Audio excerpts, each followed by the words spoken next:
All right, all right, all right. Let me get a mic check, please. Let me get a mic check.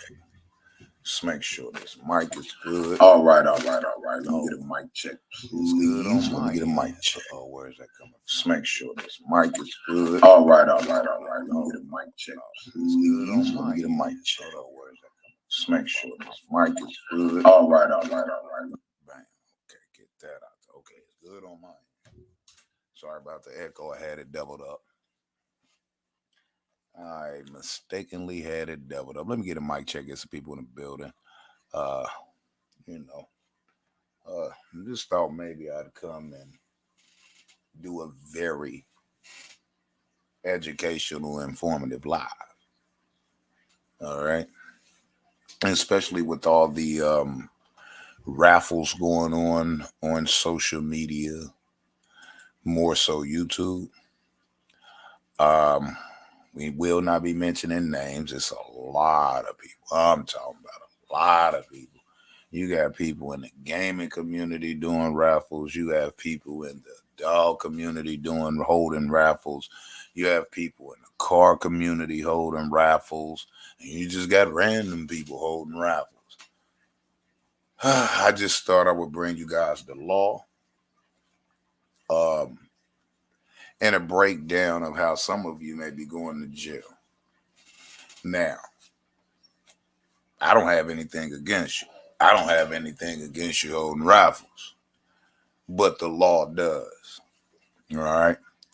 But the law does. And I find it odd that a lot of these people, are working with nice pieces of change. A lot of these people have attorneys, you know, and for some odd reason, or at least a lot of them claim that between the car community, the gaming community, the dog community, and many other communities where people are, holding these raffles, they claim they have attorneys on deck and things like this. I'm just wondering, why is y'all attorneys not telling y'all that what y'all doing is illegal? There is no hate here. I don't hate y'all. I don't even know you to hate you. What I'm about to do is educate you where your attorney is not educating you. Is your attorney possibly not? Is it the fact that some of y'all don't have attorneys? I don't think you need an attorney to know the law. All you have to do is actually take some time out off of social media and go research the laws in which, you know, certain things you're engaging in that deals with the law. Can I get a mic check? Somebody, is my mic still good? I don't want to keep talking. Y'all can't hear my mic. It's simple just to say mic good. I'm gonna get one person. Let me know the mic is good on your end. But anyway, I know it's good on my end. Is it good on your end? Now, for those of you who are gonna think this is hate, I'm not calling out anybody's name. Like I said, I don't have a problem with y'all doing raffles. Guess who does though? The law. So let's look at it like this before, some of y'all later on get to, oh, he's snitching. I'm snitching. I ain't even said nothing about none of y'all. What I'm about to do is go through the laws in these different states where a lot of YouTubers are holding raffles. That's what I'm about to do. I'm going to go through some of these states where a lot of YouTubers are holding raffles. You're holding these raffles online. Nobody's snitching on you. What I'm trying to do is educate you that what you are doing is criminal. And for some odd reason, a lot of y'all, because y'all too focused on the social media and doing videos and this and that, you're committing a crime. You're not even going and look into the laws in regards to what you're doing. The reason why I'm doing this is because a lot of you need to stop, because a lot of you are about to be in deep poo poo. Real facts. A lot of y'all gonna be in deep poo poo. Make the wrong person mad. Let your raffles get across to one of the prosecutor's desks. Let your raffles get across the gaming commission that's in your state. I'm just trying to warn you. That's it. Because it seems that every day we wake up, there's 10 more people holding raffles. You got people holding raffles for clothes. Excuse me. You got people holding raffles for merchandise. You got people holding raffles for gaming systems. You got people holding raffles for cars and trucks. You got people holding raffles for dogs. You got people, and with these dogs, y'all bringing in just more than with these animals. Y'all bring in more than just the gaming commission in it. I'm just trying to forewarn people, man. I've been studying law for a very long time. Used to have a legal channel until it got flagged down because of some haters. But it is what it is. I still possess the knowledge of the law. So I love to share the knowledge that I have with other people in regards to the law, and hopefully educate them as to what's right and what's wrong, and what have you. So let's see. We got mic check. All right, Mike. Good. Thank you, Charles. Appreciate it. I just asked for a simple mic check. Staten Island on the check-in. Oh, shuck it, duck it, quack, quack. Y'all might hear some of the pups in the background, man. They just got trying to wrestle with each other, play with each other, trying to break out and all that type of stuff. But yeah, I just want to. I mean, I just want this to be an informative. Salute, Black Pearl. I just want this to be an informative show for people who may not know. Maybe some of these YouTubers do not know. Well, after this live stream, there should be no reason why a lot of these YouTube. Well, I'm not gonna say that because a lot of them, I'm not a big YouTuber. So, but at the end of the day, this video should be passed around to everybody. Definitely, all these people holding raffles. I'm just simply trying to warn you. All right. So let me blow this screen up a little bit more. Let me adjust that like that. All right. Um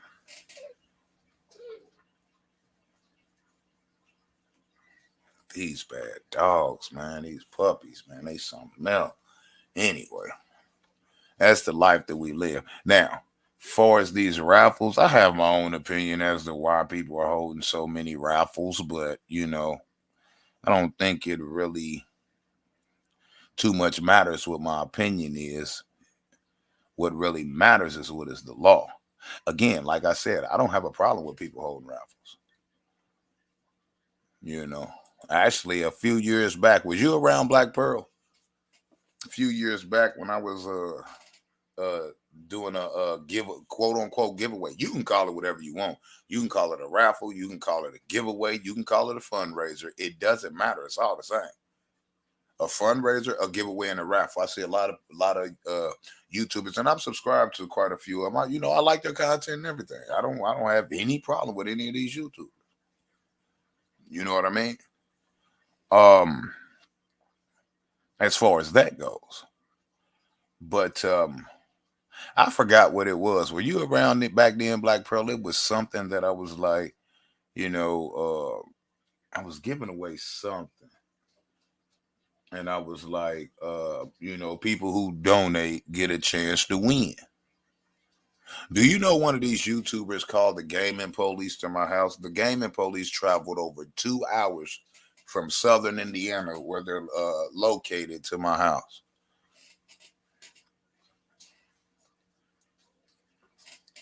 Fact of the matter is, because actually I studied a law, but one thing that I didn't look into was raffles. I wasn't even thinking about it.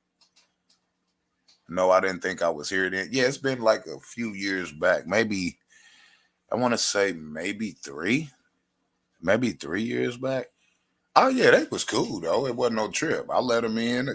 No, I didn't. I didn't let them in. I put it on video. I can't figure out what channel it was on, where I put it or whatever. But anyway, like I told them, I said I send you the links, and not only that, I send you the link to my video. I sent them the link to my video. I sent them the evidence. They contacted me back and they was like, "You good, Mr. Moore?" Because actually, I think it was the fact that nobody had entered, but they gave me the case citation, the case law on it, and literally, suggested, think twice if you're gonna do a giveaway, a raffle, a fundraiser, whatever you want to call it, because that involves the gaming commission, right? They said, but you good, you ain't broke no law, because actually nobody had entered. It was like the first day I put it up, and I can't remember what it was I was doing the giveaway. It was some merchandise or something. Not clothing or nothing like that. I sell a bunch of new stuff, I buy it auction, whatever, neither here nor there, right? And I think the next day, well, that day they start calling the gaming police, these trolls, right? And within 2 days, they were at my house in an unmarked SUV, regular clothes. Did you have to get a permit? Is that the issue? No, you can't get a permit to do raffles. Well, you can consider it a permit, but that's not what it is. I'm gonna go through a few states where a lot of people on YouTube are doing major fundraisers from. Well, you could say you have to get a permit, but you have to be. There are some other characteristics that have to be in place before you could even get a permit. Let's say it that way. Does that make sense? And I'm gonna go over a few different states. I'm probably gonna go over Atlanta, the state of Georgia. I'm probably gonna go over the state of Illinois laws. I'm probably gonna go over the state of Indiana because I'm in Indiana. I'm probably gonna go over the state of California and probably Texas too.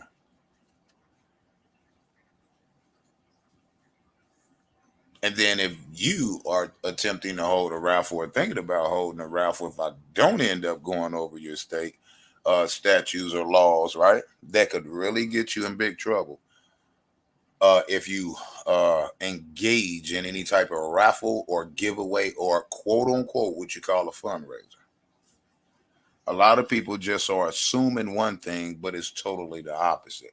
And this is not to bash these people who are doing these fundraisers.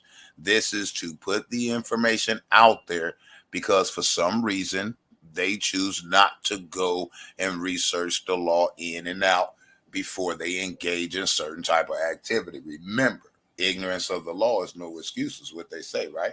So just because you didn't know that it was against the law to do X, Y, or Z doesn't mean you're going to be able to use that as a scapegoat to beat the charges that may possibly come down on you. Now, I know everybody on YouTube have people trolling them. To what extent is different between content creators. But at the end of the day, you have other people that hate that y'all making money. You have other people that enter the raffles and don't win and think it's a scam. Do y'all not think that these people may in turn start contacting the proper authorities and start having you invest your fundraisers, your raffles, your giveaways? You don't think that some of these people that's not winning, that's thinking y'all running a scam, may not notify them of what you're doing just to get them Elroys on your bleep bleep? I'm just simply trying to warn y'all, man. So y'all take this with a grain of salt, and it is what it is. You feel me? So we'll wait for a minute, see if we can get some more people in the building, because this will be an educational show. We don't need a lot, but it is what it is. This message need to get across to the dog breeders. This message needs to get across to the dog community, the car community, the gaming community, and any other community that's holding raffles. Right? I haven't went through every single state statutes as far as the raffles. I'm picking the major ones where we see a lot of YouTube content creators holding raffle after raffle after raffle after raffle. Right? I have my opinion on some of these raffles, which is this. You have people raffling dogs. A lot of content creators doing dog raffles, right? I feel like a lot of people are doing dog raffles for dogs they can't sell. That's just my opinion. That may be the case. In some instances, it may not totally not be the case. Some of them actually, okay, let me give our subscribers a chance to win. Okay, bam, fine. But you're still breaking the law, right? But you're still breaking the law. All I'm trying to do is warn you. If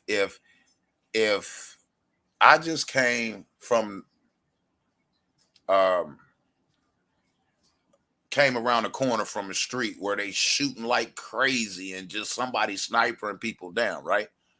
And I've been a couple corners and I see cars headed that way and I get out and I try to stop y'all. Now let's say this. Say I ride down the road and all of a sudden it's a DUI checkpoint. They checking everybody's car. So I get through, right? And I've been around and I get back on the opposite end and I get out my car and start warning all the motorists way back. Don't go that way if you dirty. Don't go that way if your license ain't right. Don't go that way if you under the influence. They having checkpoints down there. Don't go that way speeding. They having checkpoints, man. They stopping everything. I'm warning you. I'm trying to forewarn you of potential danger ahead, right? How many people agree with what my analogy is? Press 1. That's what I'm doing here. So don't take it as I'm hating on somebody because that's far from the truth. Not even close. And by the way, if you're not subscribed to the channel, please take a moment to hit that subscribe button. It ain't gonna hurt to hit that like button. Yeah, I mean, feel free to comment as long as it's respectful. All right. We'll wait about another. We'll wait to the bottom of the hour. I'm a little bit late. I had some technical difficulties when I started the live, but it's okay. We'll start at the bottom of the hour in about 7 minutes. We'll get right into it. All right. Black Pearl said, "Yeah, that's crazy.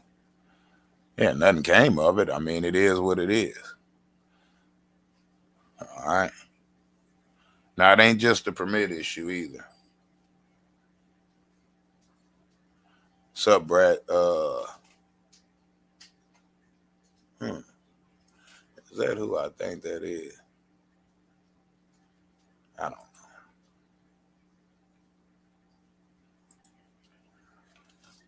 But salute everybody in the building. Salute everybody in the building. All right.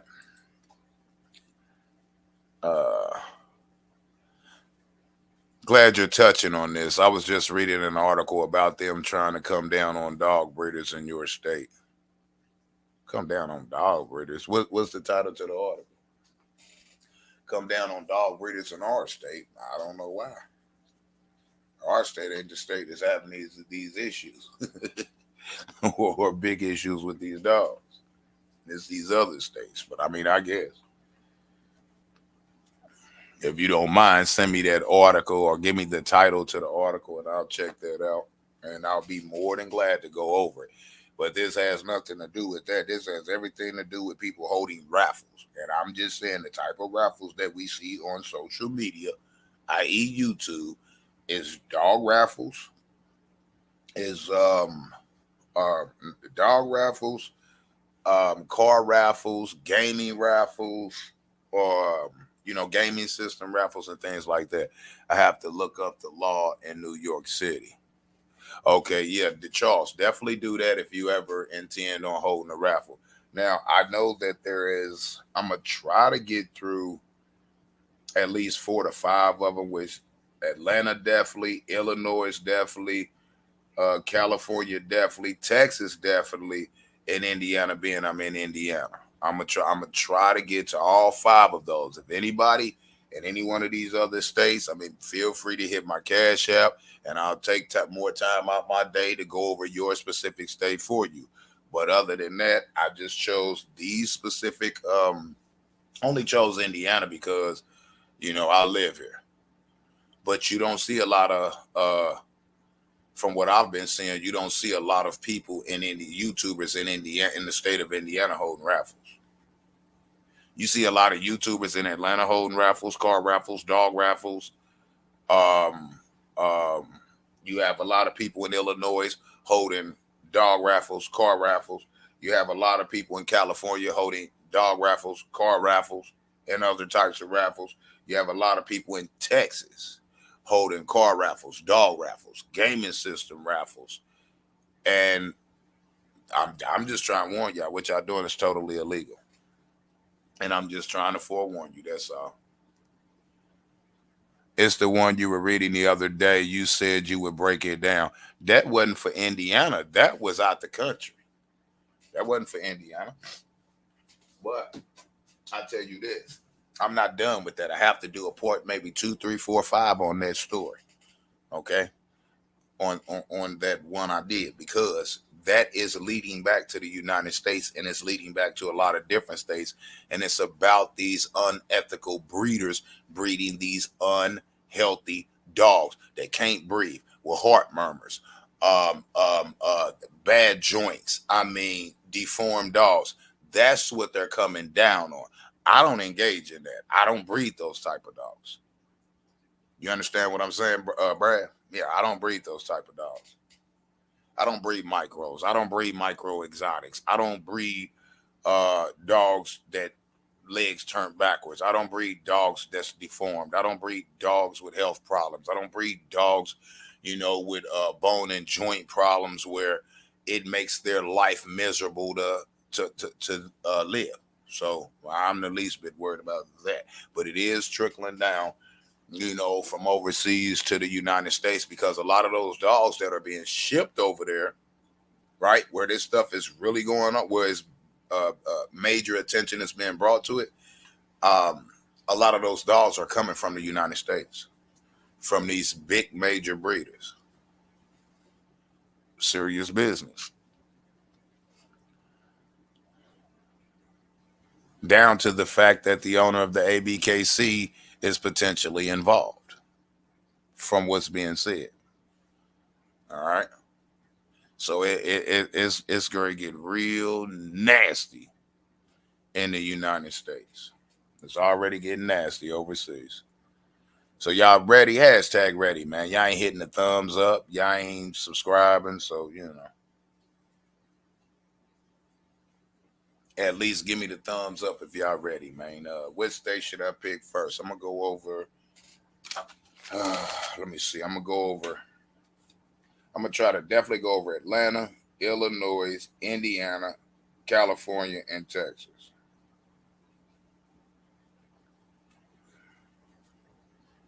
All right. Once I get through with those, unless there's anybody that got another state that they live in, and they think that they're thinking of holding a raffle, my Cash App is pinned in the chat, or, and you can, support the platform, and I'll take it upon myself to, within this live, go over your specific state to see if that's something that you should be trying to do or not. Because if raffling was really legal and that easy, I would just raffle off all these nine. Well, I'm keeping one of them. These 8 puts. Not gonna happen. Not gonna happen. I'll hold them to the buyers. People get their money right. That's just what it is. You know what I mean? All right. Nobody's ready. All right. When I get some thumbs up or some hashtag readies, we'll go ahead and get started. And out of India, Atlanta, Illinois, Indiana, California, and Texas, which one y'all want me to do first? I'm gonna try to do those 5 for sure. Which one should I shoot for first?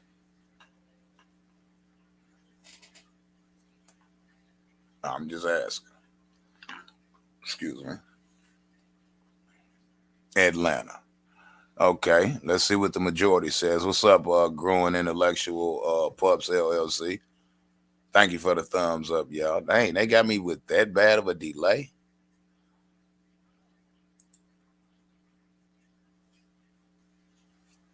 They got me with that long of a delay. That's crazy. I guess.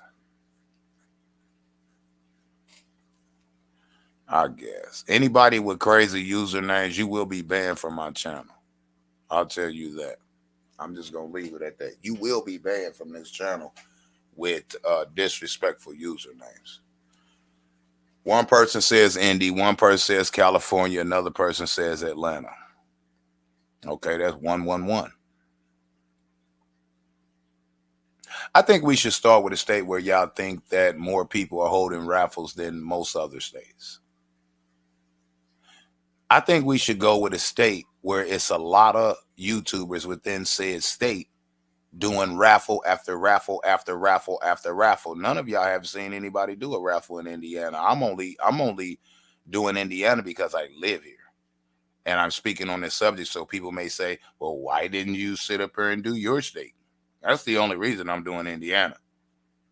So I'm going to ask y'all again, what state do you think I should start out with first? I think those of you who watch YouTube know the states that a lot of YouTubers within those states are doing raffle after raffle. They'll do one this week. It'll end next week. They'll do one. They'll do one a month. Sometimes 2 and 3 a month. So y'all want to check Georgia? We got Georgia, Atlanta, still Georgia, Georgia. I think we got 3 Georgias. We got 1 Indy. I'm just saying, might as well start there. I would say Georgia, Texas, or California. That's what I would say. No, Georgia, Texas, California, and Illinois. What are the top 4? I mean, the 4 out of the 5. Let me see. Let's do let's do Texas. Let's do Texas first. All right. Let's do Texas, right? Is that okay with y'all? Let's just do Texas, man. Y'all can't make up y'all mind, people. Y'all can't make up y'all mind, everybody. Let's do Texas. Let me try to blow this up a little bit, hopefully, because y'all can read with me, maybe. Possibly. Maybe not. And this is not to go after any YouTubers, because if that was the case, I would call out names. I have no problem with these YouTubers who are doing these raffles, but the law has a problem with it. So I'm trying to forewarn them before they potentially destroy everything that they have built. And what I've also one of the main reasons I've decided to do it. Let me say this: one of the main reasons that I've decided, it's not the only reason, but one of the main reasons I've decided to speak on this and go over some of the laws within these different states is the fact that I'm subscribed to a lot of these YouTubers, right? In the different sectors of YouTube, the car sector, the dog sector, everything but the gaming sector, pretty much. I don't do gaming. I don't play games. I'm 45 years old. I'm not a gamer. No disrespect to people who do games, play games and all that. I haven't played games since I was a teenager. I have not owned a video game in my house that has not been in the box and for sale unopened in my house since I was a kid. Okay, so I don't do games. But for the car community and the dog community, I'm aware of everybody that's doing raffles, right? Or the majority of them. And what I will say is I see a lot of people getting upset when they don't win. I also see a lot of people making videos claiming that these raffles not only are illegal, but they're not giving the breakdown of why. They're claiming that these raffle holders are running scams and giving away things to their family members while conning people out of money. Do you not think that some of these people are actually contacting the proper authorities and have you reported, and maybe they're sitting back and letting y'all rack up a case file, racking up a jacket,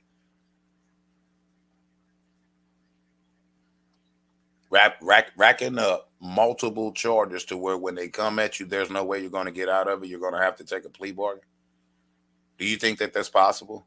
Do you think that's possible that some of y'all that's running these raffles illegally, might I add, do you not think that a lot of these people that got mad because they didn't win, you think that a lot of these people that spent $5,000 for tickets to your raffle, right, and didn't win, but somebody who spent $30 won the car or won the dog, you don't think they're getting mad? Wow. Okay. You don't think that we know they're getting mad because they're talking about it, right? You don't think that potentially they have been reporting y'all for running a scam? They might not even be reporting y'all for running an illegal raffle because they don't know it's illegal. You know what they might be reporting y'all for? Running an internet scam. And let me explain something to y'all. When y'all doing these dog raffles, and when them people, when y'all doing them dog raffles, and when y'all doing them car raffles, and them gaming system raffles, listen, when them people come for you, they're gonna go all into your books. And if them books ain't right, and it says a scam, and then y'all running with a group of people who doing this, potentially that RICO might come. RICO doesn't always involve gang activity or violent activity.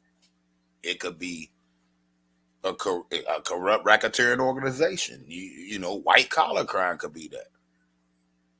Can we get an update on the dog house? I was looking forward to watching it. It's almost done. I have some other things to do. But actually, as soon as the sun come up and I get through with this live stream, I'm gonna go out there and finish it. Got the sides up, got everything up. All I'm doing right now is applying this putting the plywood on the sides. I got to put the plywood on all the sides. I got the plywood on the front. Got the door opening there. Got to do both sides. I got one side cut, the other side marked, ready to be cut. And I also got the back. I got the back up too. I got the front and back up, and I got one of the sides cut, and I got the other side marked because of the angle of the roof pitch. Got the other side marked. I just got to cut it out and then put the roof on, and then put my trim on. But I didn't have any trim, so I said I'll go get some trim today and trim it out because I like to trim them out too, make them look pretty, pretty decent.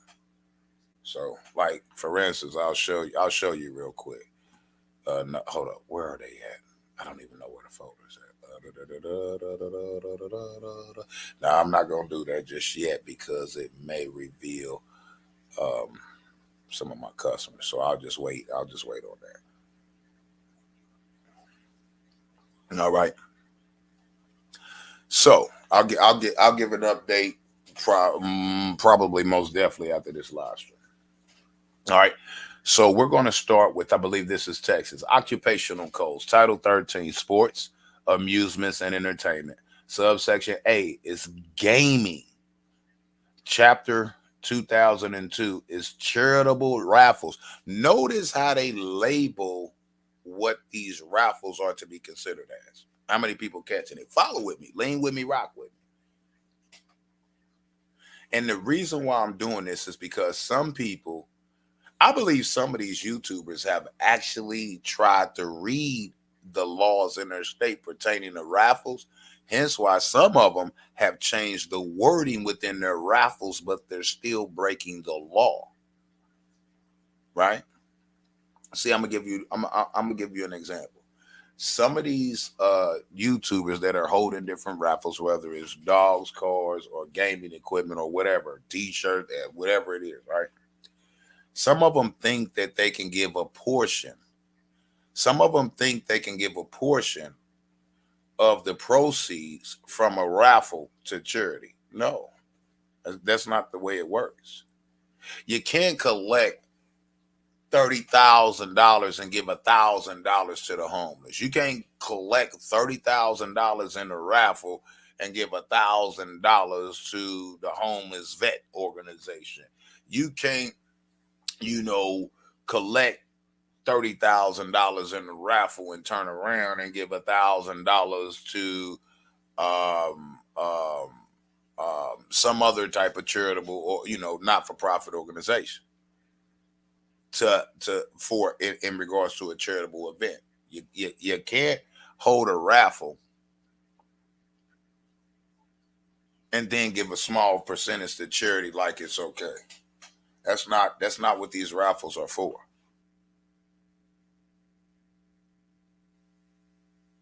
It's not what these raffles are for. All right. So all I'm trying to do is warn y'all. Come to Houston. Come to Houston for what? Sauce G, come to Houston for what? You lost me there. Come to Houston for what?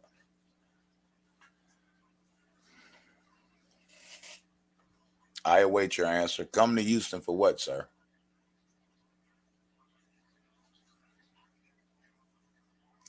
Come to Houston for Raffle. Why?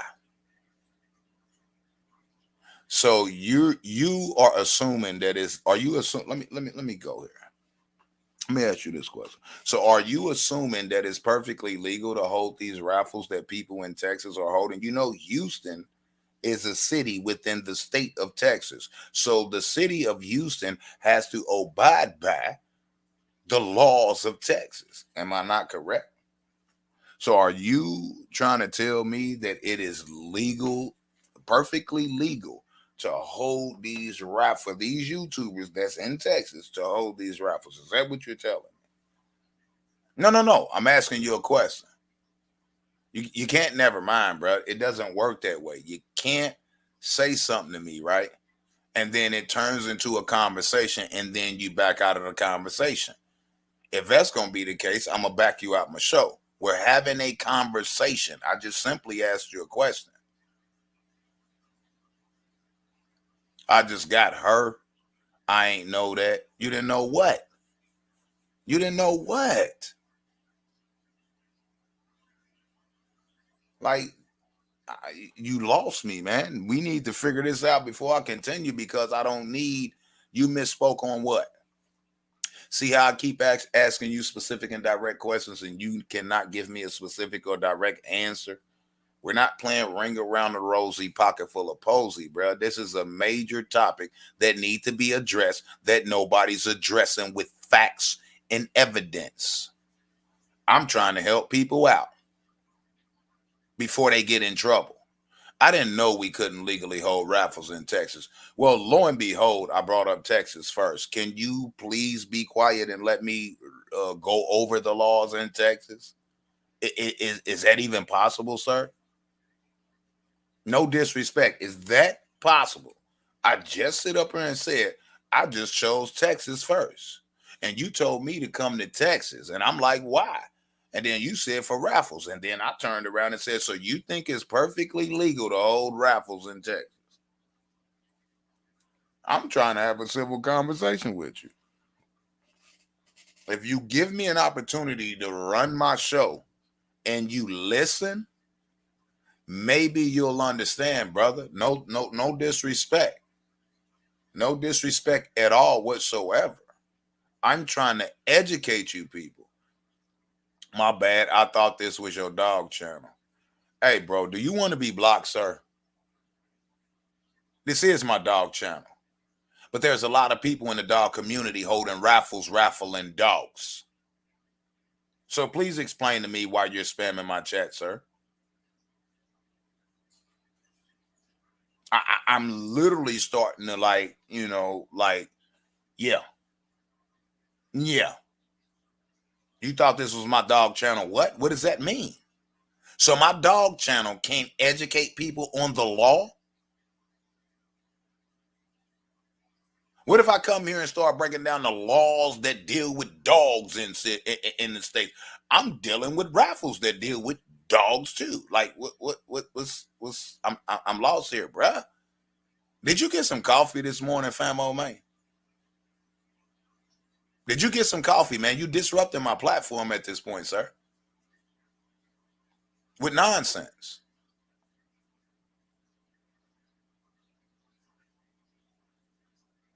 You said you'd be quiet a few comments ago. But all right, man, let me get to my show, man. We're going to go over Texas first. Wow. I'm trying to educate people, and I don't know what's going on with some of you people on YouTube, man. I seriously don't, man. I'm trying to educate you people and get you people to back out of your criminal actions before you get caught.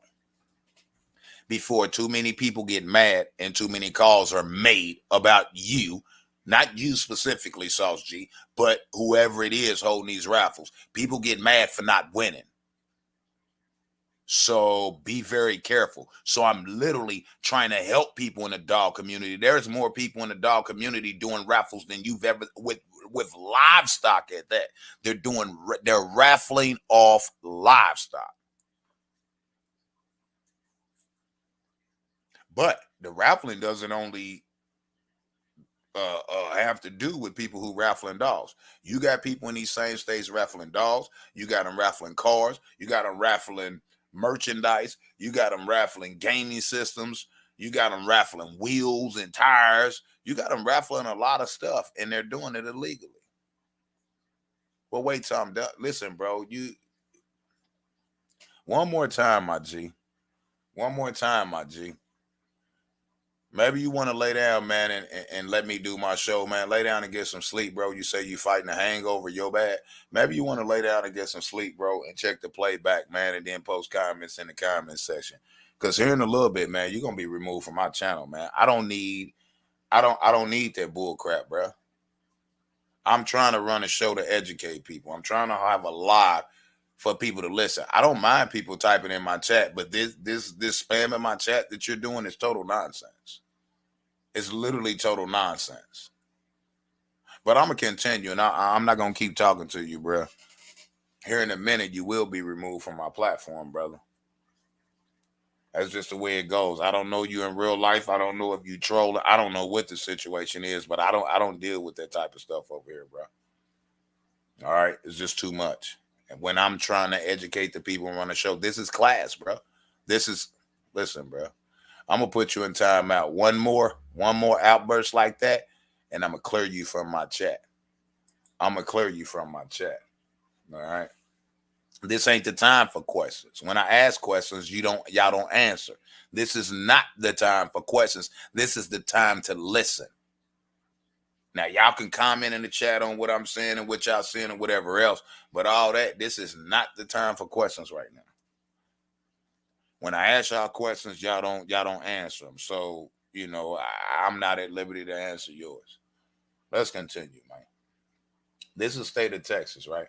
Occupational Code Title 13, Sports Amendments and Entertainment. Subtitle A, Gaming. Chapter 202, Charitable Raffles. It's called a charitable raffle for a reason.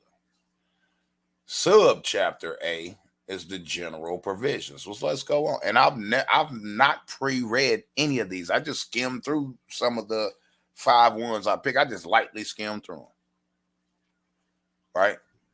So section 2002.001, short title. And I'm gonna try to refrain from citing all the sections and all this and all that. Y'all in Texas, just type it in. It's easy for y'all to find them. This chapter may be cited as the Charitable Raffle Enabling Act. This chapter may be cited as the Charitable Raffling Enabling Act. All right, there are laws in every single state that has to deal with raffles. Who's able to hold raffles? Who's not able to hold raffles? When you can hold a raffle? The credentials needed to hold raffles. What percentage of the amount received from a raffle must go to charity, etc., etc., etc. Please pay attention. Section 2002.002. Definitions in this chapter. Charitable purpose. Charitable purpose means A, benefiting needy or deserving persons in this state, indefinite in number, by enhancing their opportunities for religious or educational advancement, relieving them from disease, suffering, or distress, contributing to their physical well-being, assisting them in establishing themselves in life as a worthy or useful citizen, increasing their comprehension of the devotion to the principles on which the nation was founded, and enhancing their loyalty to their government, initiating, performing, or fostering worthy public works in the state, or enabling or furthering the erection or maintenance of public structures in this state. Now, let me stop right there. Now, with the charitable purpose means, listen to what it's saying: benefiting needy or deserving persons in this state, indefinite in number. Homeless charitable events, battered woman syndrome, battered women, domestic violence, donating to cancer, when you get down to relieving them from diseases, suffering, or distress, contributing to their physical well-being. All these things have a meaning as far as what the charitable purpose is labeled, right? And it means to help someone out, helping out organizations that are helping people get back on track, get their life better, health reasons, criminal case reasons, different reasons, right? All right, let's continue. I just want y'all to know that, right? Money means coins, paper, currency, or a negotiable instrument that represents and is readily convertible to coins or paper currency. Qualified organization, because these are the definitions, right? Qualified organization. Before we even read this, qualified organization, right, is going to determine who can and cannot, who can hold raffles.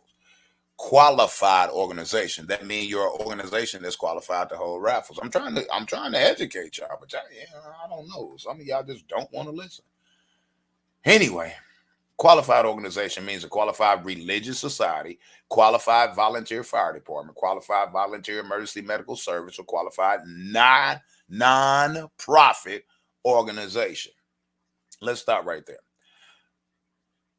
I've not seen one person on YouTube, right?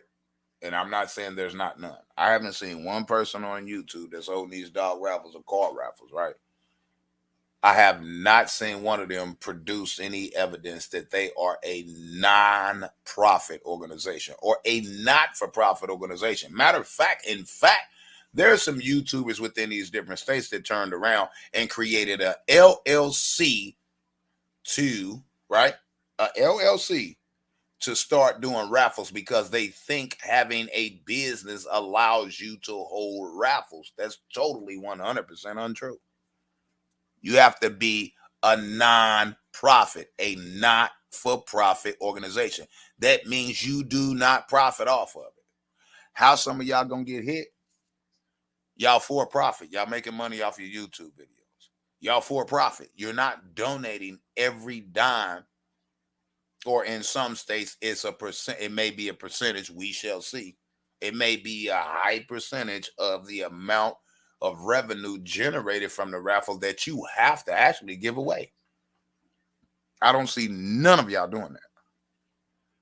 No disrespect to you. I'm going over the law. The law is what it is. I didn't write the law. You want to be mad at somebody about me breaking this? Be mad at yourself for not wanting to know that you are breaking the law. And I'm telling you, you're trying to scapegoat the law, or some of y'all don't know that what you're doing is against the law. So I'm actually trying to help. You can take it the way you want to take it. All right.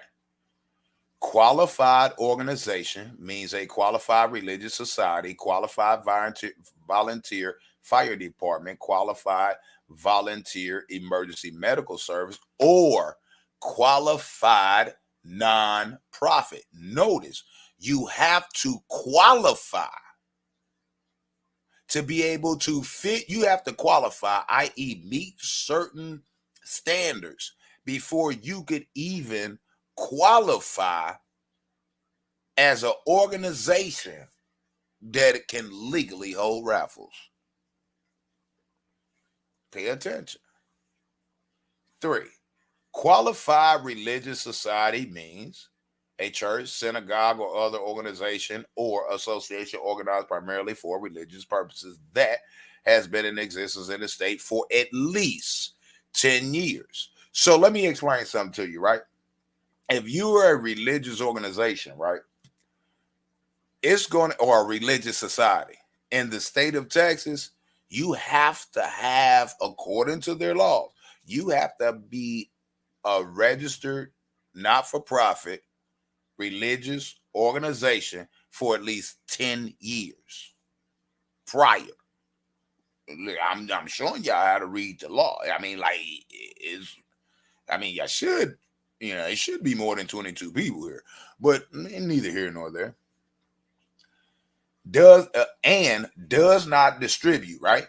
any of its income to its members, officers, or governing body other than as reasonable compensation for services or for reimbursement of expenses.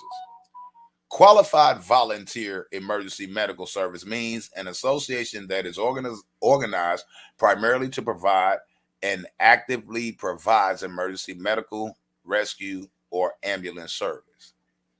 Does not pay its members compensation other than normal compensation, and does not distribute any of its income to its members, officers, or governing body other than for the reimbursement of expenses. Qualified volunteer fire department means an association that operates firefighting equipment, is organized primarily to provide and actively provides firefighting services, does not pay its members compensation other than the normal compensation, and does not distribute any of its income to its members or officers of a governing body other than reimbursement. Let me turn this phone on. There go these trolls just blowing up my phone, one of my phones. So let me just turn this off. Power off, power off. Okay, cool. Got that out the way. Take 2.2 seconds. All right. 6, raffle, because we're going over the definitions, right? Raffle means the award of one or more prizes by chance, right? At a single occasion among a single pool or group of persons who have paid or promised a thing of value for a ticket that represents a chance to win. Let's read that again. Raffle means the award of one or more prizes. Stop right there. You got YouTubers. First prize is the car. Second prize is $1,000. Third prize is $500. Fourth prize is $200. Fifth prize is $100. You've awarded multiple people a chance to win based on what they, put in. Raffle means the award of one or more prizes by chance at a single occasion among single pool or group of persons who have paid or promised a thing of value for a ticket that represents a chance to win a prize. Reverse raffle means a raffle in which the last ticket or tickets drawn are considered the winning ticket. And different public acts that even go deeper into it. The House bills, the original acts. I'm not going through all that. All right. Yeah, it'll take me a million years to do that. Okay. Next section. Qualified non-profit organization. Qualified non-profit organization. An organization incorporated or holding a certificate of authority under Texas. Let me highlight this whole thing. Qualified nonprofit is an organization incorporated or holding a certificate of authority under the Texas Nonprofit Corporations Act, Articles 1396-1.01. Vernon's Texas Civil Statutes is a qualified nonprofit organization for the purpose of this chapter if the organization does not distribute any of its income to its members, officers, or governing body other than reasonable compensation for services, has existed for the 3 preceding years. So you have some people that I know for a fact in Texas, right, that just created an LLC and automatically started doing raffles. Not only is that against the law, right? That person, right, does not have a certificate of authority under the Texas Nonprofit Corporations Act, because you have to register as a non-profit organization in order to hold raffles. Are y'all with me? Y'all can type in the chat. Don't, just that one guy, like, keep doing that. I'm not asking questions. It's like, let me do my show, bro. Right? Now, if y'all got questions pertaining to something that I'm reading, feel free to drop those questions. If you just got these random bullcrap questions that have nothing to do with my platform, I'm going to put you in timeout the first time. Second time, you're going to be removed. I don't have time for it. I'm trying to educate the people, right, to save them some heartache and pain in the future. So again, first of all, in the state of Texas, you have to be considered a qualified non-profit organization. Non-profit, which means you cannot be profiting off of these. Your business can't be a business for profit. If you run a business, you can't do raffles. If you have a non-profit organization, you can run raffles under certain terms and restrictions. Are we clear? Somebody press 1 if we clear. Are we clear so far? Is there anything y'all need me to explain about that? Qualified nonprofit is an organization, not a business. It's an organization incorporated or holding a certificate of authority under the Texas Nonprofit Corporations Act, Articles 1396-1.01. Vernon's Texas Civil Statutes is a qualified nonprofit organization for the purpose of this chapter if the organization does not distribute any of its income to its members, officers, or governing body other than a reasonable compensation for services, has existed for at least 3 years,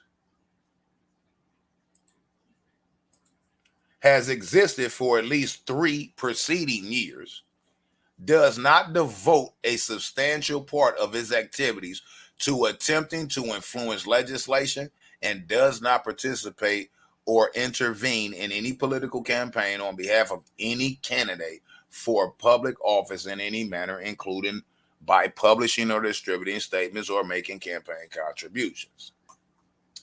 4, qualifies for and has obtained an exemption from federal income tax from the Internal Revenue Service under Section 501C Internal Revenue Code of 1986, and does not have or recognize any local chapter, affiliate, unit, or subsidiary organization in this state.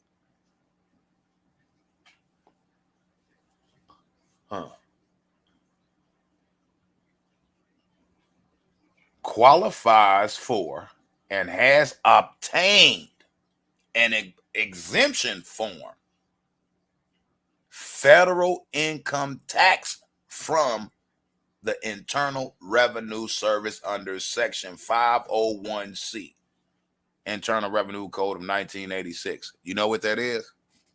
That's registering as a 501c3, which is a not-for-profit organization. Let me ask y'all a question. Is any of these YouTubers registered as a 501c3? Does anybody know? Is any of these YouTubers that's holding all these raffles registered as a 501c3, a not-for-profit organization, or are they totally for profit? I'm trying to help them out. I'll wait to see if anybody want to answer that question. Is any of these YouTubers that are holding these dog raffles and these car raffles throughout these states, are they registered in their state and, right, have obtained an exemption from the federal government, right, i.e. the Internal Revenue Service, which that's a whole nother conversation in itself, right? Under the 501c, which is basically about the 501c3, a not-for-profit organization. I doubt it. Matter of fact, I know for a fact none of them is. It's all for profit.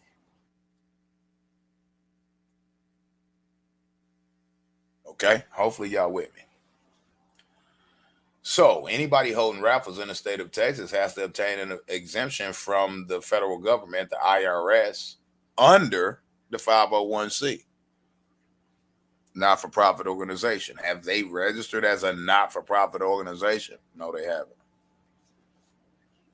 Houston some of y'all gonna have a serious problem. I'm trying to help you.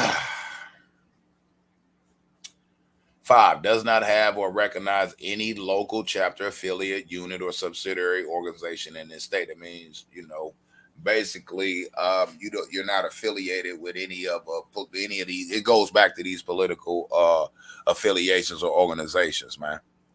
All right, let's keep going.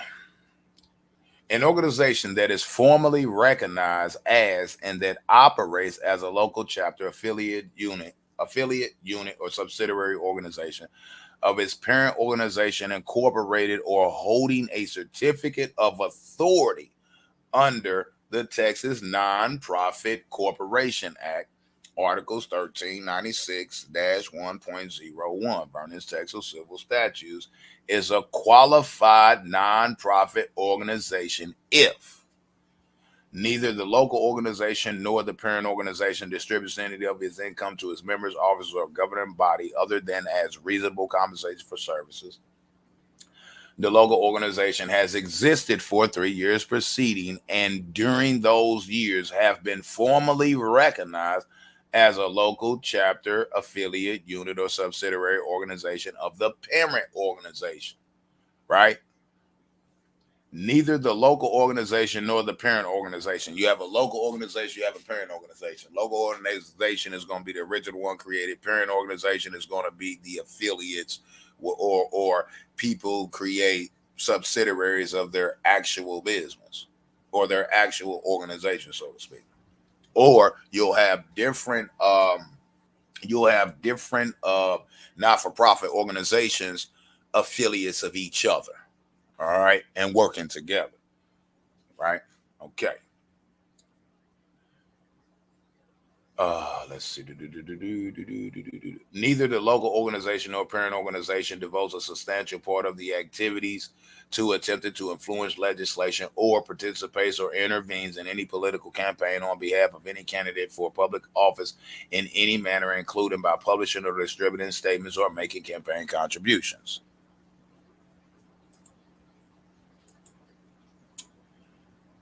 And either the local organization or parent organization qualifies for and has obtained an exemption, and either the local organization or parent organization qualifies for and has obtained an exemption from federal income taxes from the Internal Revenue Service under Section 501C Internal Revenue Code of 1986. An organization that is formally recognized as and that operates as a local chapter, affiliate, unit, or subsidiary lodge of a Grand Lodge or other institution or order incorporated under Title 32 revised statute as authorized by Article 1399 revised statutes is a qualified nonprofit organization if neither the local organization nor the incorporated Grand Lodge or other institutions or orders distributes any of its income to its members, officers, or government body other than the reasonable compensation for services. The local organization has existed for 3 preceding years, and during those years has had a governing body of officers elected by a vote of its members or by a vote of the delegates elected by its members, or has been formally recognized as a local chapter, affiliate, unit, or subsidiary subordinate lodge of the Grand Lodge or other institutions or order.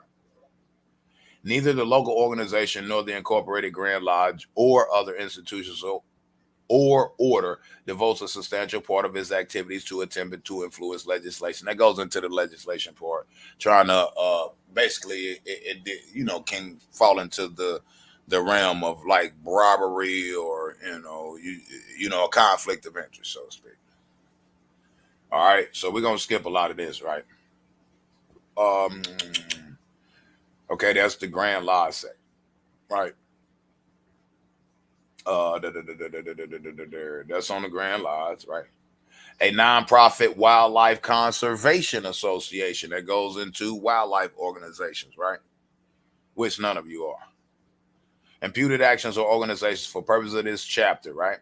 For purposes of this chapter, an organization performs an act if a member, officer, or agent of the organization performs the act with the consent of the authorization of the organization. Applicability. This chapter does not apply to the saving promotions raffle authorized under chapter 280 Finance Code. Raffle authorized. A qualified organization, a qualified organization, a qualified organization. And I already read to y'all up at the top in the beginning of this what a qualified organization is in the state of Texas. All right, not for profit. A qualified organization may conduct a raffle subject to the conditions imposed by this chapter. Time and frequency restrictions. Time and frequency restrictions. In this section, calendar year means a period beginning January 1st and ending on the succeeding December 31st. A raffle is not authorized by this chapter if the organization lost my place.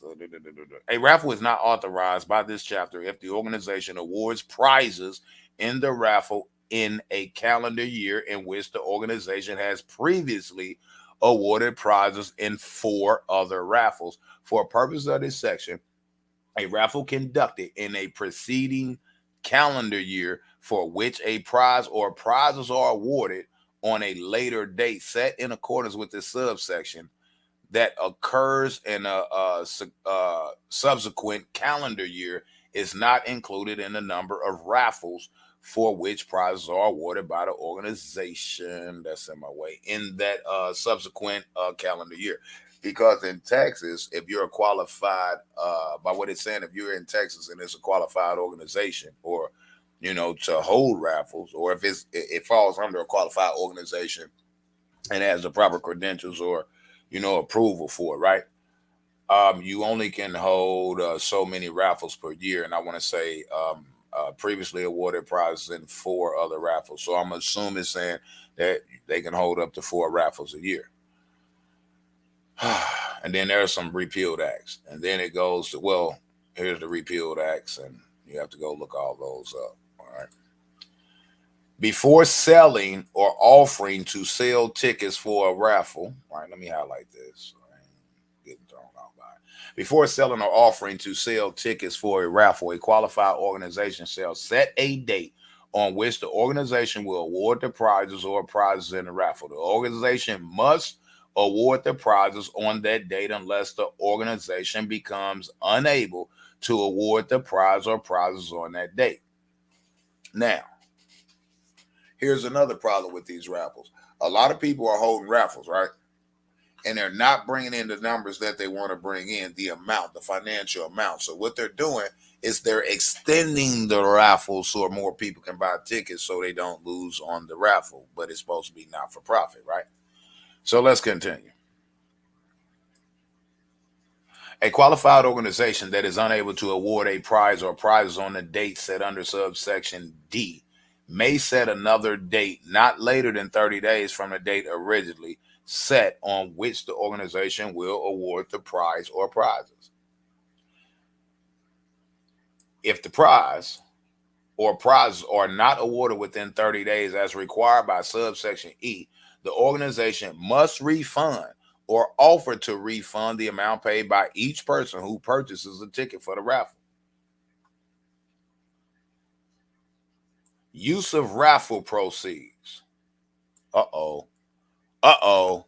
Hashtag ready. Let's see what it's about to say. I didn't pre-read this. Uh-oh. Hashtag ready, y'all. It says use of raffle proceeds. It's about to tell us what they can and cannot do with the money they get from the raffle. I don't know what it's about to say. We all about to find out.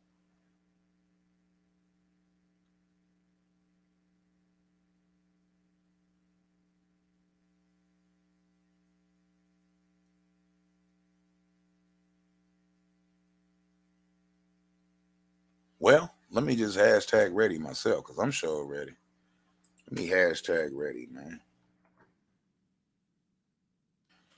As long as I get one, we ready. Let's go. use, right? Use of raffle proceeds. All proceeds from the sale of tickets for a raffle must be spent for charitable purposes of the qualified organization.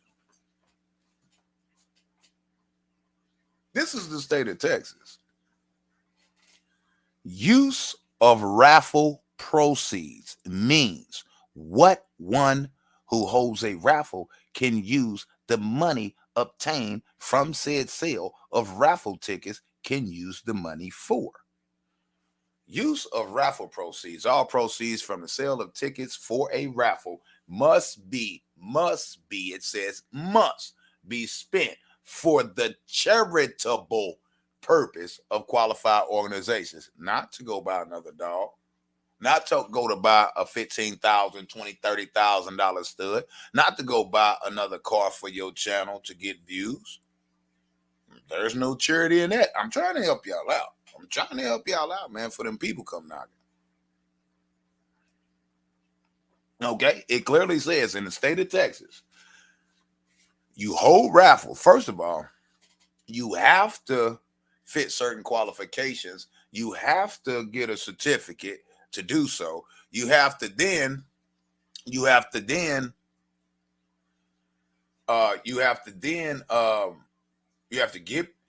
a certificate. No, first of all, you have to become a 501c3, be recognized as a 501c3. You have to get a certificate from the state, right? Acknowledging that. And you also have to get qualified as tax exempt through the IRS. Okay? Okay? You have to be tax exempt. Now, which is 501c3s, which is not-for-profit organizations. That's what a 501c3 is. So, use of raffle proceeds, all proceeds from the sale of tickets for a raffle must be spent on charitable purposes of the qualified organization. Restrictions on raffle promotions and ticket sales. Let's go. I'm trying to help y'all out. This is Texas. The organization may not directly or indirectly, by the use of paid advertising, promote a raffle through a medium of mass communication, including television, radio, or newspaper. Oh, my Lord. Let's specifically highlight that. Are y'all clear on what this is saying? Are y'all clear on this? Restrictions on raffle promotion and ticket sales. So you cannot this way promote or sell tickets.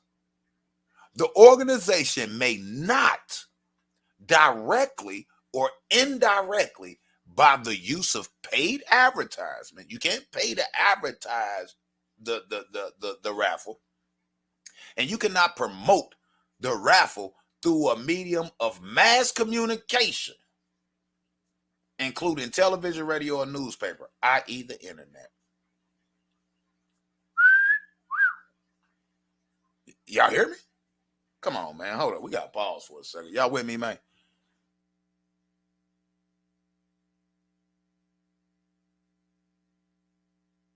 Y'all hear me, man? Told y'all, disrespectful usernames will be removed from our platform. Thank you, and see you later. Thank you for the click. All right. While Indiana, I'm reading the chat. While Indiana law allows betting on horse racing and riverboat casinos, most other types of gambling are prohibited in the state. Bonafide contests of skills are acceptable, as are bingo. Yes, but they are licensed to do so, though. They have the proper. That's a whole nother area right there. That's a whole nother area right there, right?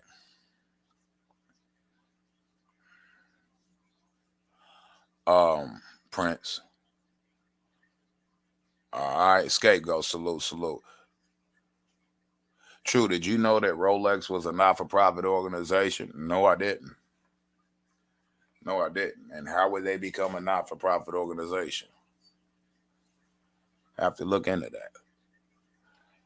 Raffle or any other charitable games. Okay. Clear as mud. All right, I hope so.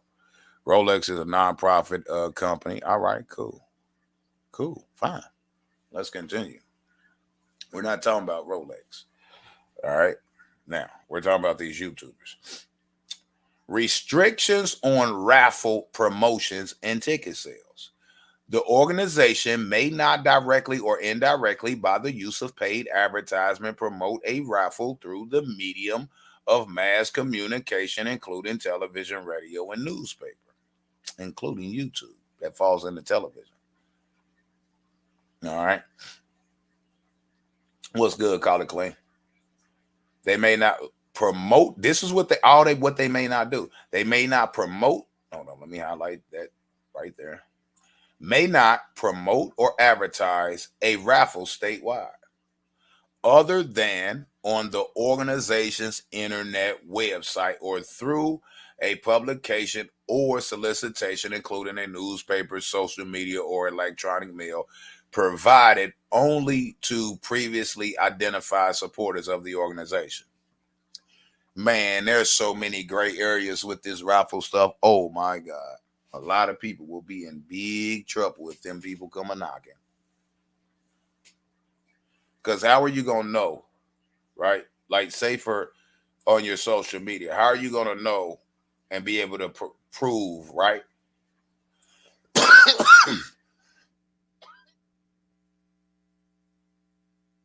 Left-hand cigarettes will get you every time, man. Left-hand cigarettes will get you every time. Smoke with the right hand. Smoke with the right hand.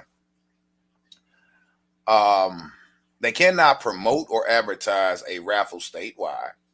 It has to be local, like in your town, your city, your county, right?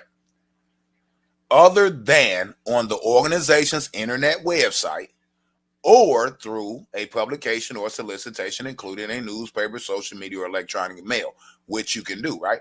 Provided only to previously identified supporters of the organization. Which means is this, right? If you're a not-for-profit organization and you get people who contribute and donate throughout the years to your organization, your not-for-profit organization, then you only can market or you only can promote the raffle that you're giving to the people that have financially supported or in some way, financially or physically, came in and given up time and everything to your not-for-profit organization. All right. Okay. Now, let's continue. Let me reread that. They may not promote or advertise a raffle statewide other than on the organization's internet website or through the publication or solicitation, including a newspaper, social media, or electronic mail, provided only to previously identified supporters of the organization, or sell or offer to sell tickets for a raffle statewide. Right? Goes on. Boy, them trolls come in heavy, especially when I be dropping these jewels, right? That's what it was. Raffle for a drone. That's what it was, Firefly. But you trolling. Thank you for letting me know what that raffle was that I was going to hold. And good, didn't nobody put no money in it. See you later. Thank you for letting me know. Yes, it was for a drone. Now I remember. Yeah, it was for a drone. I couldn't remember what it was for. But thank you, troll. Appreciate it. Appreciate you letting me know. It's been years ago, and the gaming police showed up to my door. All right, now, except as provided by this subsection, the organization may not compensate a person directly or indirectly for organizing or conducting a raffle, or for selling or offering to sell tickets to a raffle. Let's stop right there. Aren't a lot of these raffle holders on YouTube, aren't they paying a website to hold these raffles? Yes or no? I mean, to run these raffles and pick the winner. Isn't that raffle creator or whatever it is that they're using? Whatever they're using. All right. Mr. Al, then I'm going to go ahead and block you, sir. You came here for dogs and you didn't come for this. All right. I'm giving everything but dog. I'm speaking. Do you see my title? So, sir, if you don't like my show, peace be gone. Poof be gone. I'm just going to block you. That way you have no reason to come back, sir. Now, you have a lot of people in the dog community running raffles on dogs, and it's illegal. What do you mean this has nothing to do with dogs? What do you mean this has nothing to do with dogs, sir? See you later, Mr. Al. Have a nice day. Have a nice day. This has everything to do with dogs and other things too, but it definitely has something to do with dogs because there's a lot of people in the American bully community raffling dogs. So, sir, if you don't like my show, then you can poof, be gone. I pay the bills around here. None of y'all do.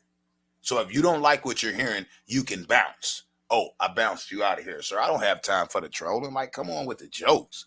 I'm trying to educate people to save them from jail time in the near future because I think it's coming down. It's going to be coming down on a lot of these dog breeders. It's going to be coming down on a lot of these car people. And if you notice, a lot of these people that's doing raffles on cars, they also have got into the dog business, the bully business, might I add. Is that not a fact, everybody? Not all of them, but a lot of them. So if I'm speaking of these raffles that car content creators, that a lot of them actually then bought American bullies to breed as a business. And then in the dog world, the American bully breeders are raffling off dogs. How does this content have nothing to do with dogs, sir? Ignorance is a bliss. Common sense is just not so common anymore, sir. Have a nice day. Now, man, these trolls don't have a life. Lordy Lord. Anything to throw you off your game. Anything. We're not talking about, let me get you out here. We're not talking about Rolex. I'm not talking about Rolex. Let's stick to the topic of the show. You want to know about Rolex, go look up Rolex. Go look up Rolex. I don't have time for this, all right? Except that's provided by this section. I'm not speaking to Rolex. I'm speaking to these dog breeders that's doing raffles, and I'm speaking to these car people who's doing raffles. That's who I'm speaking to. That's who I'm trying to educate of the laws in their states. And all of y'all are sitting up here trying to deflect. Y'all trying to deflect. Wow. That's quite weird to me, man. Let me take a sip of my coffee. Coffee's good, man. Except as provided by this section, the organization may not compensate a person directly or indirectly from organizing or conducting a raffle or for the selling or offering to sell tickets to a raffle. Now, what I can tell you is a lot of these people are using Raffle Creator or other raffle sites that allow you to hold these raffles. They collect the money and then they turn around and take a percentage of it. So therefore you're paying somebody to host these raffles. It's so many ways that y'all could get tore up. I'm trying to educate you people so you do not almost probably lose everything you got for holding these raffles when them people come down on you. I'm trying to help people out, but okay. A member of the organization who is employed by the organization may organize and conduct a raffle, but the members' work organizing and conducting a raffle may not be more than the diminutive portion of the member's employment with the organization.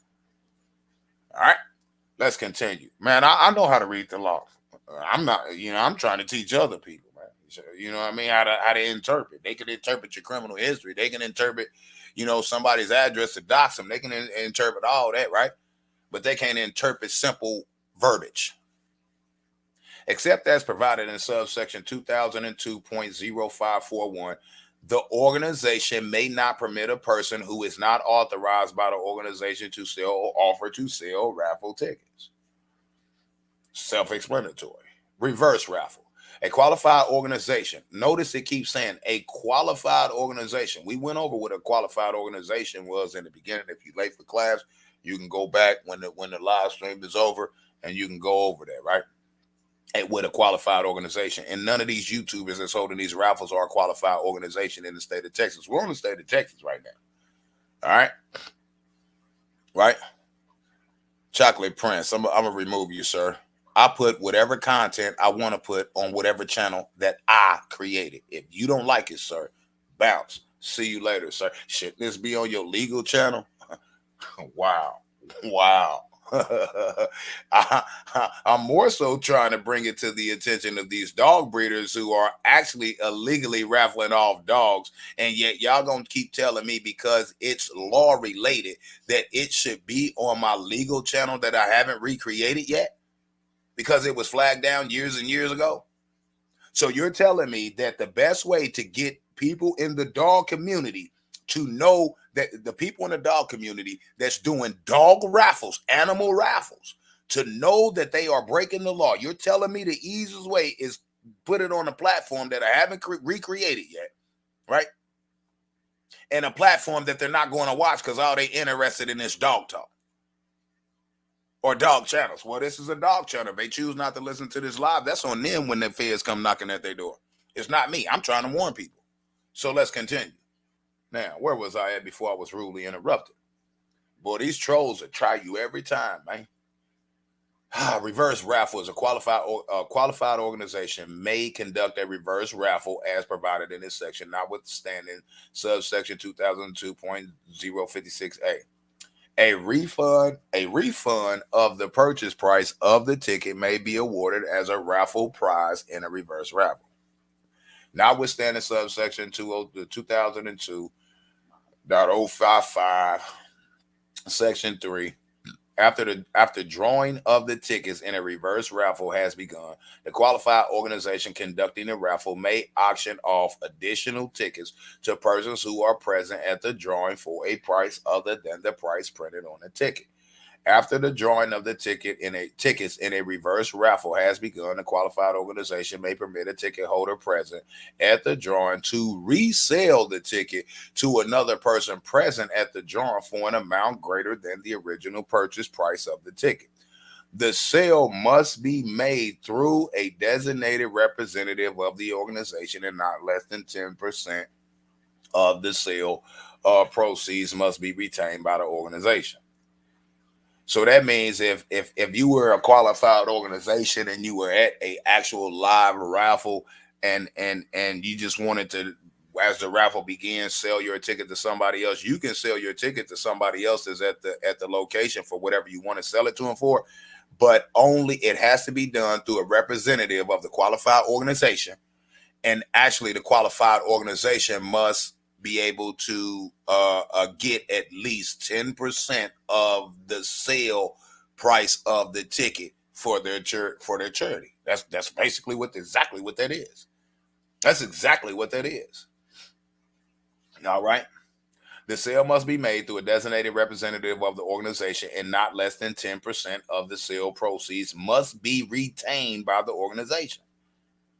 That means the organization sell you a ticket. Then you at the raffle and you want to sell the ticket to somebody else for 3 times the amount that you purchased the ticket for, you can do that, but you got to do it through a member of the qualified organization, and then the member of the qualified organization can request minimum 10%, and max, who knows, it doesn't say what the max they can request in order to allow you to sell that ticket to somebody else. Now let's continue. Now, I'm not trying to make this complicated. I'm trying to make this simple, short, sweet, so you can understand. That's why I'm breaking certain sections down, because a lot of y'all probably don't understand what it's saying. All right. Notwithstanding subsection 2002.0553, after the drawing, did I read it? After the drawing of the tickets in a reverse raffle has begun, the qualified organization may permit the holder of a previously drawn ticket to purchase additional tickets for the tickets to be selected to win a prize, or to purchase additional tickets for the raffle. Only the portion of the proceeds from the resale of the ticket under subsection D retained by the organization are subject to section 2002.053. All proceeds from the sale of additional chances for a ticket under subsection E, are considered to be proceeds from the sale of the tickets for the purpose of subsection 2002.053. Ticket disclosure. Ticket disclosure. The following information must be printed on each raffle ticket sold or offered for sale: the name of the organization conducting the raffle, the address of the organization or of a named officer of the organization, the ticket price, a general description of each prize having a value of more than $10 to be awarded in a raffle, and the date on which the raffle prize or prizes will be awarded. Self-explanatory, right? Let me see what this. Let me check up on this chat. I wish I could call in and talk about this conversation because this needs to be heard.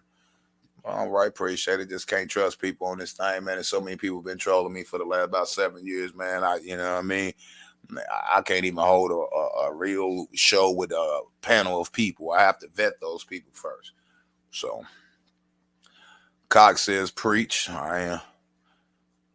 What do I do when I see one of these raffles? Do you think I should report it? I'm not telling y'all to do anything. What I'm trying to do is warn these content creators to stop doing these raffles.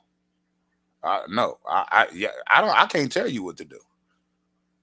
If you got to use the bathroom, you want to ask me, do you use it on yourself or do you go to the bathroom? Whatever you do is what you do. I'm not telling people to do anything.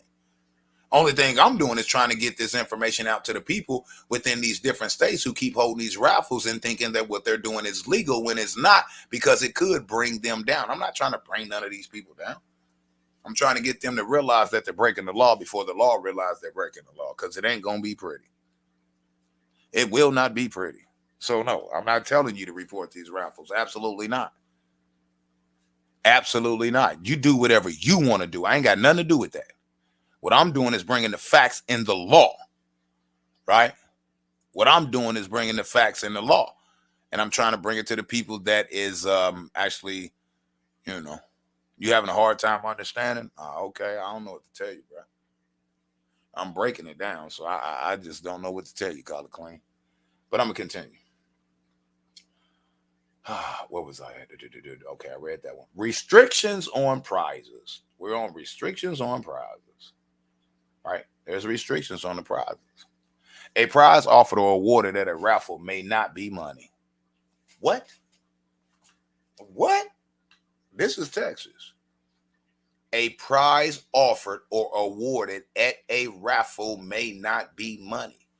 How many of these YouTubers, right, are raffling off a car or raffling off a dog? And first prize, right, is the dog or car. Second prize is $1,000.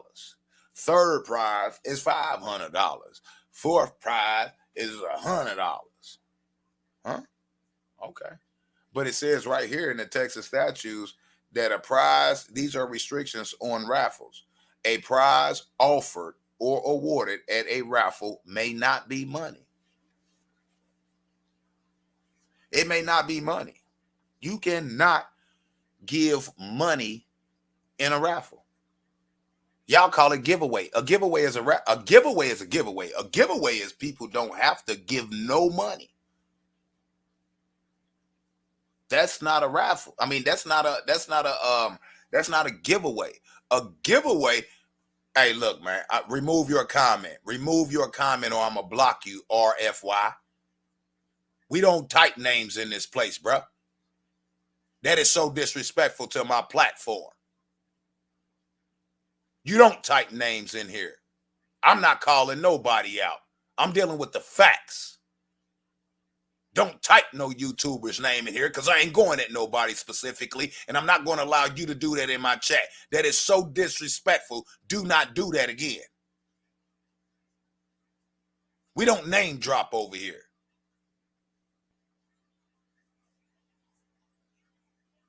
This is how beef gets stirred up. I'm bringing the facts to these people so they can fix their errors before they ass end up in prison. Because for some odd reason, a lot of these YouTubers think you can call something a giveaway and escape from it actually being a raffle.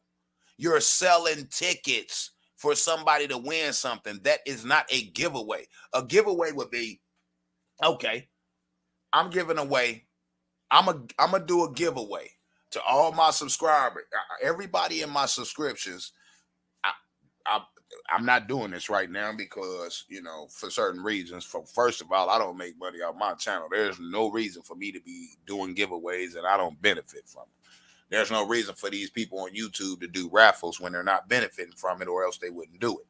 Now, So just hypothetically speaking, let's say I just go ahead and do it and say, well, I'll tell y'all what. When my channel gets 5,000 subscribers, I wouldn't give away a pup at 10,000, 5,000 subscribers. It ain't worth it.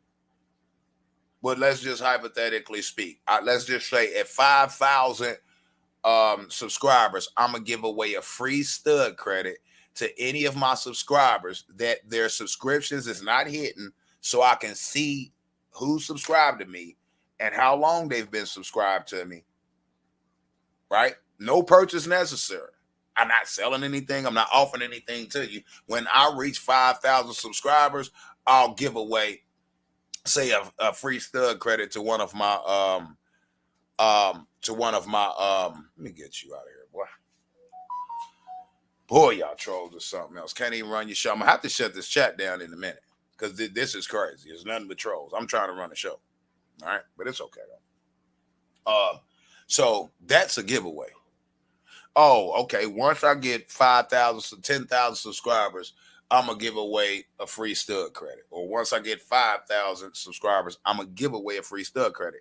You don't have to pay to subscribe to my channel. Just subscribe and be a real subscriber. And at the point in which I reach 5,000 subscribers, I'll give away a free stud credit from one of my males that you might like. That's to, in this dog community. That's a giveaway. A giveaway would be a YouTuber who's making tens of thousands of dollars a month and saying, and it's just say they're at 50,000 subscribers, but they're making a lot of money. Just say they're getting the views. And they said 100,000 subscribers, I'm going to give away a car that's worth $20,000. But you can't have people pay into getting you can't have people pay in order to have a possibility of winning. All right. You thought this was free speech. I'm not the government. Free speech don't live here. Free speech don't live here. I don't know why you thought, this was a free speech channel, you guess. A free speech channel ain't coming here trying to belittle or degrade somebody. Y'all don't even know what free speech is. Free speech doesn't mean that you get to say, free speech, you can say what you want to say, but there are consequences and repercussions behind some of the things that you say. You can call it free speech all you want. So you're bad for thinking that this is a free speech channel where you can do and say whatever you want over here, because that is not it. Hopefully you know now, sir. I don't know why y'all bring up free speech. I am not a member of the government, and I'm not obligated to allow you free speech over here. Free speech? You thought this was a free speech channel? That would mean y'all can come to my channel and say and do whatever you want to do. You can say and do whatever I don't care if it's facts or not. We ain't going at other YouTubers on this channel. It's just that simple. What part of that don't you get, sir? What part of that don't you get? You want to come on to my channel and name drop other YouTubers to start beef. I don't care about your free speech at that point, sir. That's not why I'm doing this live stream. If I was doing this live stream to call out other YouTubers, I would have put their name in my title. Wouldn't you think? Wouldn't you think, brother? You keep saying my bad, but you keep doing this disrespectful crap, bruh. I don't bite my tongue for nobody, man. I'm trying to educate you people. And y'all sitting up here doing this garbage, bruh. Crap out of here, man. I'm warning these people. I'm not slick this or nothing. Y'all can keep it. Man, it is what it is, man. Nah, I ain't into crypto, man. I'm not into crypto. Oh, my God, Lord Jesus. These people are something else. Anyway, let me continue, man. I'll just get them out of here when I see them, man. Anyway. So a prize offered or awarded at a raffle may not be money. These are restrictions. How many of these, every single one of these YouTubers, right, is offering money as one of the prizes. One of the levels of a prize. They don't read the law. Let me block you, sir. Drop the link and talk to you like a man. I'll see you later, RFY Music. I'll see you later, sir. Have a good Sunday morning, man. All right. Now. Anyway, let's continue, man. Except as provided in subsection B1 and C, the value of a prize offered or awarded at a raffle that is purchased by the organization or for which the organization provided any consideration may not exceed $75K. How many of these YouTubers that's in the car community have raffled off a car that was in excess of 100K? Well, let's just say in excess of 75K. Totally illegal in the state of Texas. First of all, because they're not a qualified organization. Second of all, they're not a 501c3, not-for-profit organization. Have I seen dog breeders raffle a dog worth 75K? Nope. So they ain't got to worry about that part. But they already, already breaking the law anyway. And this is specifically for the state of Texas. All right, so except as provided in subsection B1 and C, the value of the prize offered or awarded at a raffle that is purchased by the organization or for which the organization provides any consideration may not exceed $75K. All right, that definitely would apply to some car owners. Some car content creators. That section. Dog breeders probably wouldn't have a problem with that section, but they got a problem with the rest of the section, so they still violating the law. But at the end of the day, they wouldn't be able to be hit under this section because each and every one of these sections result in a different charge. You disagree? What do you disagree on, Sister Vegan? What do you disagree on? I'm reading the law. You're telling me you disagree. I just want to know what you disagree on, man. And I'm going to start channel checking people because a lot of people just come here to disagree for no reason. So you have 2 subscribers. Okay, well, you've been on YouTube since 2018. 2 subscribers, you have no content. Fine. So what's your content based on? Nobody knows who you are. I need to know why. What do you disagree with? You can't just come here and just say, I disagree. What do you disagree with? This sounds like pocket watching, sir. Oh, so you don't disagree with me. You can't disagree with me. Can you get it right? Sister Vegan, you're a dude, but you call yourself Sister Vegan. Okay, strike number 1.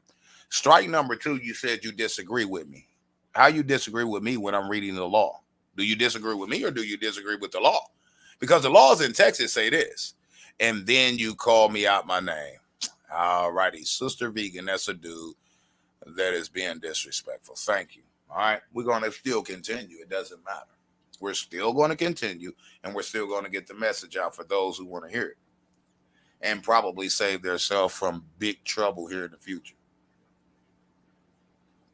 All right. Can you imagine if they go back in and make all these people return all this money? These people better get out while they're ahead. Listen, look at my title.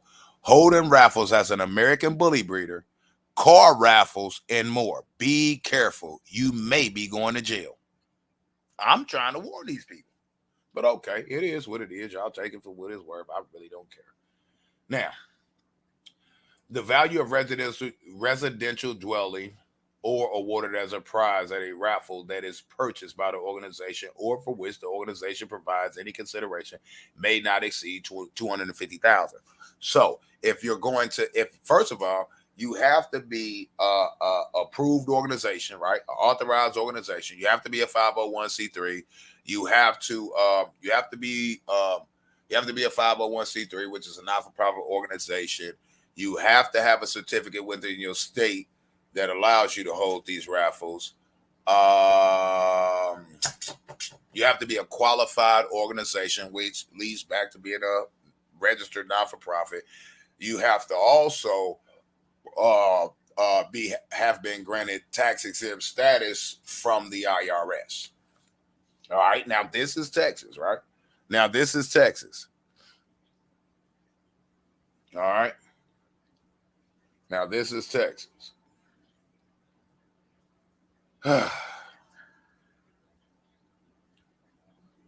So, a value of a residential dwelling offered or awarded as a prize at a raffle that is purchased by the organization or for which the organization provides any consideration may not exceed $250,000. So what that's saying is if you are a qualified organization and you are legally within the state of Texas, within the law to hold raffles, then if you choose to raffle off real estate, it cannot exceed the value of the real estate cannot exceed $250,000. So you can't get basically, even if you're a not-for-profit organization in the state of Texas and you are you have your tax exempt status through the IRS, and you're a qualified organization within your state and the state laws, and you're literally going to give a homeless person a home or do a raffle, right? Or do an auction, and all the auction proceeds or enough of it will go to giving away a house to a homeless person or a homeless family or something like that. You say that it has to deal with a house. In the state of Texas, the value of the house cannot be okay. Somebody here using my name to troll. Wow, Lord Jesus. Anyway, um, the value of the home cannot exceed $250,000. That's literally what they're saying. All right. A raffle prize, right? A raffle prize may consist of let's highlight that. A raffle prize may consist of one or more tickets in the state lottery authorized by Chapter 466 governing code with a face value of 75,000 or less. Without regard to whether a prize in the lottery game to which the ticket or tickets relate exceeds 75K. Now, this section is to the Texas lottery. All right. And let me check something real quick. Okay. I don't know who you are, Mrs. of Mud. No, not Mrs. of Mud. Mrs. of Mud say good info. Appreciate it. I'm trying. I'm literally trying. Let me check something else.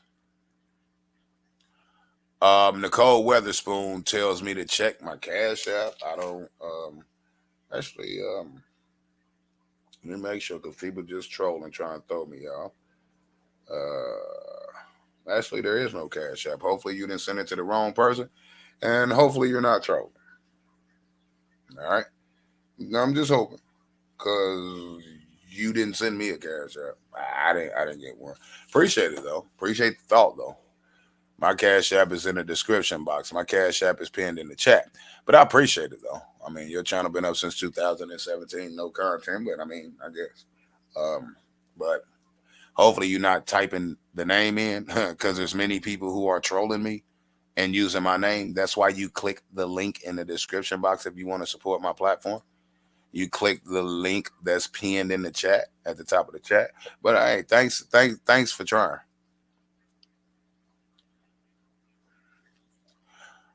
Okay, now you're being very disrespectful. I'm gonna have to remove you. All right. Thank you, Miss Nicole Weatherspoon. You're being disrespectful. All right. I have a wife for 26 years that was very disrespectful. So I'll see you later. You too, Cowboy Rick. You too, Cowboy Rick. All right. I'm hating this morning. No, I'm not. What I'm actually doing is trying to educate people that what they're doing is criminal. But okay, man, to each his own, right? A raffle is not authorized by this chapter unless the organization has the prize to be offered in the raffle in its possession or ownership, or post bond with the county clerk of the county in which the raffle is to be held for the full amount of the money value of the prize.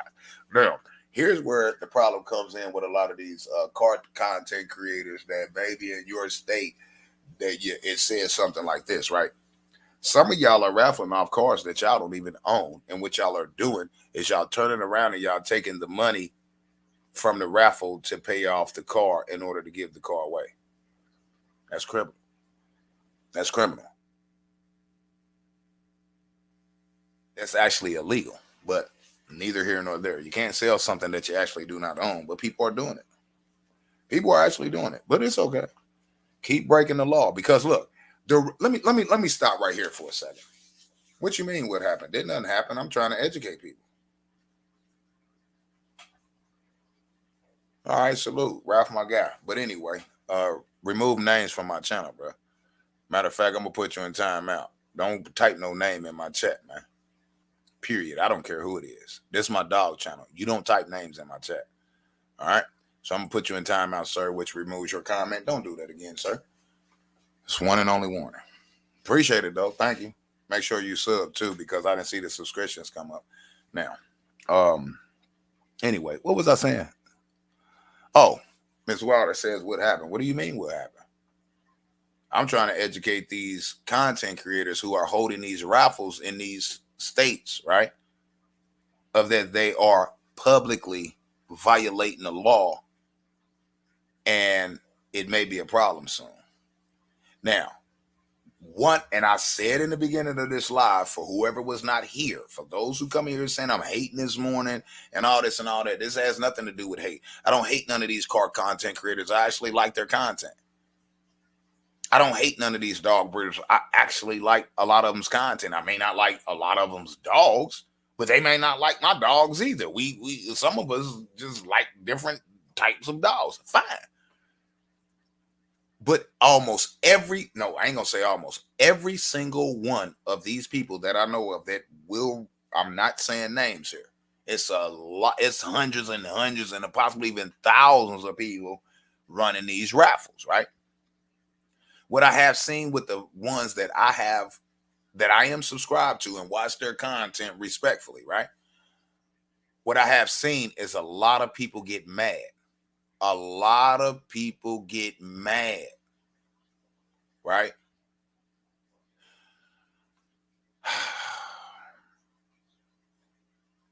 I want to give an example because a YouTuber, a dog breeder, was in a situation. A dog breeder was in a situation, and I'm debating whether I should bring his situation up to show y'all what I'm talking about.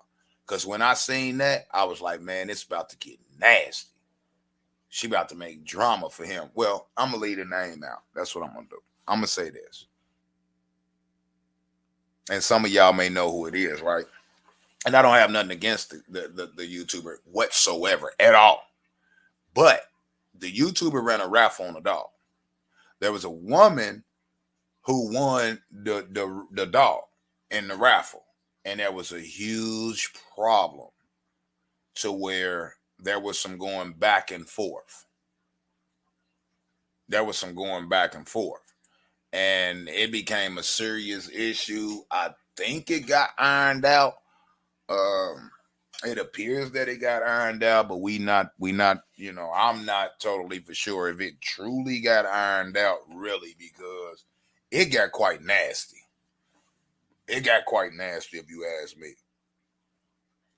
Like, and I don't know who was in the right or who was in the wrong. I had nothing to do with the raffle.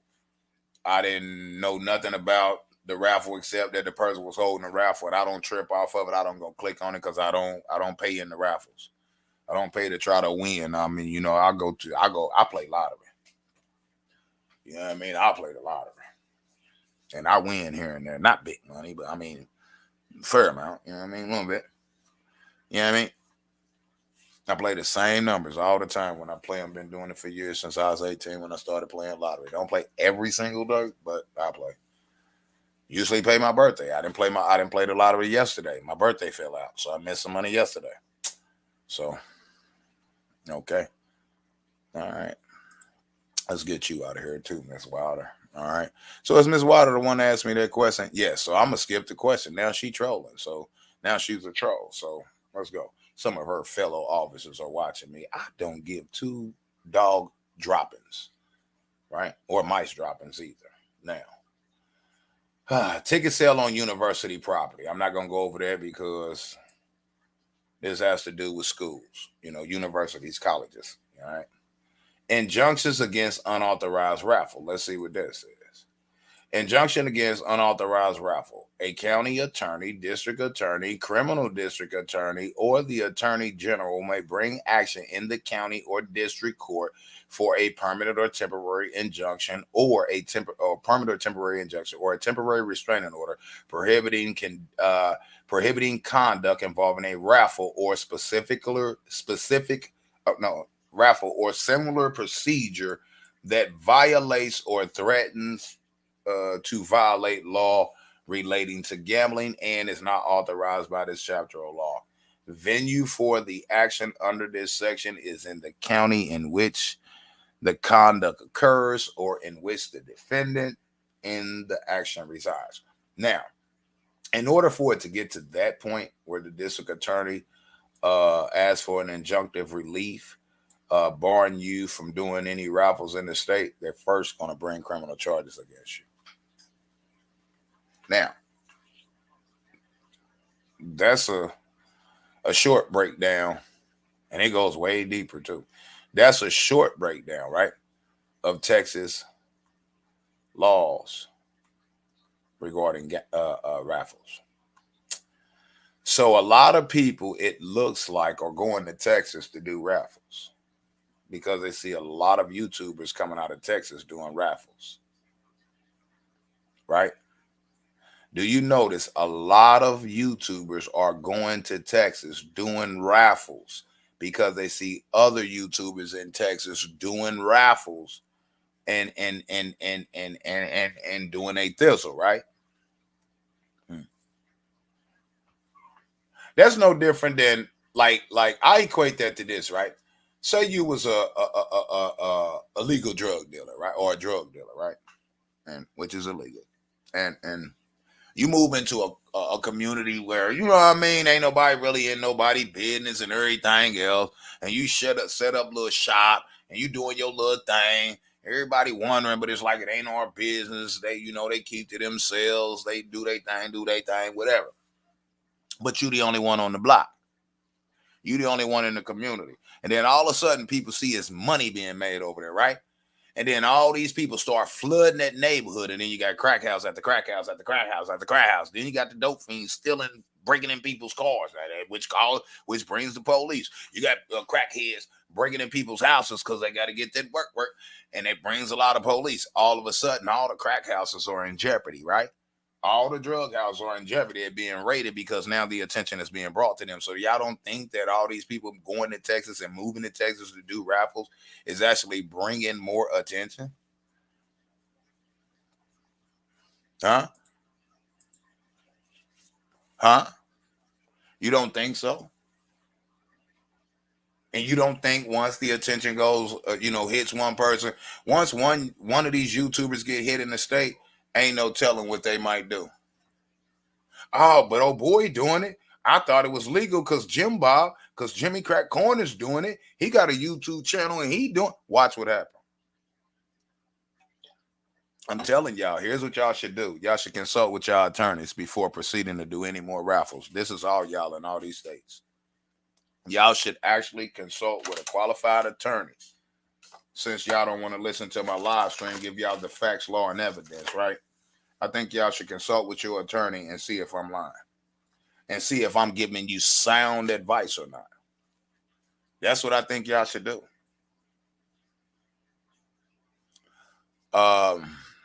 You says, okay, then you dropping some stuff I had no idea about. I had an idea about it years ago. I knew it was illegal in the state of Indiana because people called the gaming police on me.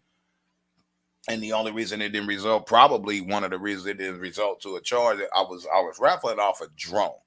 But I was like, okay, people can donate, bam. And whether you call it a donation or not, it does not circumvent the law. It will not. So, and I did not know. I was unaware of the gaming laws pertaining to raffles. So I just, this was about 3 years ago. I want to say 3, maybe 4 years ago. I say 3 years ago. About 3 years ago. Next thing you know, gaming police showed up to my house undercover. Came 2+ hours away from Terre Haute, Indiana. All right.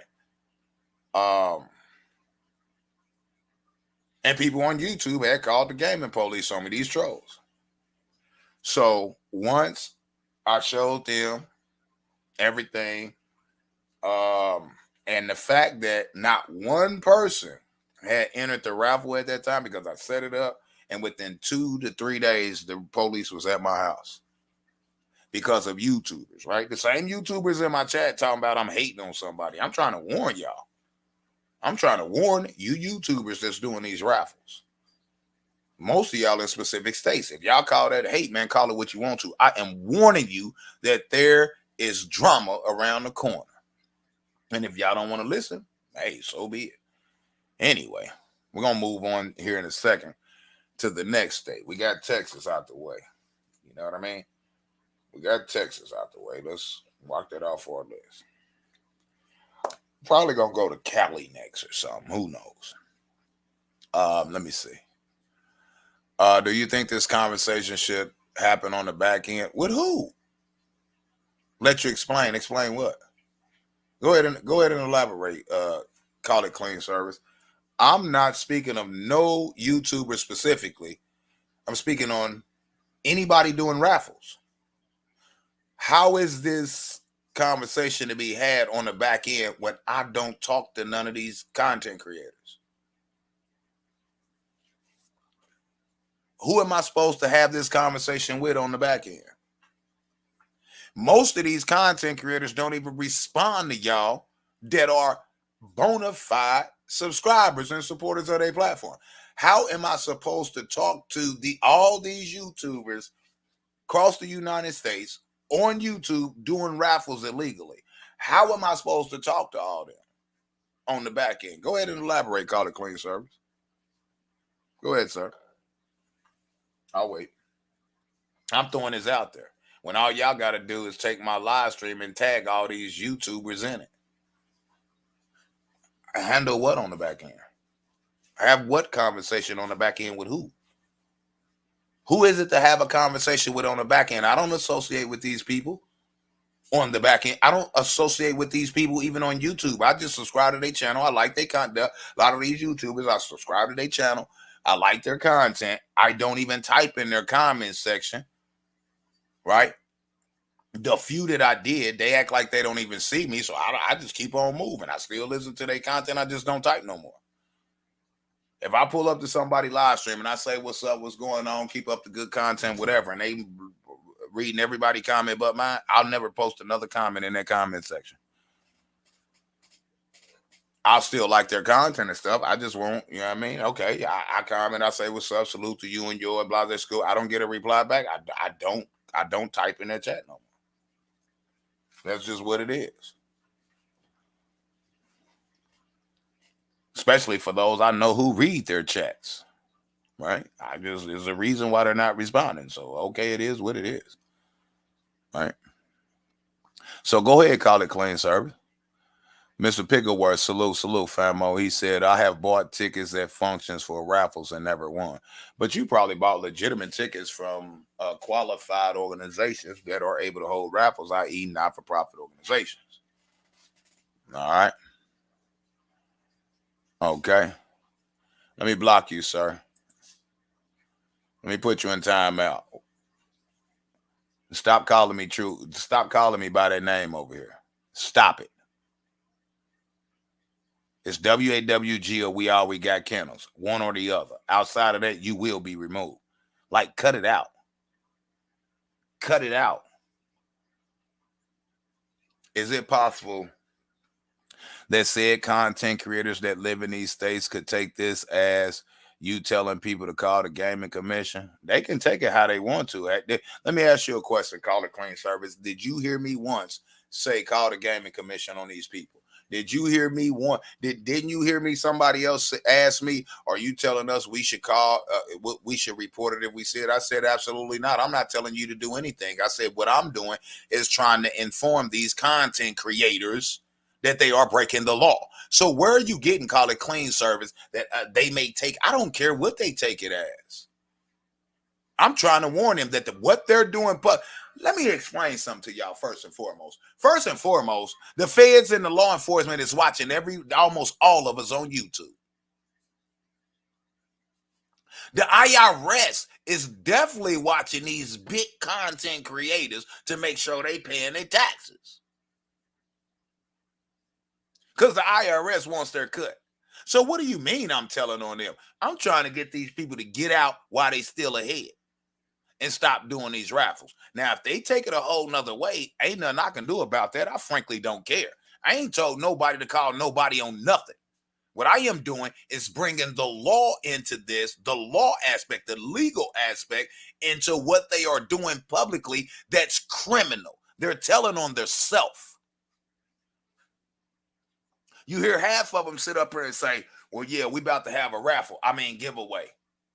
Like in their own description of their, like, y'all need to cut this out, man. Y'all need to cut this out. Y'all need to cut this out. Real talk.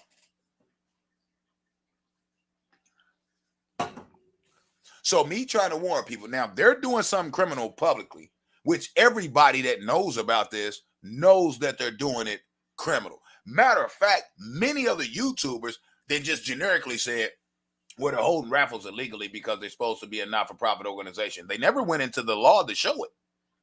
You can disagree all you want. I really don't care. You can't disagree with the law. The facts are that they are holding illegal raffles, period. Point blank, period. I'm warning people. Y'all call it hate all you want.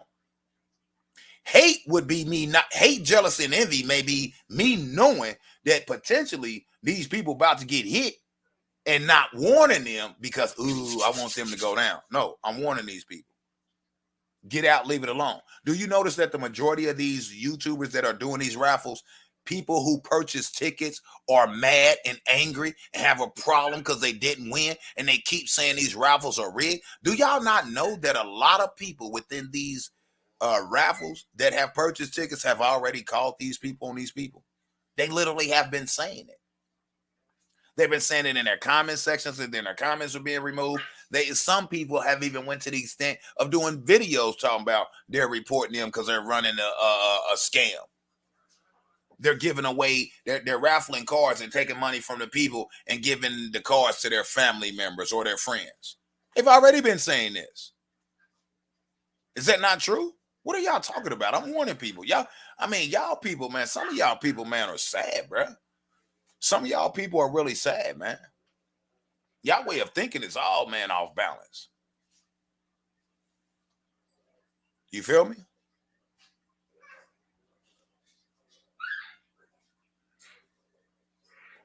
They can take it as I'm telling people to call the gaming commission. You never once heard me sit up here and say to anybody, call the gaming commission on anybody. You literally sit up here and see me warning people. My title says holding raffles as an American bully breeder, car raffles, and more. Be careful. You may be going to jail. Now, the reason why I'm doing this is because I've seen multiple of these YouTube content creators that are holding these raffles change up verbiage in their raffle thinking that they're doing it legally. So what that tells me is somebody then gave them misinformation that if you're going to hold a raffle, you got to say giveaway, not raffle. That's untrue. Whether you call it a giveaway or a raffle, it's still a raffle. So they're being given false information, misinformation, and they're steady holding illegal raffles. How is it that I'm hating on anybody? I have no problem with these breeders. I have no problem with these people in the car community.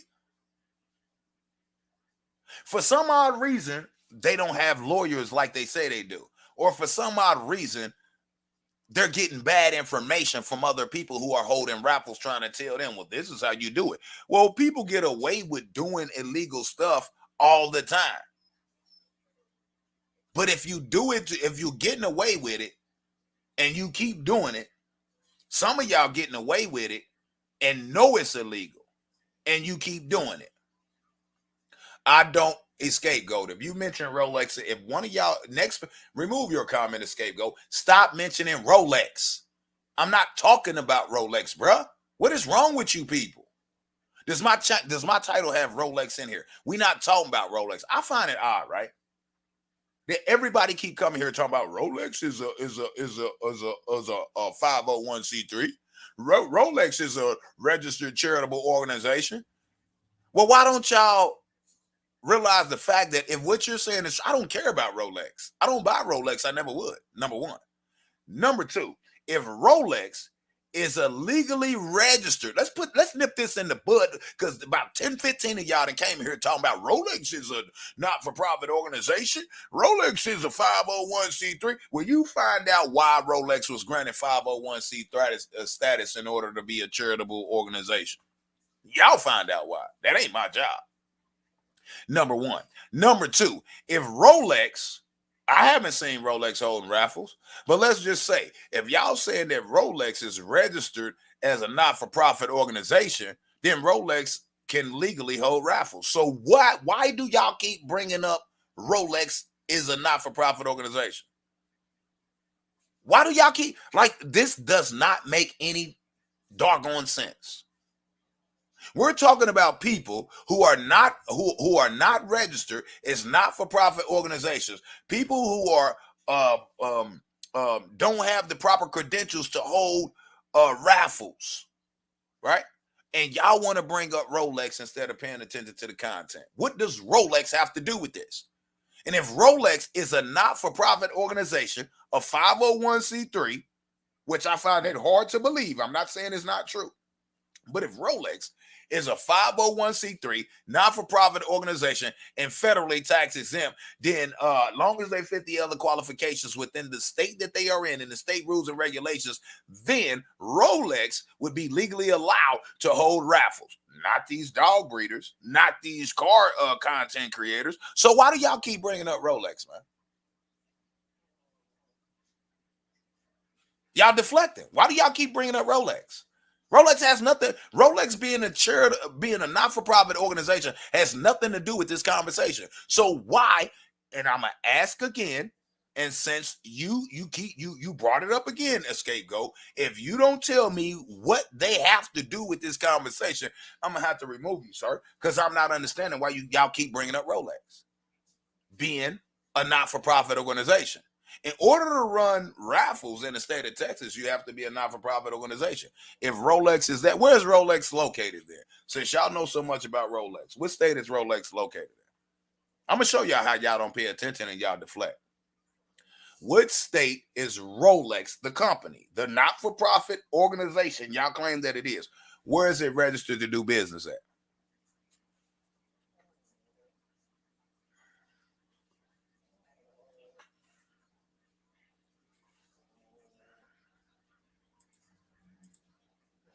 I'll wait. They in India? Let me see. What's that? Oh, yeah. Well, you trolling. 312 QC Motors. You trolling deuces. No, y'all trying to interrupt my show, right? But y'all bringing up things that don't even have anything to do with my show. And I can break that down, and it leads right back to my original points. So y'all not distracting me. Y'all think y'all are. Y'all doing a good job at trying, or a bad job at trying. Y'all keep bringing up Rolex being a not-for-profit organization because within this, I'm speaking of not-for-profit. You got to be a not-for-profit organization. Nobody's talking about Rolex. So stop bringing Rolex up. All y'all keep saying is Rolex is a not-for-profit organization. What does that have to do with this show? Absolutely nothing. Absolutely nothing. United States headquarters are in New York. Okay.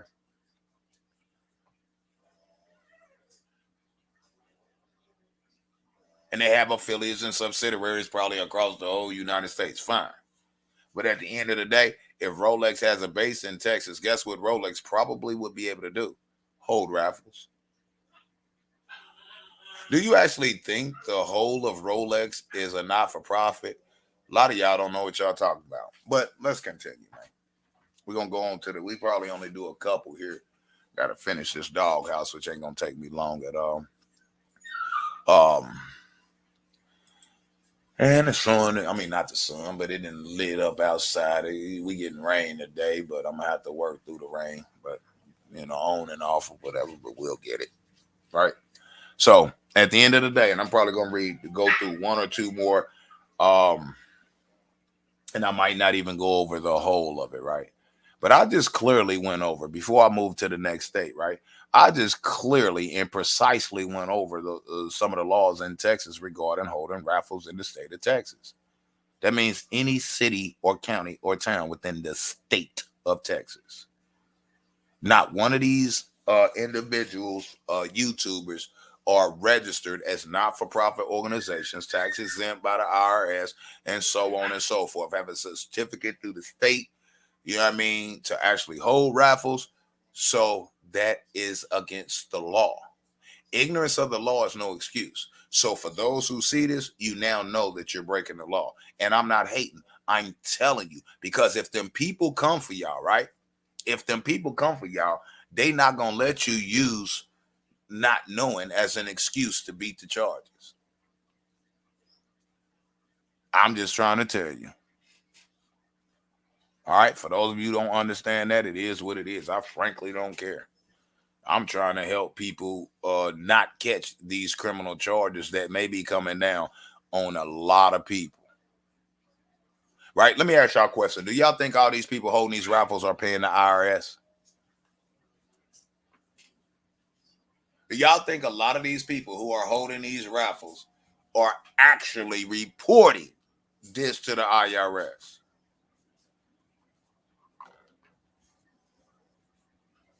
I highly doubt it. You know what they're doing? They're reporting it on their business taxes. They're reporting it on their business taxes to get a tax write-off and to get money back from the IRS. Or do y'all not know what really goes on when people be doing these raffles? They're doing these raffles. For those who are reporting it, they're reporting it on their for-profit business taxes so they can get a write-off. Do y'all not know, right? Do y'all not know some of these car content creators that's doing these raffles on these cars, they are writing off that car as a giveaway and not reporting the money that they made off the taxes? I mean, not reporting the money that they made off the raffle. They're not reporting the money off what they made off the raffle, but they're filing it on their income taxes, their business taxes for profit. They're filing it on their taxes as a write-off. So let me get this straight. So they finance a car or buy a car. They then turn around and raffle it off to make more money than they paid for the car because they can't sell it for that price outright in the streets to make that profit. They're then selling tickets, raffling off the car, and the raffle is illegal, right? They're profiting all this money off the raffle, giving $1,000, $2,000 to charity out of $50, $70, $100,000, $100,000+, couple $100,000, depending on the vehicle, off a raffle, right? They're pocketing the money, right? And they're writing the giveaway of the car off on their taxes as if they gave somebody that car. And then the IRS credits them, which makes their taxes cheaper. That's fraud. That's fraud. That's fraud. I'm trying to help people. I'm not hating you because they watching everybody. And guess what the feds do? They watch you for years and let you build up a rapport. They watch you for years and let you set yourself up. I'm telling y'all now, stop. I'm telling y'all now, stop. I'm one of the only ones giving y'all actual sound advice and showing you facts, if not the only one. A lot of y'all have been told by other content creators who has been quote unquote successful in raffling off cars and dogs for you to do it too. And because they've been getting away with it, you want to go ahead and think it's legal and be like, man, everybody doing it. You don't want to do what everybody doing because you could be the one that get hit first. You feel me? So what you don't realize is they're running illegal raffles. That's number one. Number two, they're making money off the raffles, right? Number three, the giveaway they're writing off on their taxes as a loss. Let's say it that way for the layman. That's exactly what they're doing. Switzerland. Mention Rolex one more. I mean, the scapegoat. Let me get you out here, sir, man. At this point, man, you gotta hit that cash out, man, because I'm sick and tired of you mentioning Rolex, bro. I'm so sick and tired of you mentioning Rolex, bro. You feel me? Listen, man.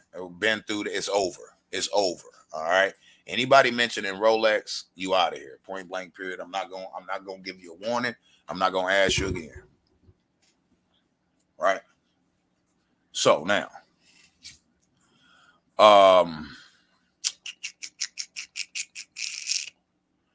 you are a better man than me, W.A.W.G. I wouldn't care about some of these clowns. You have my respect. I don't, but here's the thing. A lot of these people I don't consider to be clowns. You know what I mean? A lot of these people that are engaging in this, I'm subscribed to them. I actually like a lot of them's content. Some of the videos they make, I don't really care for. I'll click off of them, but I don't know them as a person to dislike them. I don't know them in real life as a person to dislike them as a person. I just like a lot of the content that a lot of these content creators put up, the car content, the dog content. You see what I'm saying? It's a lot of these content creators in the dog community that I like their content per se, but I don't really too much care for some of the dogs that some of them have.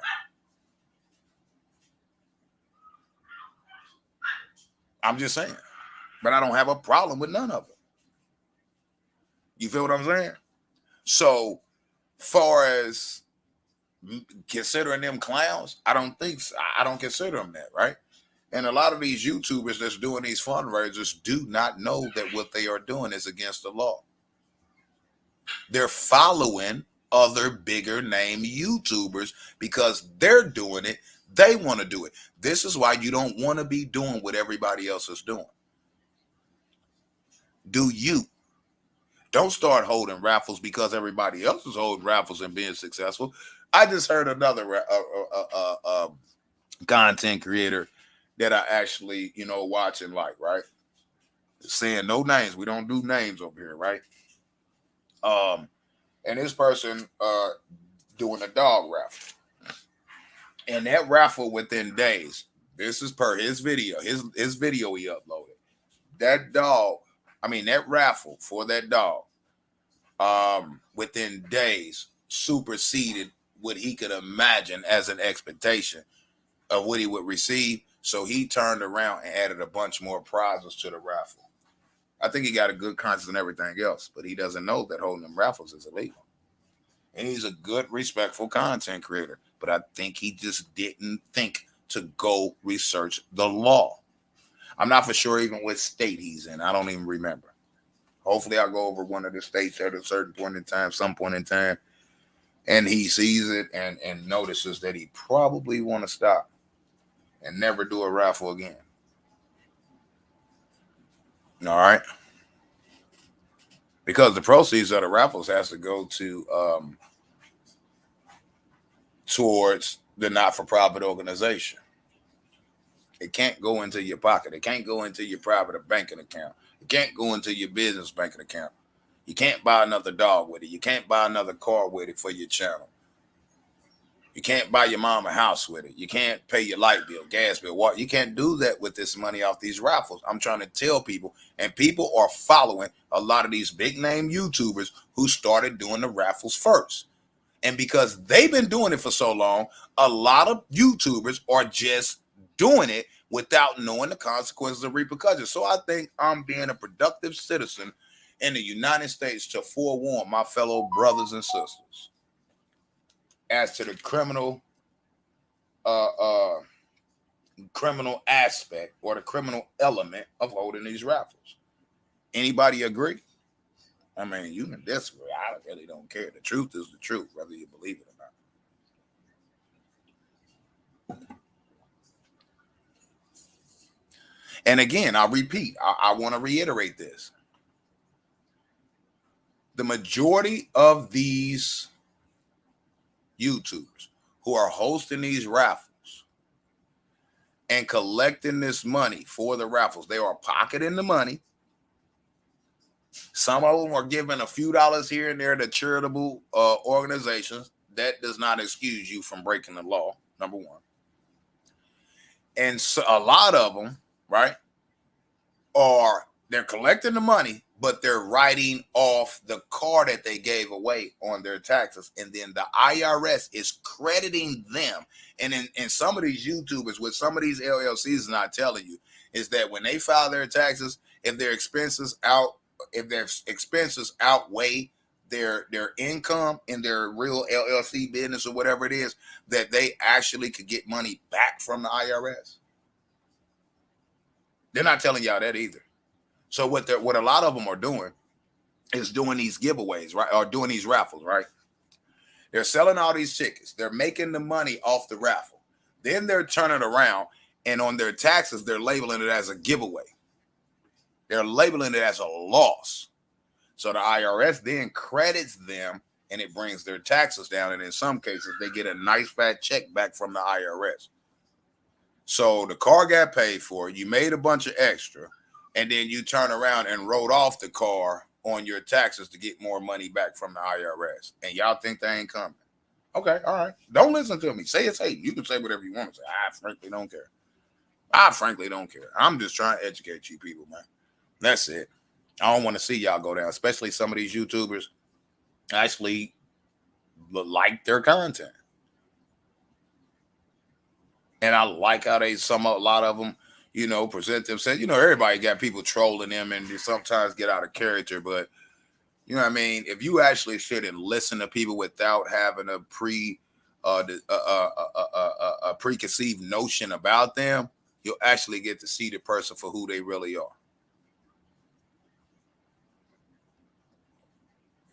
For the most part. Anyway. Call It Clean says, I will go with yes. Call It Clean, man. You way behind, bro. Mr. Pickleworth says, oh, absolutely not. That's exactly right, Mr. Pickleworth. The IRS don't play, says Call It Clean Service. Excuse me. They're paying attention, Bree. I think you meant bruh. They just don't care what you're saying, unfortunately. Hey, it is what it is. I don't care that they don't care. I care about putting this information out there so when the dog poop hit the fan, they can't say they weren't forewarned. All right, they can't say they weren't forewarned. Dang, piece of scapegoat. Yeah, he keep doing the same crap, and I asked him multiple times to stop. And he keep doing it, so that's on him. He won't come back in. He can show some love to my platform, man, if I got to deal with that type of crap.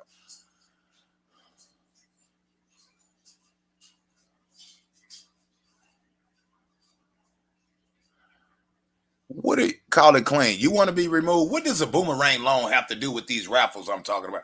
Man, what is wrong with some of you people, man? Man, listen, man. Lord Jesus, man. Y'all, boy, I swear, man, you can't help people. You can't help people for nothing around these parts, man. You can't help and try to educate people for nothing around these parts. First, it was Rolex. Now it's boomerang loans. What? Man, y'all tread lightly, man, because it's like that clearly shows that y'all not paying attention. Asking me questions like that clearly shows and displays the fact that y'all are not paying attention. That's okay. Hey, it's on y'all, man. I ain't tripping. Now, let me hold on. I put some of them in the folder, so let me pull that up real quick.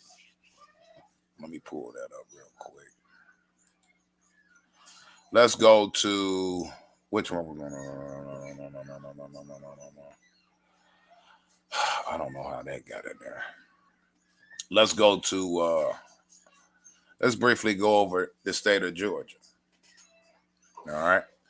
There's, quite a few people doing raffles in Georgia. Okay. 2010 Georgia Code, Crimes and Offenses, Offenses Against Public Health and Morals, Gambling and Related Offenses, Part 1, Gambling, Raffles operated by non-profit tax-exempt organizations. Raffles operated by nonprofit tax-exempt organizations. A. It is the intention of the General Assembly that not only nonprofit tax-exempt churches, schools, civic organizations, or related supported groups, nonprofit organizations qualified under Section 501c of the Internal Revenue Code as amended, or bona fide nonprofit organization approved by the sheriff, which are properly licensed pursuant to this section, shall be allowed to operate raffles. Is any of these people doing raffles on dogs and raffles on cars in the state of Georgia fit into that qualification? Absolutely not. Any of these YouTubers, shall I say. This is not hating on them. Like, cut it out, people. It is the intention of the General Assembly. Y'all don't know who the General Assembly is. The General Assembly is the one in every state who sets down, who passes down the laws of the state, and then those laws are then codified into statute. Right? Right?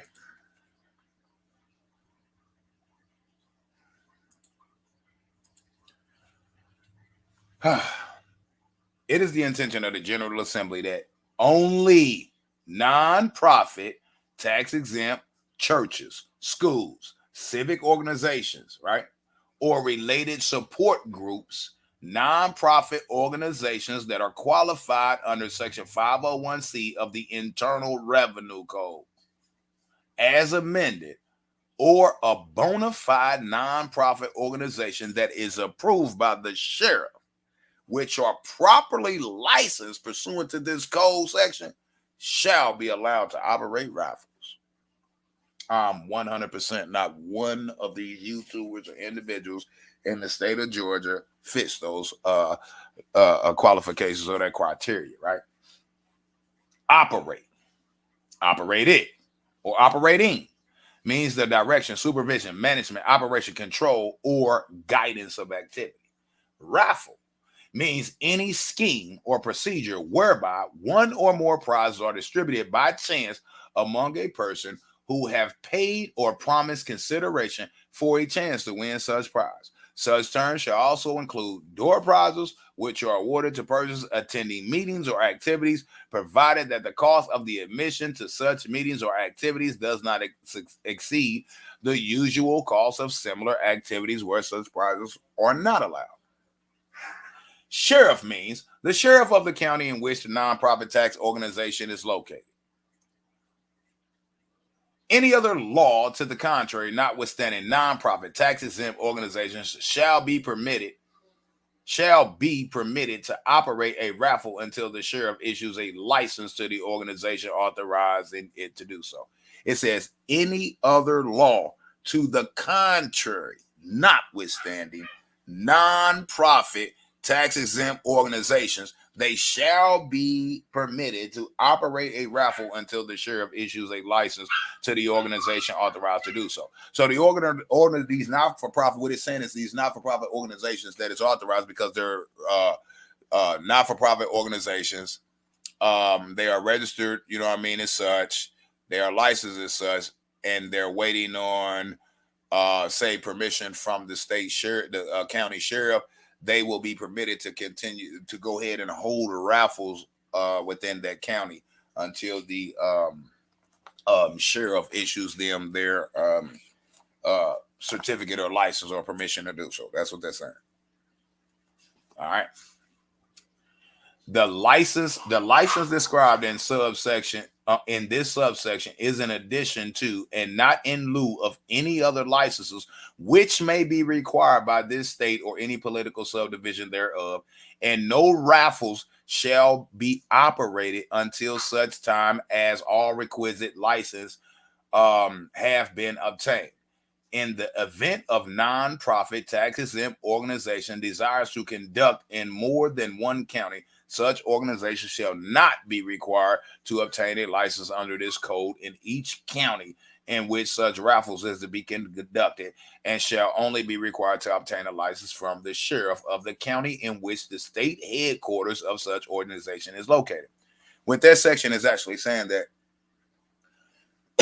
if you're going to hold a raffle, right? If you're a not-for-profit organization in the state of Georgia, you're going to hold a raffle, but your raffle is going to consist of many different cities and counties within the state of Georgia, then you're only required to get permission from after all your other licenses is in place or whatever. Then far as registering and getting permission or a license from the sheriff, you only got to do it in the county in which your not-for-profit organization is registered in. You don't have to do it for every county that you're going to be holding that raffle in. Speaks for itself. D. Any non-profit tax-exempt organization desiring to obtain a license to operate raffles shall make application to the sheriff on forms prescribed by the sheriff. The sheriff may require the payment of an annual fee not to exceed $100 because you have to pay an annual fee in basically every state. If once you qualify, you're a qualified organization to hold raffles within the said states, you then have to pay a renewal fee every year. And it's different in every state, but I've seen the most of them is like under $100, $100 or less. No license shall be issued to any nonprofit exempt organization unless the organization has been in existence for 24 months immediately prior to the issuance of the license. So I've seen a lot of people this year create LLCs and immediately go to doing raffles. Man, y'all in big trouble if y'all don't stop. I'm just trying to warn you. The license will expire at 12 midnight on December 31st following the granting of the license. Renewal applications for each calendar year shall be filed with the sheriff prior to January 1st of each year and shall be on a form prescribed by the sheriff. What that is saying, right? It's year to year, not year to date. No, it's in the calendar year, not year to date. What does that mean? That means that you're supposed to file for your license in the state of Georgia, right? Prior to January 1st. So prior to December 31st, prior to January 1st of the following year, you're supposed to apply prior to that in order, you're supposed to file prior to it in order to get the full year, right? So say you don't file till June 15th. Well, January 1st of the following year, you're required to pay another fee. Well, it's only been 6 months. Well, it's calendar year, not year to date. That means it don't go June 15th of this year to June 15th of next year. It's January 1st to December 31st. If you go in and file for a license November 22nd to hold raffles, you by the time you get that license, you didn't pay that $100 fee for the license in your county to the sheriff, but you ain't been able to hold no raffles. And now January 1st of the following year come around, you got to pay again and renew again. But I ain't held no raffles. It's calendar year, not year to date. All right. So hopefully y'all understand that. Now let's continue. Each application for a license and each application for renewal of a license shall contain the following information: the names and addresses of the applicant, and that's all in the. This is what you got to in the state of Georgia. I'm gonna go ahead and go over it. This is in the state of Georgia what all you gotta have to even get a license from the sheriff after you got all your other ducks in a row. Each application for a license and each application for renewal of a license shall contain the following information: the name and home addresses of the applicant, which they're not providing either. They're providing P.O. boxes and everything else. But if the applicant is a corporation, association, or other similar legal entity, the names and home addresses of each of the officers of the organization, as well as the names and addresses of the directors or any person similar situated of the organization. The names and home addresses of each of the persons who will be operating, advertising, or promoting the raffle. The names and home addresses of any person, organizations, or other legal entities that will act as surety for the applicant or to which the applicant is financially indebted or to which any financial obligations is owed by the applicant. A determination letter from the IRS certifying that the applicant is an organization exempt under federal tax law. A statement affirming that the applicant is exempt under the income tax laws of the state under code section 47-7-25. And in Georgia, you probably got to go and start looking up OCGA. That's Georgia's codes annotated. All right. Now, the location at which the applicant will conduct the raffles, and if the premises on which the raffles are to be conducted is to be leased, a copy of the lease or rental agreement, and the statement showing the convictions, if any, for criminal offenses other than minor traffic offenses, or each of the persons listed in subparagraph A, B, and C of this paragraph. The sheriff shall refuse to grant raffle license to any applicant who fails to provide fully the information required by this code section. Some of these people running these raffles got criminal histories, criminal records. Some of these people hold these car raffles and dog raffles and other raffles in the state of Georgia. Now, we into the state of Georgia. We just did Texas. Like, come on, y'all. I'm trying to help y'all, man. Get your mind right, man. Take it as hate all you want. I'm trying to educate you, because evidently your lawyers ain't telling you that you running these raffles is illegal and it could get you sent to jail. Your lawyers is not telling you. I mean, y'all paying these lawyers allegedly all this money and they're not even telling you, and I'm giving it to you for free. I'm telling you to get out while you ahead. Get out while you ahead, and hopefully you don't fall back. Because if they already on you, they coming. What I'm telling y'all is there's too many people doing raffles right now on YouTube, and there's too many people who are purchasing tickets that are complaining that y'all raffles are scams and so on and so forth. Okay? Every day we see new raffles going up. Every day we see a lot of people complaining, oh man, I bought $3,000 worth of tickets and didn't win. It's a scam. Somebody that bought 3 tickets and spent $50 won. They gave it to their cousin. We hear this all the time. Do you think these people ain't mad about their bread? Do you think that some of these people haven't already called on some of y'all and actually got investigations opened up on y'all right now? And the fact that y'all don't realize that y'all selling tickets across state lines. You're selling tickets on the internet, and people across the United States are buying these tickets, so that brought the feds in. I'm telling y'all what I know, and y'all just won't listen. The feds are watching every single one of these raffles, and the feds take years and allow you to hang yourself. They give you the rope and allow you to hang yourself by you continuing to think because you haven't got caught, or nobody's came to you, or the police ain't said nothing, or the feds ain't said nothing, that you could.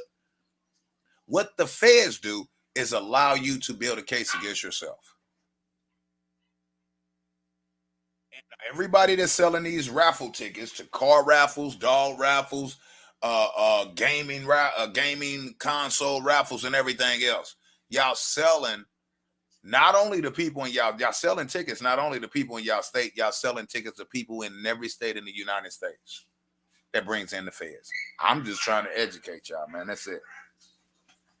When a non-for-profit tax-exempt organization which operates or intends to operate raffles for residents and patients of a retirement home, nursing home, or hospital operated by the organization, at which gross receipts are or will be limited to $100 or less during each raffle, and pays or will pay prizes having a value of $100 or less during each raffle, then notwithstanding any of the provisions of this code or any of the rules and regulations promulgated by the sheriff pursuant to the provisions of subsection 1 or I of this code section, neither the applicant nor any of the persons whose names and addresses are required under subparagraphs A and B of paragraph 2 of this section shall be required to submit or prove fingerprints or photographs as a condition of being granted a license.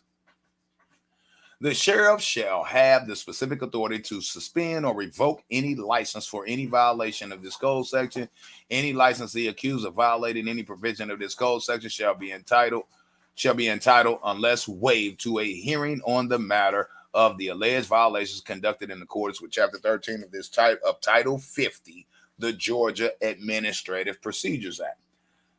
By making application for a license under this code section, every applicant consents that the sheriff, as well as any of his agents, together with the prosecuting attorney, and as well as any of his agents, may come up on the premises of any licensee or upon any premises on which any licensee is conducting a raffle for the purpose of examining the accounts and records of the licensee to determine if a violation of this code section has occurred. The sheriff shall, upon the request of any prosecuting attorney or such prosecuting attorney designee, certify that the statute of any organization as to that organization's exemption from payment of state income taxes as a non-profit organization. The sheriff shall also, upon request, issue a certificate indicating whether a particular organization holds a current valid license to operate a raffle. Such certificates properly executed shall be admissible in evidence in any prosecution, and Code Section 47-7-60 relative to the disclosure of income tax information shall not apply to the furnishing of such certificate. Notwithstanding the other provisions of this code section, the sheriff, upon receiving written evidence of a bona fide nonprofit tax exempt status of an applicant organization, shall be authorized to issue a special license, a special limited license to a nonprofit tax exempt organization, which will allow it to operate up to 3 raffles during a calendar year. In such cases, the sheriff shall waive the application and license fee provided for the in subsection D of this code section, and the annual report provided for in subsection J of this code section.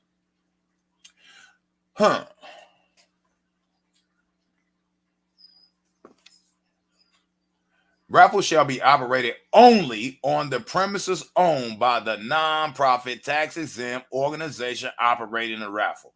Raffles in the state of Georgia shall only be operated only on the premises owned by the nonprofit tax-exempt organization operating a raffle on property leased by the nonprofit tax-exempt organization and used regularly by that organization for purposes other than the operation of a raffle, or on property leased by the nonprofit tax-exempt organization operating a raffle from another nonprofit tax-exempt organization. What is it saying?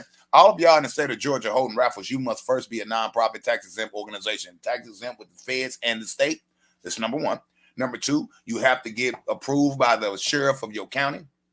And number three, if you're going to hold raffles, you have to hold the raffles in real time on your property, or a property leased by the business, the nonprofit organization that you run.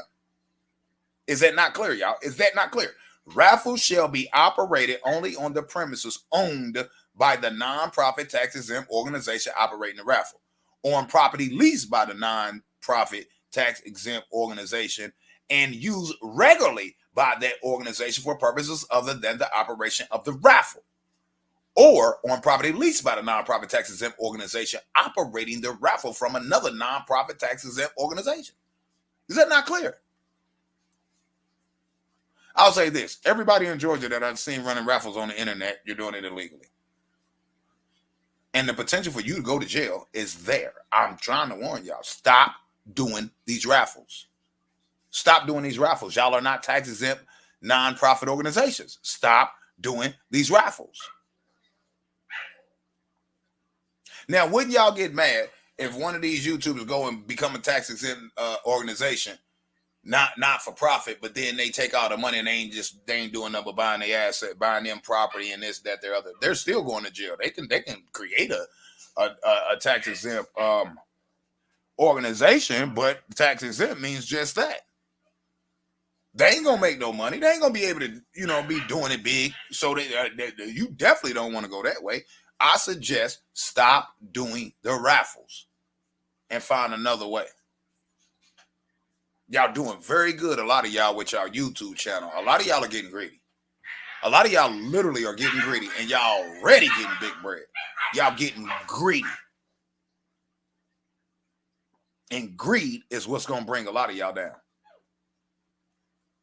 getting gritty. You do one Raffles. I done seen some of these people, and I fuck with, met, associate with them, right? Well, I can't really say associate, but I follow their channels. I like their content, everything else, right?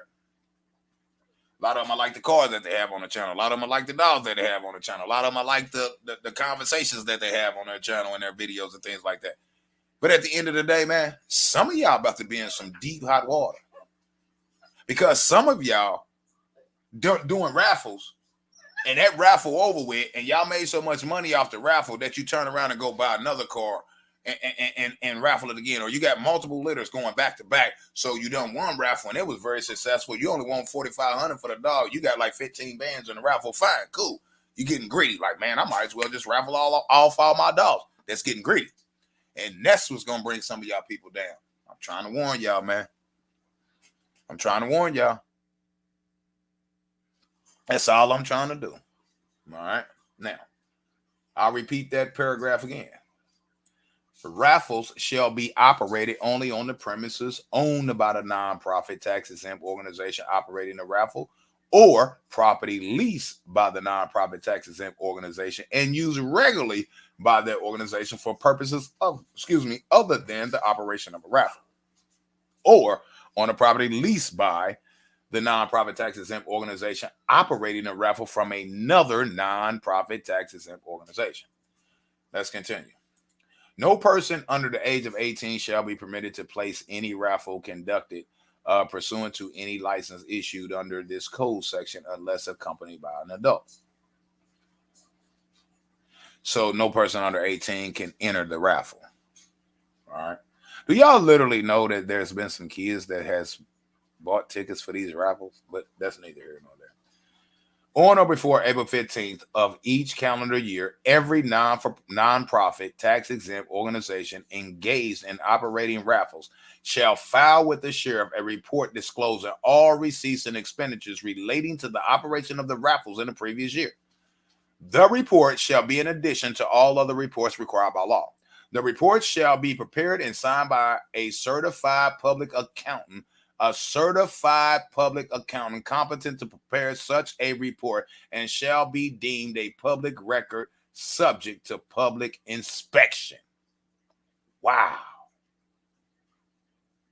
A licensee that conducts or operates a raffle shall maintain the following records for at least 3 years from the date on which the raffle is conducted. So if you conduct a raffle, you are obligated by law to hold those records for a minimum of 3 years before disposing of them. An itemized list of the gross recipients for each raffle, right? Gross receipts, right? An itemized list of all expenses other than prizes that are incurred in conducting of the raffle, as well as the names of each person to whom the expenses are paid and receipts for all the expenses. A list of all prizes awarded during the raffle and the name and address of all persons who are winners of prizes of $50 or more in value. Do y'all people who buy into these raffles know that in Georgia, they are obligated to list y'all names and y'all addresses if you are labeled to be a winner of the raffle? You know why? Because have y'all seen the show Price is Right? I know a lot of y'all seen the show Price is Right, right? Like, we used to watch the show Price is Right. I'm 45 years old, right? And people would win cars, right? But what a lot of people didn't realize is if you win something like that, you win the car and you don't have to pay no money for the car. But guess what? If you win a $50,000 car on the Price is Right, guess what you got to do? You got to pay the taxes on the $50,000 win. Do you know most people that was winning cars on the Price is Right could not keep the cars and had to sell the cars because they couldn't afford to pay the taxes on the car? What would be 50, depending on the state, what would be 50,000, the taxes on $50,000? Most of these people did not have the money to not only pay the taxes on the car, they didn't have the money to even plate the vehicle. You know how much it costs to plate a vehicle that's valued at $50,000? You know how much the BMV, a DMV, Bureau of Motor Vehicle, Department of Motor Vehicle, depending on your state? Do you not know how much that costs? whether you pay it in cash or not. If you sit up here and purchase a car from a dealership and you get finance for it, you got to pay. Your plate cost is on the total value of the car. You wonder why your plates is so high. You wonder why your registration is so high, because it's based on the value of the purchase. So the people, this is the other thing. This is the other thing, right? This is why the IRS is involved, right? And I'm telling y'all not listening. I'm trying to forewarn y'all. This is why the IRS is involved, right?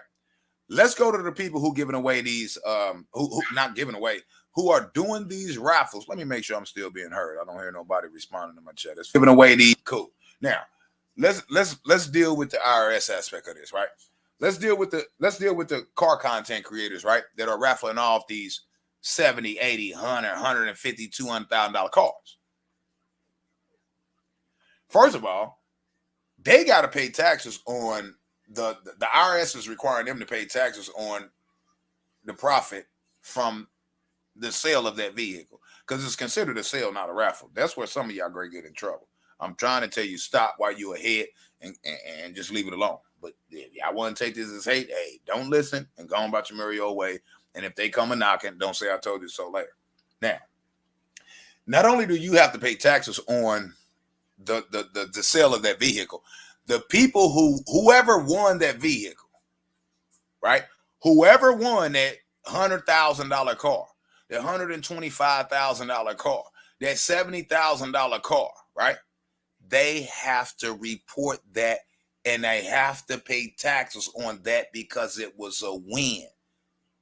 If I go to the casino, right, and I put $100 on number 7, they spin that wheel. Number 7 roll around. That's a raffle. It's gaming.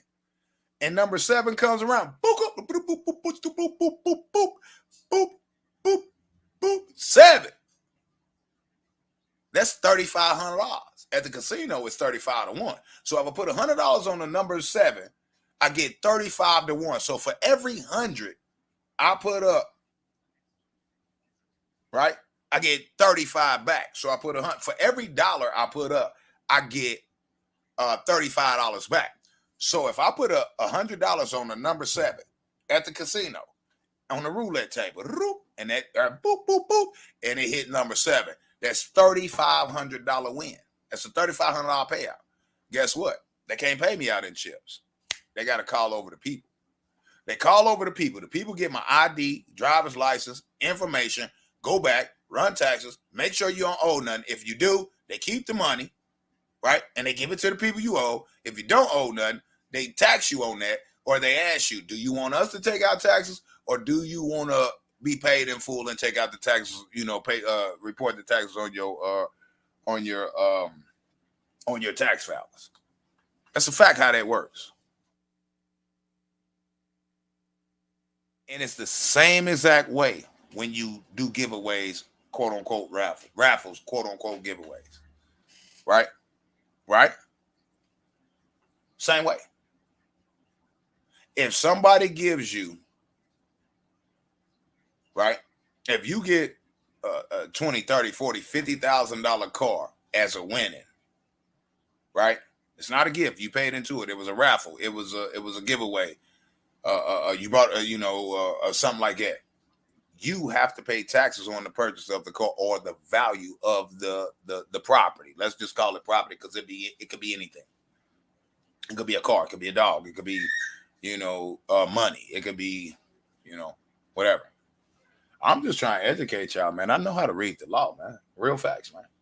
Now, a list of all prizes awarded during the raffle and the names and addresses of the person whom are winners of the prizes of $50 or more in value. So if you're doing a raffle in the state of Georgia, and let's say that you are a legitimate nonprofit organization, got licensed by the sheriff of the county and so on and so forth, you're required to any prize that you give out that is $50 or more, you have to give the names and addresses of the people who won, because that has to be reported, right?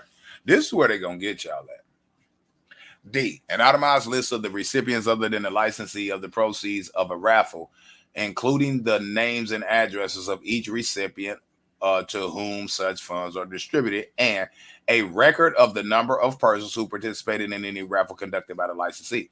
So if you're running raffles in the state of Georgia, you got to give the sheriff every name of every individual, every name and address of every individual who participated in the raffle.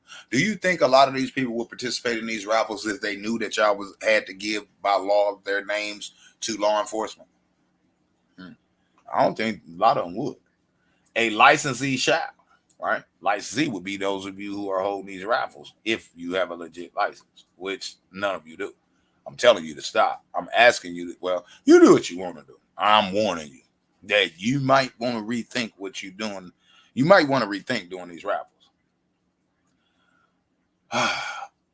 A licensee shall own all equipment used to conduct a raffle, or lease such equipment from an organization that is also licensed to conduct raffles. Guess what? You can't, in order to do raffles in the state of Georgia, any equipment you're using to do raffles, you must own it. There's people on YouTube in Georgia using this online raffle creator. They don't own none of the equipment used to run those raffles. Y'all get what I'm saying? Do y'all get what I'm saying? Y'all get what I'm showing? I'm breaking down the law. Nobody's ever done this for y'all. Don't take it as hate. Take this as education that might save you a trip to jail and save you destroying your business. That's what y'all should take this as. Don't take this as hate or jealousy, because why do I have to be hate? Why do I have to hate somebody and be jealous of somebody? Like, it doesn't make sense. If you're running a raffle in Georgia, you must own all equipment used to conduct a raffle, or you must lease the equipment from an organization, but that organization has to be licensed within your county and state to be able to conduct raffles. So whoever you lease it from has to also be allowed to do raffles in your state, i.e., it boils down to being a 501c3 and tax exempt status at the state and federal level. Wow, it doesn't get any more simplified than this. Display his raffle license conspicuously, right, at the location where the raffle is conducted. You ever seen one of these YouTubers on YouTube show their license and post that as a screenshot within the ticket sales of their raffle? Nope. Conduct raffles only as specified in the licensee's application, and not conduct more than one raffle during any calendar year. So anybody doing raffles, even religious organizations, even qualified organizations in the state of Georgia, you only can do one raffle per year, even if you are a not-for-profit organization. Every state is a little bit different. Some of the states have some of the same rules, but some states have even more strict or stringent rules. These are facts. This is what I'm showing you. I just done Texas. I'm doing Georgia right now. Non-profit tax-exempt organization shall enter into any contract with any individual. Hold up. No. Let me highlight this. No non-profit tax exemption organization shall enter into any contract with any individual, firm, association, or corporation to have such individual, firm, association, or corporation operate raffles or concessions on behalf of the nonprofit tax exempt organization. Nonprofit tax exempt organizations, which is the only people who can hold raffles in the state of Georgia or any state, shall enter into any contract with any individual, firm, association, or corporation. Some of y'all using these online raffle creators. That's a corporation.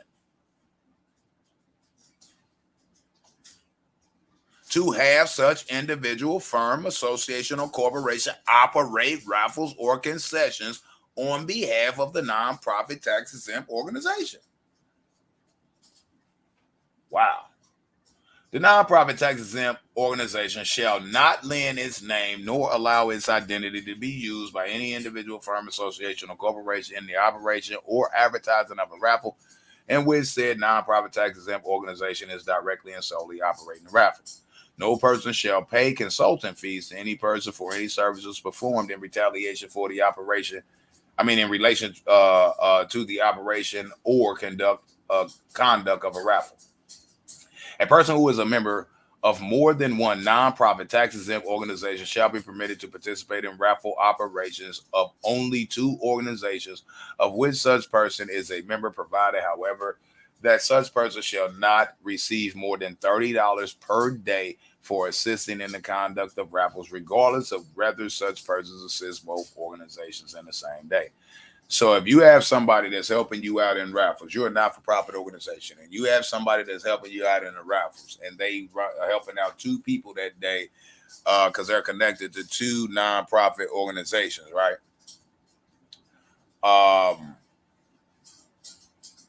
They cannot be paid if they're running two a day in one day. Let's just say they only can be paid $15 per those two nonprofit organizations. Is this live in preparation of you raffling off pups? You can't. I don't do raffles, sir. You can leave. I'll see you later, sir. Have a nice Sunday, man. Enjoy your Sunday. Maybe go to church, man. Maybe go to church. It's only 10:11. You still Eastern Standard Time. You still got time to attend church, sir. You need God in your life.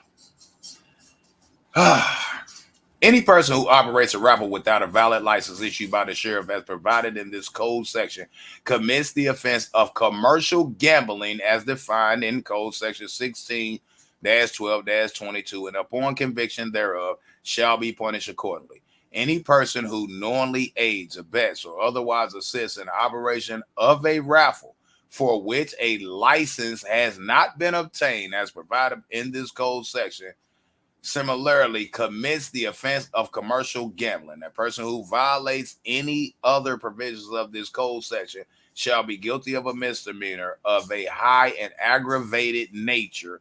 Any person who commits any such violation after having previously been convicted of any violation of this code shall be guilty of a felony, and upon conviction thereof shall be punished by imprisonment of not less than no more than 5 years, and by a fine not to exceed $10,000 or both. So all of y'all holding raffles in Georgia, and you're not a not-for-profit organization, and you don't follow the rules and regulations to the T, right? You're subject to a misdemeanor first, right? And then it says any person who commits any such violation after having previously been convicted. So your first charge would be a misdemeanor and some court fines. It's not going that deep into that. Now, if you continue to do it after being convicted in the state of Georgia, you now face 1 to 5 years in prison, and then you face a $10,000 fine and or both. Now, that's only on the state end. That's not on the federal end. That's not on the federal end. So we're going to pause right there and check the chat real quick. I'm just trying to run through this shit. Sorry for trying to read too fast. Mr. Pickleworth says that's right about the feds. They build evidence and wait until they have enough evidence to win overwhelmingly, even if it takes years. That's why they have over a 95% conviction rate. And a lot of people got the 95% conviction rate with the feds kind of wrong. Most of the conviction rate is most of the, how would I say this? The stats on their conviction rate is not actually accurate. And I'm going to tell you why. Because most people who actually catch a federal case, they end up taking a plea. The problem or issue we have here is a lot of people are, how would I say this? A lot of people are given stats for the feds as a conviction rate when a lot of the feds get people to take plea bargains. So if somebody takes a plea, that's not people are misconstruing the 95% conviction rate. If they have a 95% conviction rate, right? The average person would think that 100 people was taking it to trial that was federally indicted, and they convicted 95% of those people who took it to trial. It's not true. the majority of people that are taking the trial or that are indicted by the feds or what have you, they actually end up taking plea bargains, but it ends up in convicting somebody because they took a plea. So it's not like these people who go into the feds is actually taking this all the way to trial. So their conviction rate is not accurate as how people are perceiving it to be, as if the feds is taking everybody to trial, 100 people to trial, and they're convicting 95% of them. That's not true. Out of the 95%, quote unquote, what people consider to be the conviction rate of the feds, I would say about a good 40+% are plea bargains, if not more. I would say over 50% are plea bargains.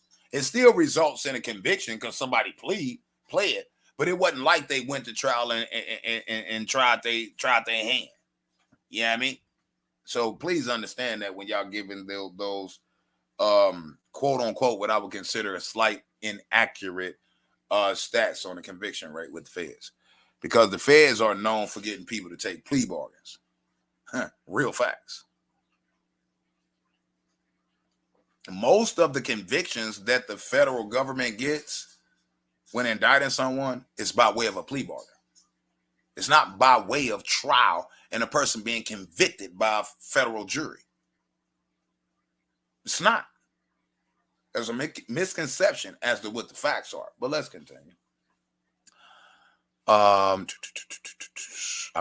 Okay. My friend went on The Price is Right and won the car and other prizes. They would not give the prize unless he paid the taxes on the car and other items, and he had like 60. Absolutely. That's exactly what I was just saying. So I didn't lie at all. I told the truth. I know what goes on here. You have to pay the taxes on that car to get that car. Just like you got to pay the taxes on a car when you get a car from a dealership, right? The dealership don't even give you the paperwork. The dealership sends the paperwork in for the title. For the title. The dealership has you pay the tax fees to them so they could give it to the state and the feds. You then gotta, once you do that, you get the car, you get paperwork to register the vehicle, but then you gotta go to the license branch, BMV or DMV, and pay more taxes. This is a fact. So when you win a car on these shows, you can't even take the car until you pay the taxes.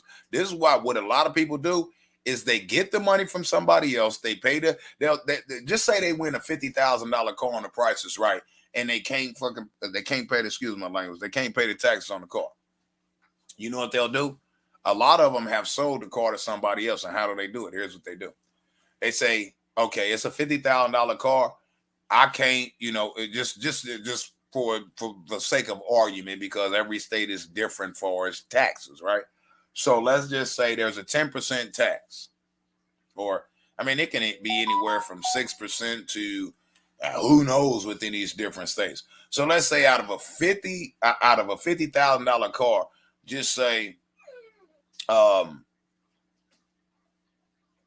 it's about $5,000-$6,000 in taxes.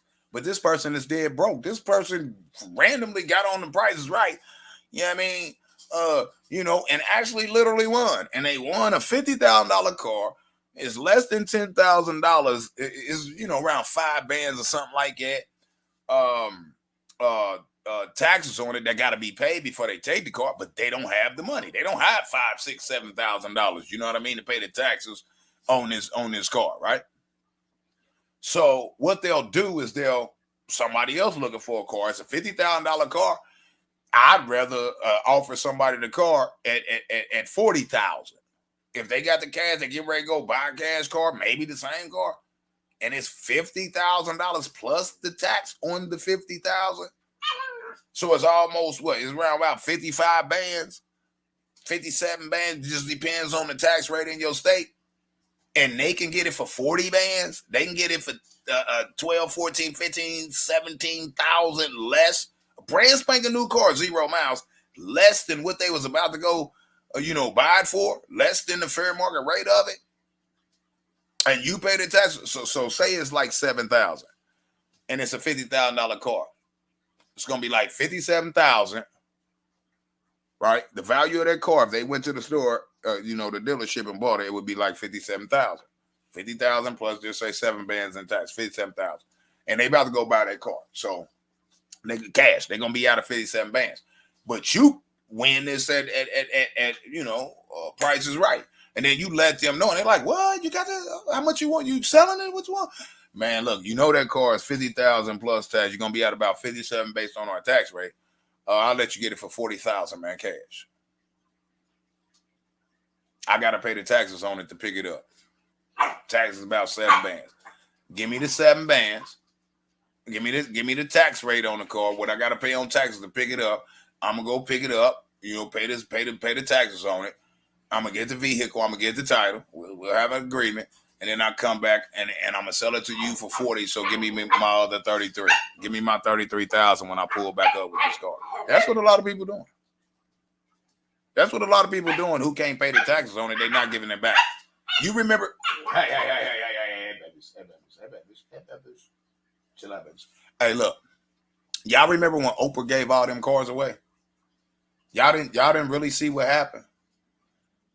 Y'all didn't see what happened. How many people, by a show of ones, remember when Oprah Winfrey gave all them cars away on her show? When she was giving all them cars away regularly on her show. Well, I ain't gonna say regularly, but she, I think a few times she gave away all those cars on her show. Anybody remember? Press 1. I'm reading stuff to you in lawyer's terms. No, I'm not, man. Get out of here, cuz. I'm not reading. Nah, let me unblock you. But listen, I'm not reading nothing to you in lawyer's terms. I'm reading it for what it says. I'm gonna hide you. I jumped the gun. I'm reading it for what it says, and then what I'm doing is in layman's terms giving y'all what that means. So how would you even come here and disrespect me like that? Right? Whether you think that was disrespectful or not, and say that you're reading stuff to us in lawyer terms that a normal person would not understand. No, I'm not. I'm reading what it actually says. I'm reading what the laws in these states actually say. And then I'm breaking down in layman's terms what it means. Is that not what I've been doing, sir? So I unblocked you. I'm going to say you're not a troller. I don't know. But you claim that I'm reading this to y'all in lawyer's terms. I'm reading it to you for how it's written, and then I'm breaking it down. That's not it's not my fault, and you don't have the right to say I'm reading it to you in lawyer's terms when I'm reading it for what is written, and then I'm breaking it down in layman's terms, but you still say you don't understand. What don't you understand, sir? What don't you understand? I'm literally lost here. You say yes, but I do not understand. So because you don't understand, it's my fault that you don't understand. I do not know what a subsection is. Okay, Google it. You on YouTube, right? Google what a subsection is. A subsection is a section attached to another section.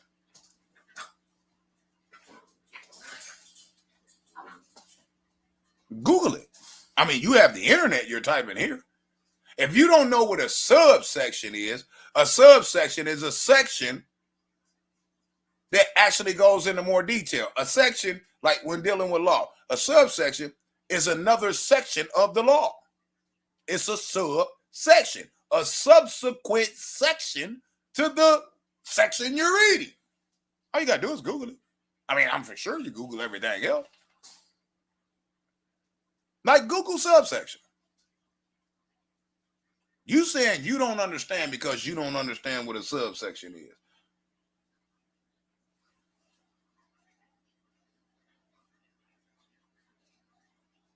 Code section 16, like here it says code section 16-12-22.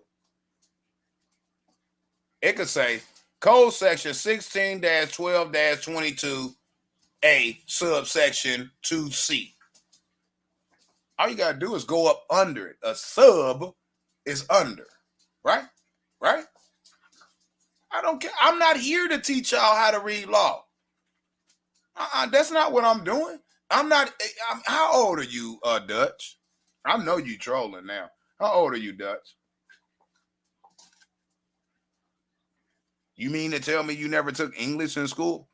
You don't know what a subsection is. That's what you told us in the chat. I find that quite weird. Let me check your channel, man.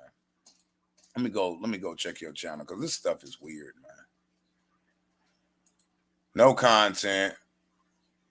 You just created this account this morning. You're trolling and you are about to be banned, sir. I was right when I blocked you. You just created this channel this morning. You just created this channel this morning. There's no way you woke up this morning, went to YouTube, created a channel, and I'm the first person you found. You just created this channel minutes ago, and you found me. Like, this is weird.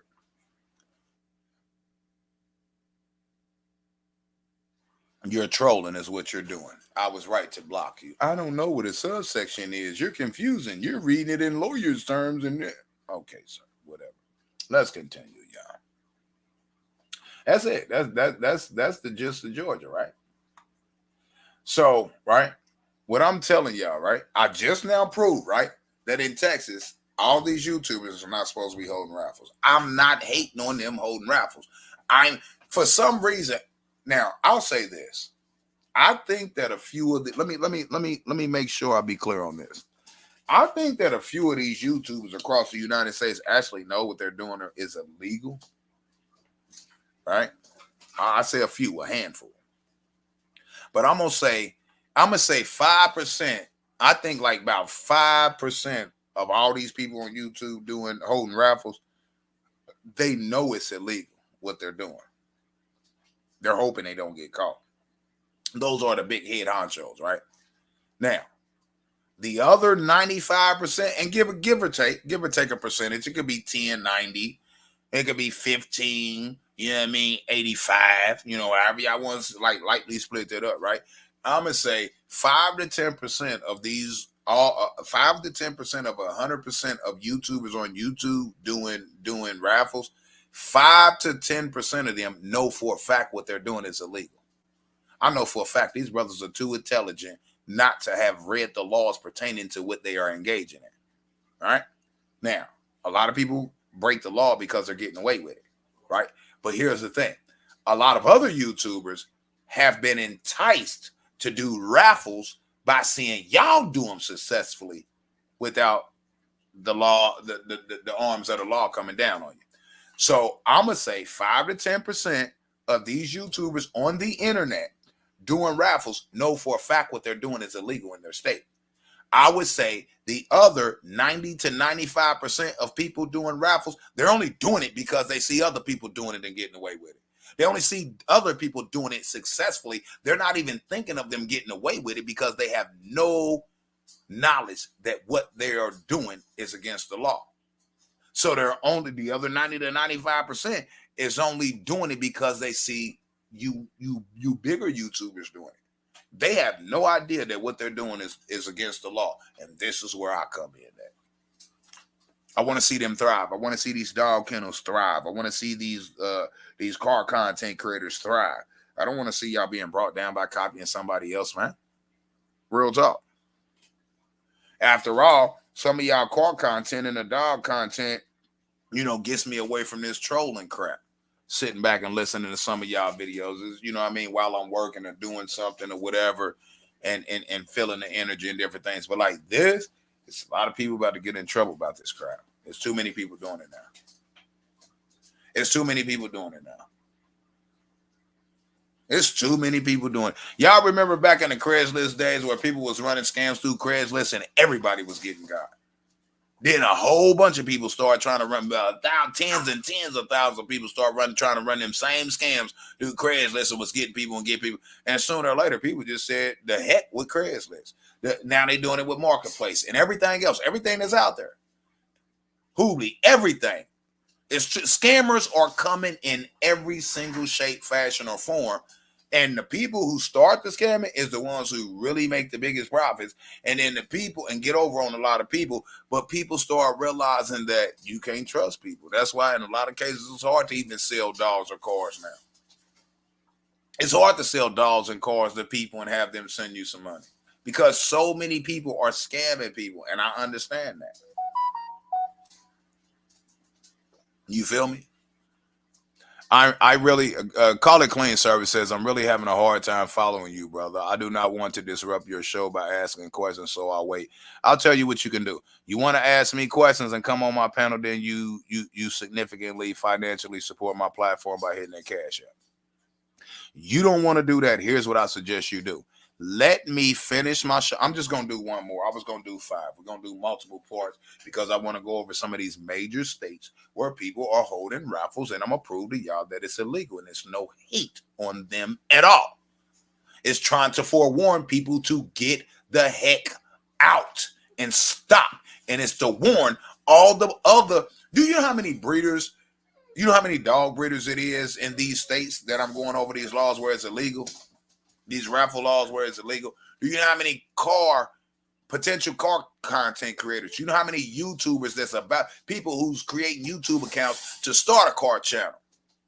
You know how many of these youngsters out here got a good job, been working, doing a little thing, got a hold to some money, getting paid real good money for the job that they do, and then they're trying to take and they didn't purchase a nice car, finance a nice car, whatever it may be, they can afford it.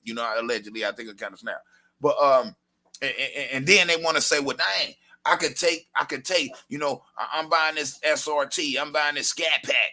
Yeah, I mean, I'm buying this whatever it may be, right? This nice car, this Corvette, but their job and their income allows them to be able to finance their vehicle, fine, right? And then they turn around and see about this YouTube stuff, right? And they're like, well, dang. Okay, this is a popular car on the internet. Let me go ahead and start a channel. Now, I'm going to work every day, but I got time, when I get off work and lean back this and that, I got time to do car content too. I just got this new $100 and some $1,000 car I got to pay off. Might as well try my hand at YouTube. So they want to try their hand at YouTube. They want to start their YouTube channel. They go ahead and start their YouTube channel and start making money off of their YouTube channel to help actually pay for the car. That means the job that they go to 9 to 5. A lot of these big YouTubers, some of them still go to a 9 to 5. Right? Now, they still work, right? They didn't quit their day job for YouTube. Smart move. Now, because YouTube can be swept from up under you at any point in time, AdSense can, right? So they say, okay, cool. I'm going to work, but I'm also going to create YouTube content with the car. And then it takes off. It takes off, and they start making quite a bit of money on YouTube. Well, at least just say they make enough to put gas in the car, buy the camera equipment, expenses as far as the content they making, and make their monthly payment for the vehicle. For the vehicle to be able to pay it off making their YouTube video, then that means the job that they've been working to make this money to where they could finance that vehicle because they credit good and they make enough money, then that means that's extra money for them now. Then their car is not going to be paid off with the check that they make at work every day. It's going to be paid off through their YouTube checks, and they still have something left over. And then these very people who running their life straight and just decided to come to YouTube and bring car content, see y'all doing these raffles. And then they jump right into a raffle, and then they get hit. They jump right into doing raffles, and then they potentially are going to lose everything.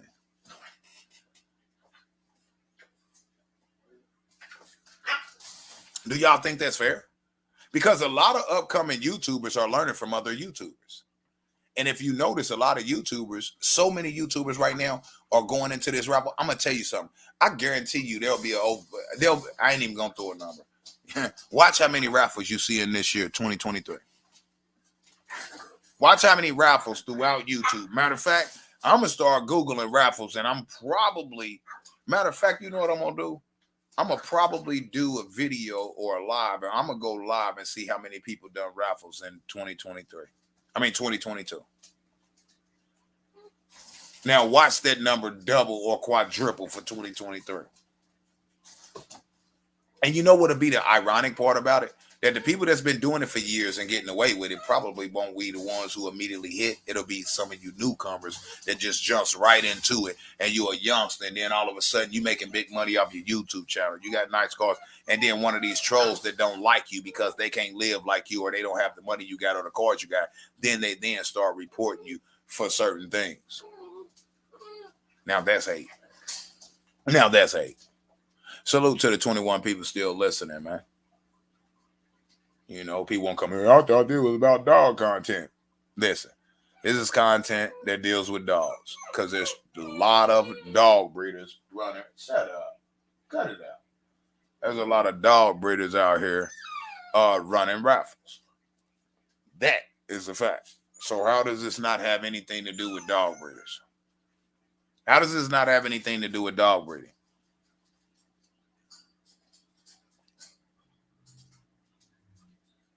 And some of these people are not selling dogs. I mean, not raffling dogs because they can't sell. I said earlier, most of them are raffling these dogs that they can't sell. I'm going to take the most back. Some of them are raffling these dogs because they cannot sell them for the price they want. Some of these people are raffling these cars because they cannot sell them for the price they want. So they raffle them off because they can get the money and plus some, right? Same thing with the dogs. Some of these people are raffling off dogs that they know they're not going to be able to sell, right?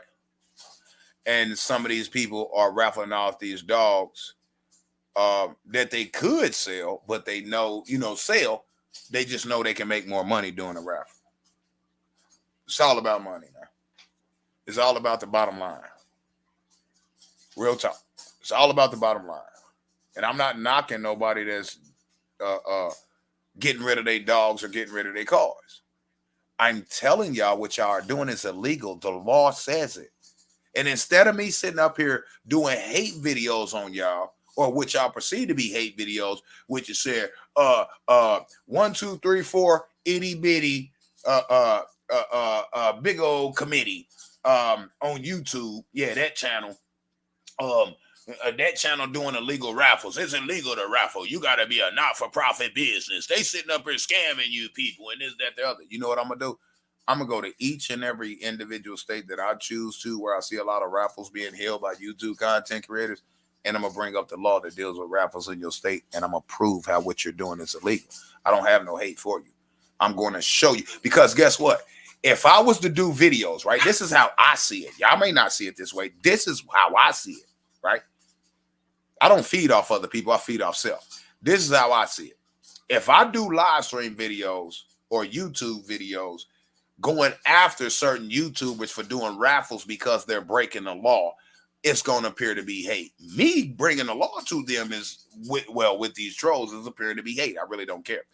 But if I go and do videos and expose, so to speak, I do expose videos like these other YouTubers or YouTubers that's doing raffles and specifically state them and name them and bring up the information and check their business organization to see if they are not for profit and all this and all that, I'm really going to be called a hater, right? If I do it like that, the people that I'm trying to get to realize the law and what they're doing is actually illegal, and they could be really in big doo-doo poops, horse poops, cow poops, them big lump of dumps. Yeah. If I don't do it that way, like if I do it that way, they're never going to listen to what I'm actually bringing to them because they're going to perceive it as hate. I don't care about you people that's not doing raffles saying I'm hating on other people, because I'm not. I haven't named one person, and I said no names in my chat of no content creator that's doing raffles, right? But if I go at them, name them, right, and then break down what they're doing and how it's illegal and point my finger at them, and then I go to the Secretary of State website in their state, right, to see if they're registered as a 501c3. And then I contact the feds to see if they 501c3 to prove that they doing it illegally. I'm like, you think they're going to listen to me? But if I just go state by state and break down the law of the laws in the state that they live in holding these raffles and prove to them by law without putting their name in it, without being like a call out or something, do you think they're more adept to listening? Do you think they're more adept to listening?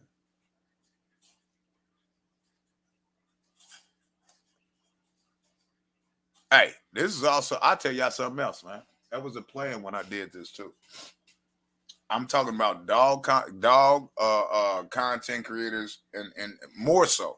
because that's what I see predominantly running raffles on YouTube. Dog content creators, car content creators, and I don't do the gaming community, but some of the dog content creators and car content creators have been raffling off gaming systems too. So that's why I brought the gaming in, right? But I don't do the gaming stuff. I don't game. I don't watch gaming. I don't do none of that, right? But check this out, man. I done lost my damn train. Daggum train of thought.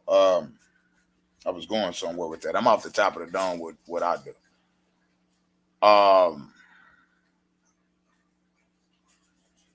It'll come back to me, man. It'll come back to me. But the whole point of the matter is I'm just trying to educate y'all that what y'all doing is illegal. And every one of you, every single person that I am aware of that's been doing raffles on YouTube through their channel, every single one of them has had naysayers. Every single one of them has had issues with people who bought tickets to the raffle, claiming that they're scamming. They're giving the cars or dogs away to their friends. They didn't own the car or whatever it may be. I'm trying to say y'all, right? Right? Because all y'all doing is coming into the YouTube world and y'all following somebody else's lead, and that's where you get in trouble. That's where you end up, having a price to pay.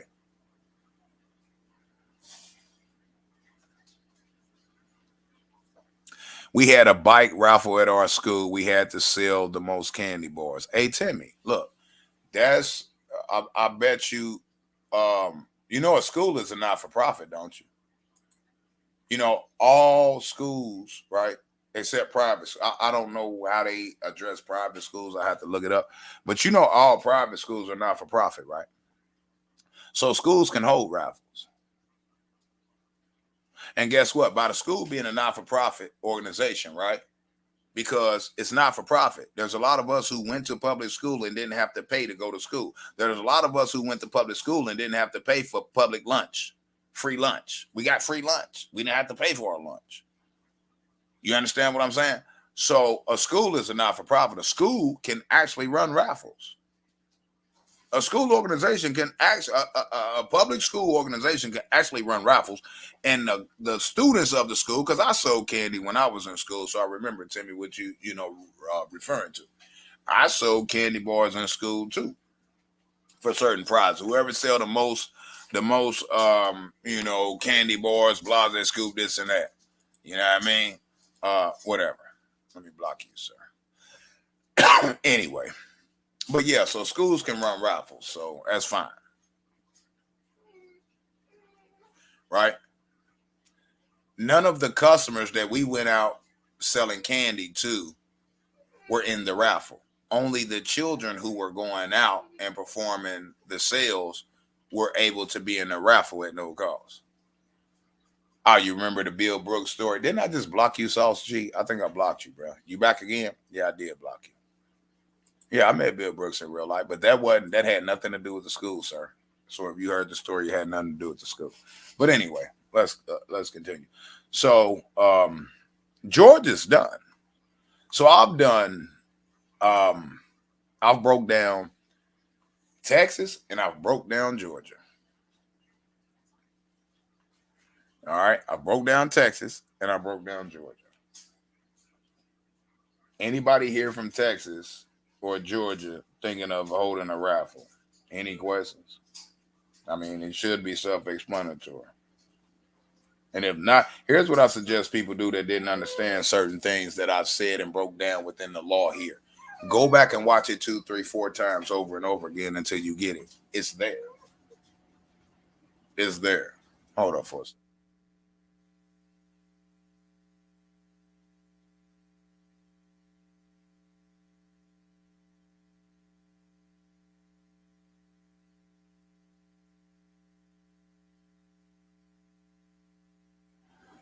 But yeah, so feel free to ask legitimate questions pertaining to the state of Georgia or the state of Texas.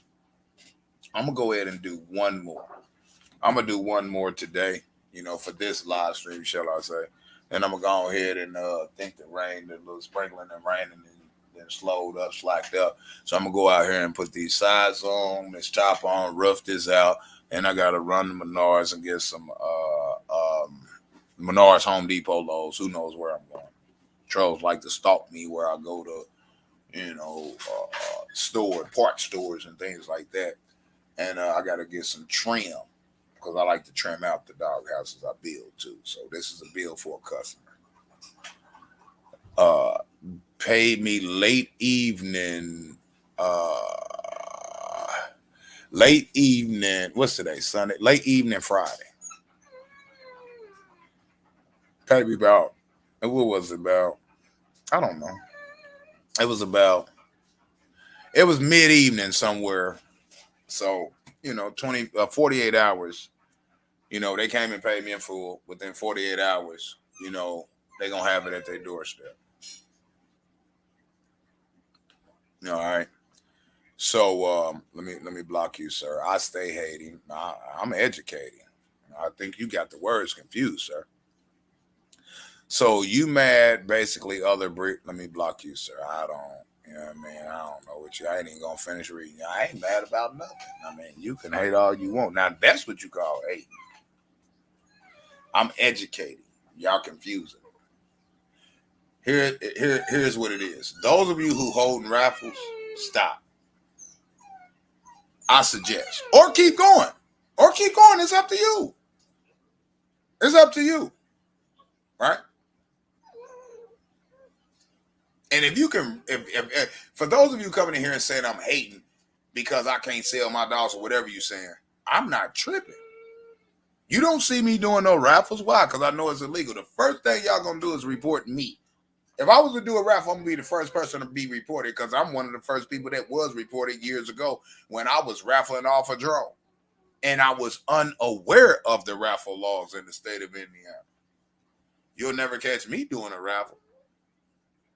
If I'm gonna do something, I'll do a 100% giveaway. I don't know what I'm gonna give away, but I'm gonna give away something at 5,000 subscribers, and I'm gonna give something away at 10,000 subscribers. It required nobody to give me no money. I'm not selling tickets. There is no tickets. You just gotta be a real loyal subscriber of my platform. All right, you feel me? Anybody mentioning names over here, you're out of here. That's for sure. So it is what it is. All right, here come the trolls. Come on in. I need the watch hours over here anyway. Come on in. I'm just going to keep blocking you. You think it's time for the pups to go out. I hear them crying. My pups don't go outside. My pups do not go outside, sir. You can get out of here, Drew. My pups do not go outside. My pups are 9 weeks old. My pups do not touch outside until they've had their last vaccination for parvo. My dogs do not go outside until they have been 100% vaccinated. So these dogs will do their thistle inside the crib, and I will maintain and clean like my wife and I've been normally doing and running our operation, because my puppies do not go outside. I'm not other breeders. I don't care if they up to date on shots or not. If they have not had their 100% full final vaccination, they do not touch the grass outside. Point blank, period. Parvo is nothing to play with, sir. All right? American bullies, man. American bullies, man. That's what I have. You're subscribed to my channel, right? I would think. I mean, y'all here? I would think. I mean, my channel. You can literally go to my channel, right? You can literally go to my channel, right? You can literally go to my channel. I mean, y'all here, I would assume you already sub. You can go to my shorts. You can go to my shorts. You can literally go to my shorts. I should swell up as much. What you don't want to do actually is get. You can go to my shorts. Back up.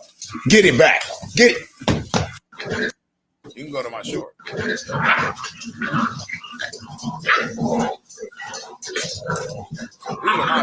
W.A.W.G Kennels LLC. You can go to my shorts. You can go to my shorts. Flexing. You can go to that's a fact. Hey, Lord back. Now to let me do that, play that through shorts. I don't know if they're gonna let me play that through my videos, so we gotta be careful with that. You can go to my shorts, or you can go to my videos,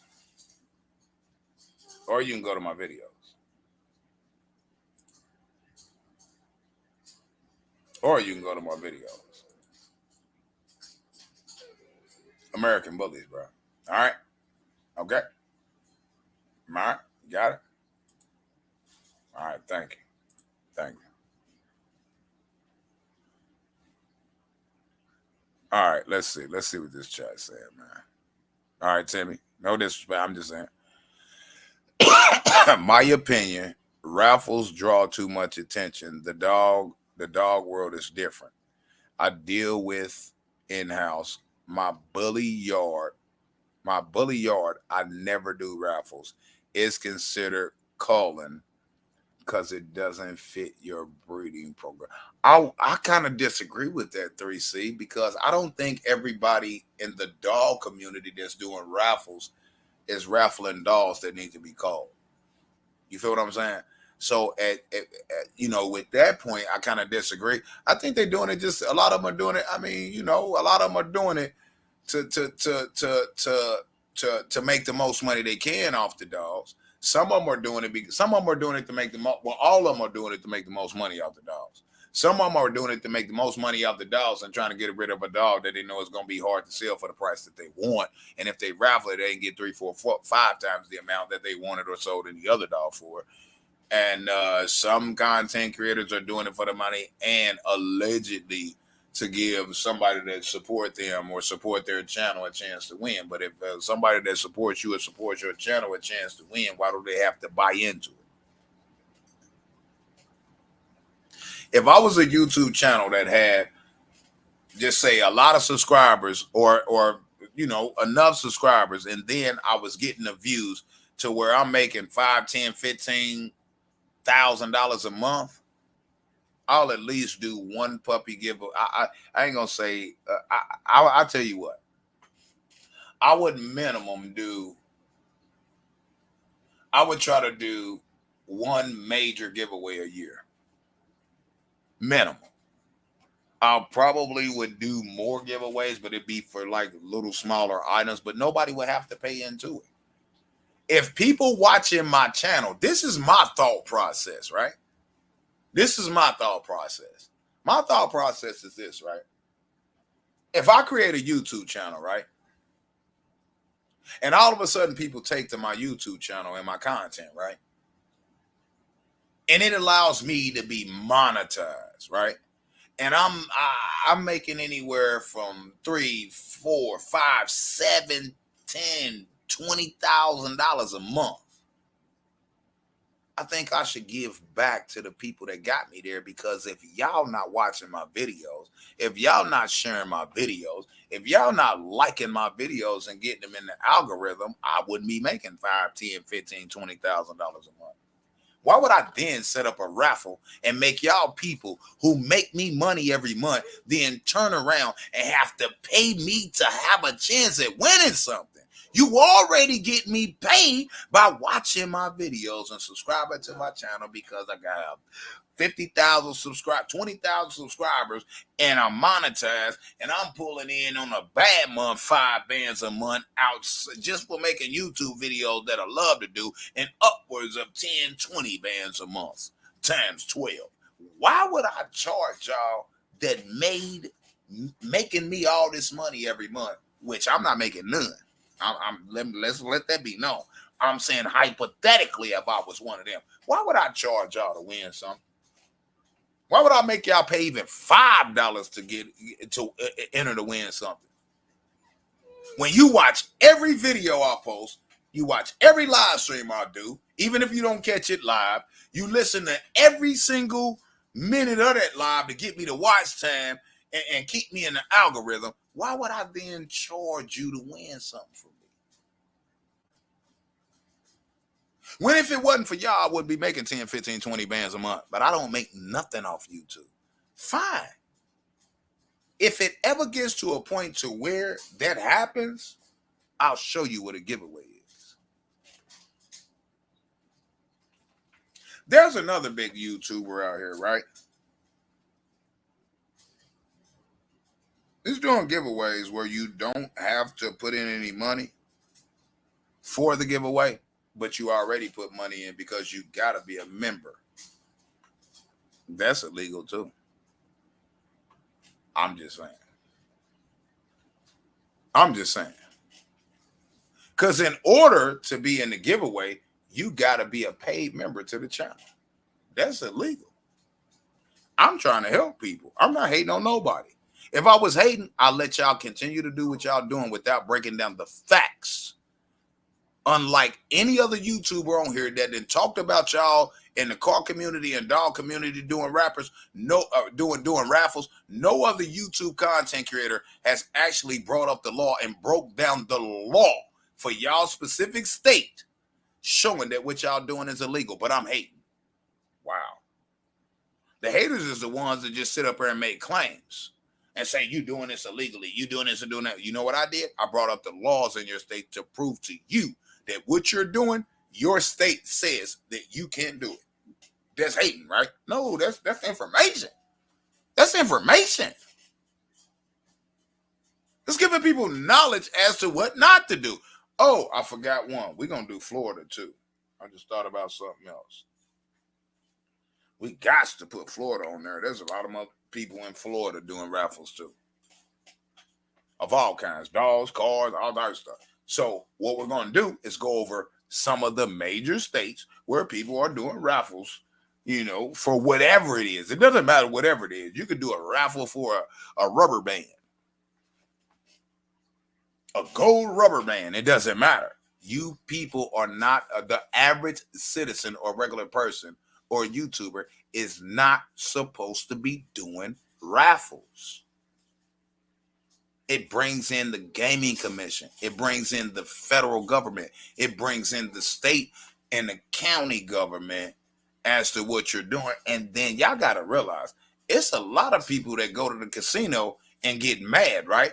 They get their tax check, they hit the casino, they lose about 15 bands, and then because they a gambler and went in there and got drunk, and then they want to go and report the casino and say the casino is scamming and running a scam. You think that's gonna work? The casino can actually gamble and allow gambling.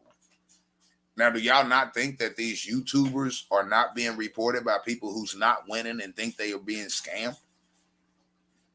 We got lottery here. The lottery commission, so do many other states. You know how many people complain to the lottery commission and complain to the government about the lottery commission in their state because they done bought all these tickets and they didn't win none. I bought 50 $10 tickets and didn't win $1. They running a scam.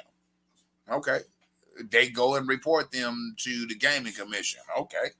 But that store or that lottery organization is doing everything by the law. You just a gambler and you got a gambling habit and you bought 50 tickets and you know what I mean, the winners are in there randomly, allegedly, I think.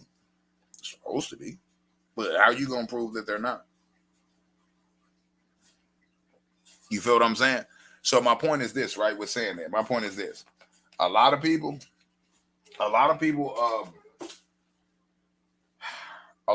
are running these and I'm going to save the other ones. I'm not going to go through another state right now. I was going to go over Illinois next. But I done Texas and I done Georgia. We'll do another live stream at some point. I don't know when. Because I got a few things I want to say to end this live. Going into the next state. You know, I got quite a few more states I want to run. I want to go over.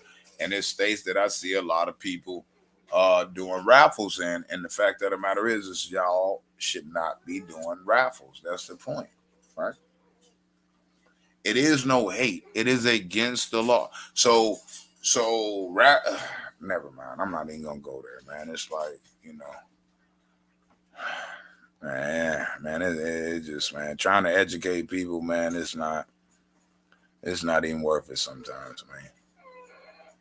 But 3C Kennels. Let me go check your channel. Cause if y'all gonna come here and call yourselves a kennel, do me one favor and at least have videos of. Okay, all right, you got a couple videos. You got a couple video. Okay, 2021. That doesn't matter. I'm a sub, famo. I'm a new sub, bruh. I'm gonna check you out. Looking for more content. You only got a couple videos on your channel, bruh. Let me see. You got some shorts. Okay, you got one short. You got two videos. You have no lives. That's fine, bro. That's fine, bro. Salute to you, three C's, Kennel. Salute to you, famo. I'm looking for, see what you got. American Dog Breeder Association. You got the American Pit Bull Terriers, huh? Is that what you working with, famo? 3C Kennels, because you type it in here, man. Let me scroll to the bottom. I'm gonna scroll back up. You rocking with them original American Pit Bull Terriers, huh? That's what you doing, famo. Let me know something, man. I just sub to you. So, man, you got it. I got one problem with you, man. You ain't got enough content on your channel. Now, you ain't got enough content on your channel. If you don't hurry up and put some more content on your channel, bro, I'ma unsubscribe. I'm messing with you, famo, but I see you got a couple on there, man. That's what's up. That's what's up. Salute to you, man. New sub, man. New sub, man. Waiting on more content, man. I'm gonna check out those two. Yeah, I mean, while I get the puppies together. Actually, I'm gonna watch your two short videos. I think they short. I don't know. I'm gonna watch your two videos when I get up off here while I'm cleaning, getting the pups together in the background, getting them fed, water, everything else. They up ready running and everything else. Like, hey, quit biting on that. Quit biting on that, babies. I said, don't look at me like that. Hey, you too. Thank you. Appreciate it. Anyway, it's all good. Yeah. You know, those here, man. Let's see what 3C got to offer, man. Sub to 3C, man. Y'all try. I mean, trolls gonna do what they want to do, man. If I got something bad to say about you 3Cs, man, I'll go live and tell you, you know what I mean, that way. You feel what I'm saying? I don't, typing in chats and talking crap to people. I've never done that. Never, ever done that. I've been on YouTube since 2008. Never done that. People use my username because Google allows them to do it, and they do that to taint potential future relationships with people. So I don't, you know what I mean? Yeah, I mean, I'm working on it, man. I just sell to you. That's what's up, famo. That's what's up. I'm messing with you though. Let me scroll back up so I can clean this chat up, man. I'm gonna leave it at them too on this live. I've already been live for 3 hours. And I like to break things down the best way that I feel I can, given the time situation and everything else, right? So I went over Georgia and Texas. So if I get time later, I'm going to go for California and Florida next. What I'm probably going to do, because the amount of time it's going to take me to read it and give my breakdowns and read the law how it's written, and then present it in layman's terms for those who might not understand. Layman don't mean dummy. It just, you just don't understand, right? Or don't comprehend. Make it easy for the people to comprehend. I'm gonna probably do 2x2s, and I'm probably gonna stop it at. I'm gonna do Florida and California. I'm gonna try to do Florida and California in my next live, and then I'm gonna do. Oh, gotta mark that out because I put Atlanta, but then I remarked it as Georgia. So let me take that out. So I'm probably gonna do California and Florida next, and then I'll do Illinois and Indiana after that. Now, will I do any more? I don't know. Probably not. That would be 3 live streams on this raffle situation. Let's call this part 1. Part 1 was Georgia and Texas. Part 2 will most likely be California and Florida. Part 3 will be Illinois and Indiana. Because I'm in Indiana, I just gotta read it. I don't see nobody on YouTube running raffles. Yeah, I mean, like these other states. So, but I'm gonna read Indiana because I live here and people assuming that I'm doing raffles. No, I tried to do a raffle about 3 years ago on a drone, and within 3 days, the gaming police was at my door. Well, they wasn't at my door; they was at my gate because you can't get in my property. Okay. I'm just trying to educate people and help them make wise decisions based on the law. And if they want to continue running raffles, so be it. I'm not gonna say I told you so until you get hit, and then I'm gonna say I told you so. You do what you want to do. But some of these YouTubers are under the impression that if they word it a certain way, they good. Certain YouTubers are under the impression that raffles are legal the way that they're doing it, and it's not. First of all, you got to be a non-profit organization. None of you YouTubers that are doing these raffles in the car sector or the dog sector is a non-profit organization and tax exempt by the state or feds. You're not. So you don't even qualify to run raffles. I'm trying to help y'all. There should be no raffles being ran by none of you people. If y'all want to keep running raffles because it's making you money, fine. Keep running them. If you want to say I'm hating, fine. And just say I'm hating and you're going to keep running your raffles because you're getting bread. Cool. Make sure you put some of that money aside on all them raffles for your legal fees at the state and federal level because you will be charged at both levels if they so choose to come after you. I'm just trying to warn you. That's it. But 3C's Kennels ADBA says, my opinion, raffles draw much attention. It's not. I don't care about the attention that it draws, because I mean, people shouldn't care about the attention that it draws. Because what they should care about is if what they're doing is legal. If what they're doing is illegal, which what these people on YouTube is doing, these content creators is doing on YouTube is illegal, whether they know it's illegal or not. Ignorance of the law is no excuse. What they should be worried about is the attention that's being drawn to it, because attention is being drawn to what they are doing illegally, whether they know they're doing something illegally or not, which then gonna come back and bite them in the back door, derriere, behind. $$. You feel me? You feel me? Let me block you, Momo. All right, have a nice day, man. I advise you, I'd attend church. You need prayer in your life. I'll just give the dog away to my neighbor for free. My game dog, I'll call out for a cheap. I'll call out for a cheaper price. What? I guess, man. I ain't giving no dog. I ain't giving nothing away for free. You hear me? Free people don't value free. It took me a while. I'm 45 years old. It took me a while to realize people don't respect free. My bully XL working just like my game dogs. Okay, what now this is what I gotta ask you, bro. What do you consider a game dog? Are you a dog fighter, bro? If you a dog fighter, I gotta unsubscribe from you. I'm gonna tell you right now. If you a dog fighter, I'm gonna unsubscribe from you. When you say you're game dogs, I need to understand what you mean by game dogs. I'm from the old school. I need to understand what you mean by game dogs, brother, respectfully.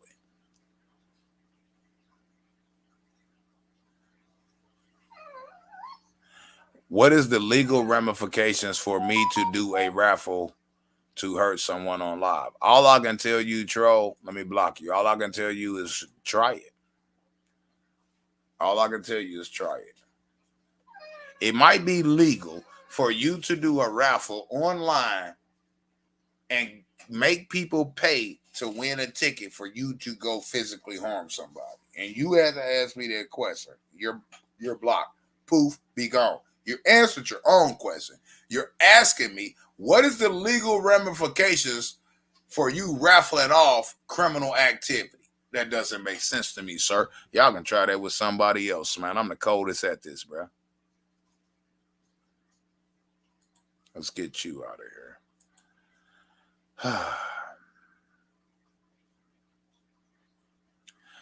Happy Huskies of Hampton say W.A.W.G is informing people of the law. I don't understand the animosity. Man, it's hate. It's hate, jealousy, and envy. That's all it is, man. And I'm at this point, I'm used to it. It's been going on for about 7 years, man. It'd be 7 years in July.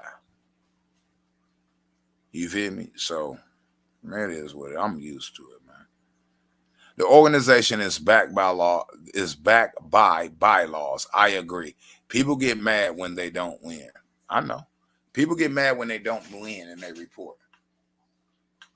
People will go through the checkout line in a grocery store and get mad because some idiot went in the store, picked up something from this location, dropped it off at another area in the store where the sign says the price is this much, and they'll think it's that much and grab that off the shelf when it's misplaced, and they'll go up to the counter and realize that that ain't the price that they picked it up from. But this is why I check numbers. When things don't match when I'm looking at it in the store, like if I see a section and it's got 3 or 4 of one thing, but 10 or 11 of another on a certain price, right? I'll sit up here and turn the product around and check the numbers to the price, the price tag, so to speak, on hanging below the shelf, right? But certain people go to the counter and get mad, and then when they can't get the item, well, it was sitting there. Well, you got to give it to me for that price. It said $3.99. You trying to charge me $8.99? Well, that ain't that. Somebody put the generic in the actual real things area. I'm telling you that item I'm reporting you in this, and they go get mad, and then they report them and try to get them fired and all type of stuff. This is what people deal with. This happens every single day. Outside of social media, these Raffles are out of control. 100%. They are out of control. I tell y'all what, if I wanted to commit crimes, right? Because I know about the law. If I was to try to do Raffles, I would be knowingly and intentionally doing it because I know it's against the law. Let's just hypothetically speak and say I don't know. And I don't have all these trolls watching me and stalking me and got it out for me, right? Which y'all can see by the chat. This tri-mural litter I can raffle every one of these dolls and clear 100 bands. I know for a fact. I know what the raffling game is doing. Even though this tri-mural litter my dolls are 4 bands to 6 bands. It was 45 to 65. I'm not doing ear cropper. So it's 4 bands to 6 bands. Right? I was going to do the ear crop. I'm doing the ear croppers for my keepers. I'm not doing the ear croppers for the whole litter. Here. It's a nice chunk. They done went up tremendously. Right? Anybody interested in the put might be able to work something out. We'll figure something out if that's got to be the case or whatever. But neither here nor there, right, at this point. I ain't trying to sell y'all no dog right now. Y'all know what I got to look at my channel. You feel what I'm saying? I got 9 pups available, 2 females and 7 males. Hey, we'll get to that when you actually contact me outside of the internet. I ain't got time for that crap. But if I was to raffle these dogs off, I could easily, right? If it wasn't for all the haters that's trying to taint my name, taint my business, all this other crap. They've been stalking me for over 7 years now. Has nothing to do with dogs, right? I do many things on YouTube. I'm a contractor. I build things. I'm a mechanic. I'm a body man. I'm a painter. I'm an HVAC tech. I'm a dog breeder. I'm a lot of things. I'm a husband of 26 years. I'm a lot of different things, and these people on YouTube hate it. But it is what it is. But had my house raided. You know what I mean? Swatted. Guns in my face, my mother-in-law face, my wife's face, all types of crap. Y'all have no idea for those of you new people. Some of y'all people do know, right? But it's all good, man. Survival of the fittest, man. I'm from the streets, man. It is what it is, right? But that's neither here nor there. But if I was to run raffles on this litter I got and didn't have all this hate and animosity that people that made up on YouTube and social media, right? I could easily make $100,000 off this litter if I was to raffle off all these dogs. Sound good, don't it? Yeah, all money ain't good money. That's how I was raised because I had real men and women in my life. But let's continue. Prince says these raffles out of control. I 100% agree. Organization backed by, okay, I read that. Okay, yeah, working family. Okay. Hey, three C's candles, man. I need to know what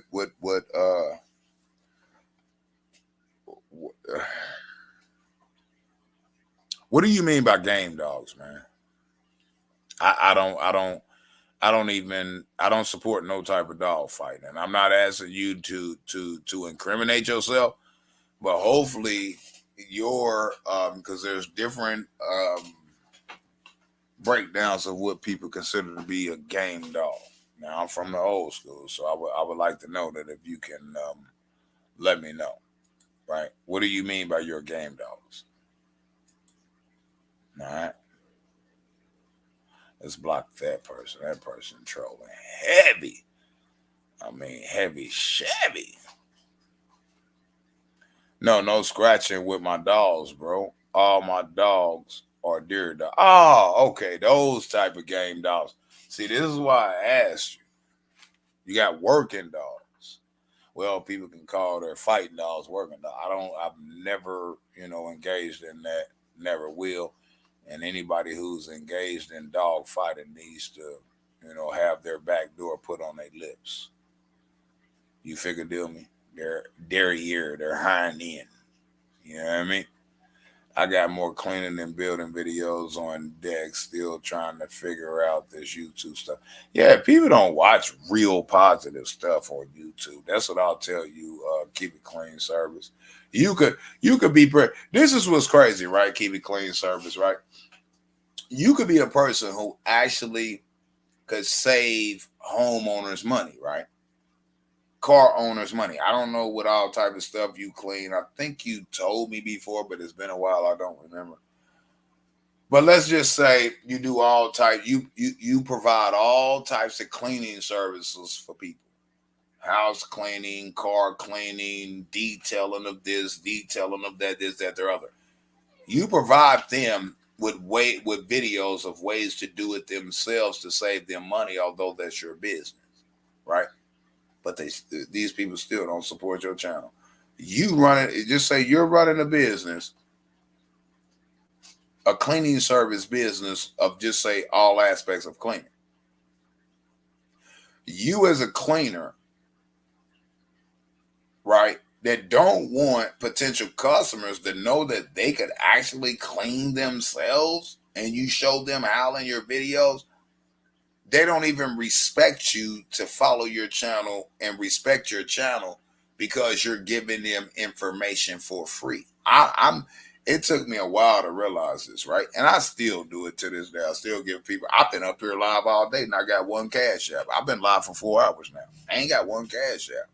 I love giving people information that they can use. If I got 30 people here. If 2 people is actually here to listen, I'm okay with that. If only 2 people out of the 30-something people is actually here following my content and learn something from it and is able to, okay, well, I was getting ready to, I'm about to start a car channel. I'm about to start this channel, that channel. What I do know is stay away from Raffles. If 2 people get that out of here, I win. Real talk. That's why I do it. I don't do it because I get paid, because I don't get paid to do this. Almost nobody donates to me. Fine. I still bring the content, don't I? My channels is not monetized. I don't make money off Google. I still bring the content because I know somebody out there is listening and somebody is going to benefit from the information. It's not about if they thank me later. It's not about if they admit later that I educated them and I know for a fact people are benefiting off the content. That's what I do. So this is where you're having a problem, call it clean service. You're creating a YouTube channel and it takes long. You created a YouTube channel. You're giving people. I don't know what you're doing. I'm gonna just go out on a limb here and say you're teaching people the services you do, or you're showing people, right? Which means that if they're listening, if I'm right, and the content that you're providing, which I haven't checked, we're gonna hypothetically speak, and the content that you're providing allows them to, instead of pay a contractor X amount of dollars, $2, $3, $4, $500 to come and provide, and do those provide those cleaning services that they need, they can do it for themselves in a short period of time and keep that money in the household. If your channel is about doing that, it's gonna be a long time before you make it. It's gonna be a long time before you make it. Like, I'm gonna tell y'all something. When this channel right here, W.A.W.G Candles, which stands for We Got Candles, the day that I get monetized, not one person will be able to type in my chat unless you are a member of my channel. Not one person.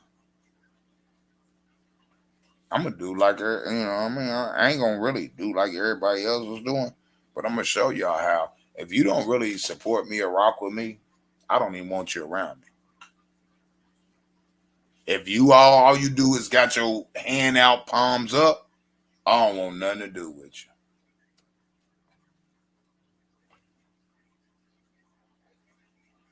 And you could be a cool legit person. But if you ain't trying to help out people that's trying to help out you, you're not gonna be welcome on my platform to type in my chats when I go live. Hey, good, would y'all stop? Hey. There's another thing you gotta deal with a litter of pups, them starting to try to punk each other. Anyway. Y'all get my point? Now, no scratches. All right, cool. 3C's candles, man. Appreciate it, famo, man. I was like, whoa. Yeah, I mean, salute, bruh. Salute, bruh. What's good, Iceberg? What's good? Salute, famo. Salute, famo. Name of another YouTuber state been up here for 4 hours and ain't got one donation. Fine. You feel me? I bring content that I want to bring. I bring content that soothes my soul. Yeah, I mean, I don't bring content because people paying me for it. I bring content that I think people need to know, and that's why I felt it was imperative of me, since nobody else has done it, to break down the law specifically and directly in these different states in regards to these raffles that's being held by these YouTube content creators. No hate or shade on them. $100. I got you, bro. I got you, famo. All right, somebody in here with the name of my deceased father. Let me block them. My dad is passed. My dad, I know my dad ain't hunting me from his grave. Like, cut it out. Cut it out, Paul Edward Scott. Daddy, chill out, daddy. I mean, lean back, pops. I mean, how you rising from the, no. Hey, try again, man. See, what they trying to do is come at me in my personal life, my family, which they've been doing for over 7, well, now coming up on 7 years. And they're trying to destroy this channel. They're trying to get me to flip out and all that. I've been flipping out for every bit of the last about 6 years off all this crap. Yeah, I mean, I'm used to it now. So I mean, it's easy for me to block you. It's just as easy as it is for you to go create another channel, and I'm gonna block you again. Cool. R.I.P. Paul Edward Scott. That's my biological father, who has been dead for years. And trolls found out, and they stalked me and my family. That's just what it is. So anyway, moving right along. Ain't bother me though. Right? They do that to my deceased son that was unjustly murdered. It ain't bothering me though. Those days are over, cuz. So I don't know why y'all keep doing the same thing over and over again, expecting a different result, because there's a prime definition, exact definition of insanity. Insanity, the definition of being insane or insanity, is doing the same thing over and over again, expecting a different result. You're gonna now get the same result. Me, hey, go to church, man. May God be with you. You know what I mean? Something like that. Yeah. Especially over here. All right. No blue dogs, all original stocker staffs. I'll call them member staff pups, cause they love to go for Okay. All right. Okay. I also raise pups of my own. That's what's up. Call it clean. That's what's up. That's what's up. That's what's up.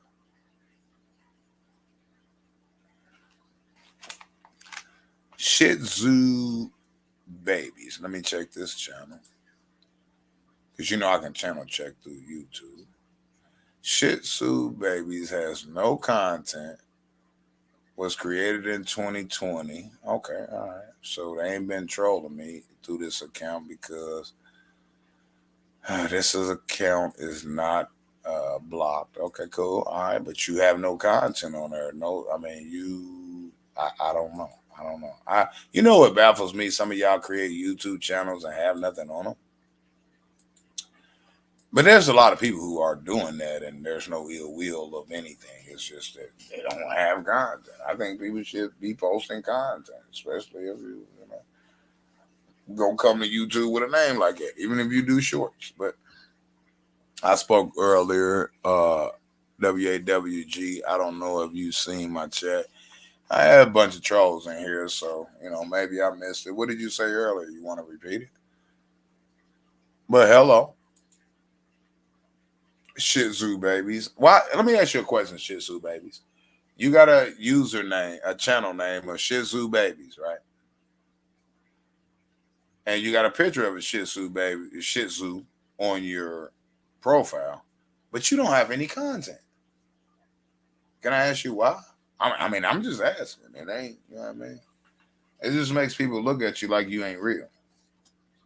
Like, I mean, you may be real on the other side of the computer, as far as real as to you love your Shih Tzu babies or you Shih Tzu baby.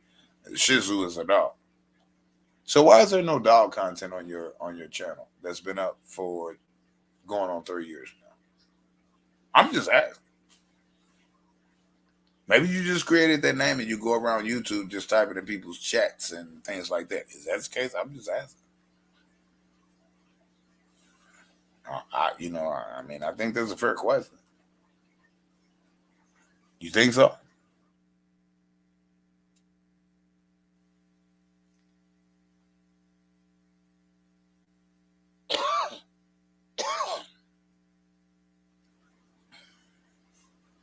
I'm waiting on Shih Tzu babies to respond. Oh, there they go. I said that I never thought about posting content of my pups, but I'm thinking about posting because I sell my babies locally. Okay, you sell your babies locally, it's fine. You don't have to sell your babies abroad, right? Right? But for you to have that username, which insinuates that you're a breeder or which insinuates that you have dogs, why not post some of the loving, friendly content of your Shih Tzu babies? That's what I'm asking. Because it's hard for content creators like myself to weed out real content creators and trolls sometimes. Not for me. I can see I have verified channels. You see, I just did. But I'm just trying to figure out why you people that are not here trolling, they got channels with specific names of your channel. It says to me that you should have some content that coincide with the channel name. If you're not going to keep content, just call yourself Betty Boop or whatever your name may be. But Shih Tzu babies, but we don't see no videos on your channel of any Shih Tzus. You see what I'm getting at? You don't have to show your face. You don't even have to really say much to the people. But if you about Shih Tzus and your Shih Tzu babies, we would think that you would have some Shih Tzu content on your channel. Word of advice, get some content on your channel. I didn't say you have to come here to make money off YouTube, this, that, the other. But if you're going with a certain username, in my opinion, put some content on it. Put some content that coincide with the username that you possess or chose to use. Because you chose to call yourself Shih Tzu Baby for a reason. Now, people like myself ain't going to believe that you even got no Shih Tzus. We think you're lying and trolling because we don't see not one video, not one post, not one community post, not one short on your channel of your quote unquote Shih Tzu babies. Word of advice. You might as well just go back and change your username to your biological name. I mean, after all, you ain't putting no content on the channel, so ain't nobody gonna be stalking you anyway. You feel me? Where's the content? Word of advice: put some content on your channel. Put some content on your channel. Word of advice. You don't have to. I mean, you do what you want to do. You grown, right? Anyway,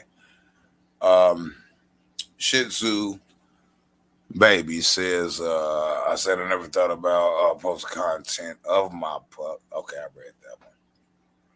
Shit, hold on.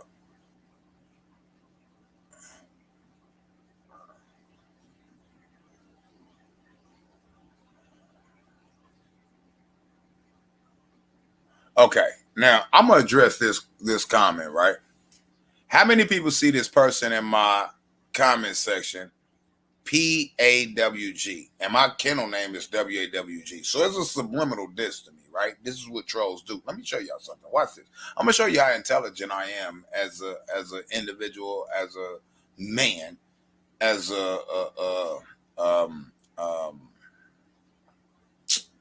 Lord Jesus, man, this whatever.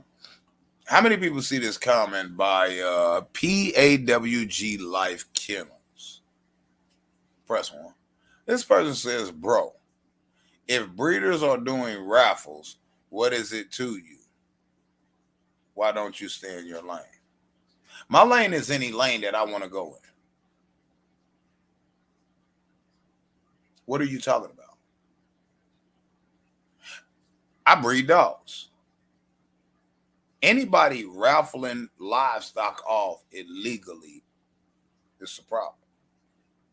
I really don't care. It is what it is. But what I will tell you is it puts a bad taste in people's mouth for real reputable breeders, whether y'all think I'm one or not. I don't care what you think, right? That's number 2.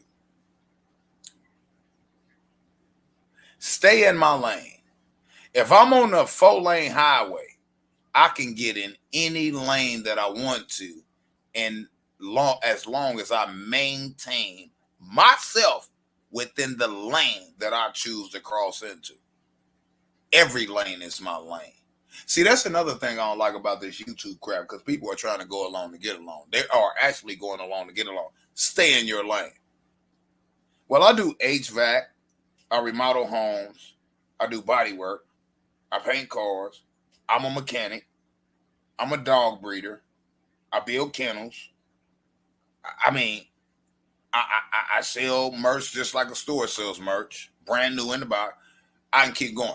Who are you to tell me what my lane is? My lane is any lane that I choose to step in. There's no such thing as me, the man. We got kennels. Stand in my lane. I don't know where y'all get that. Let me use the restroom, man. I've been sitting here 4 hours and now I got a pee-pee. You feel me? Pay my water bill.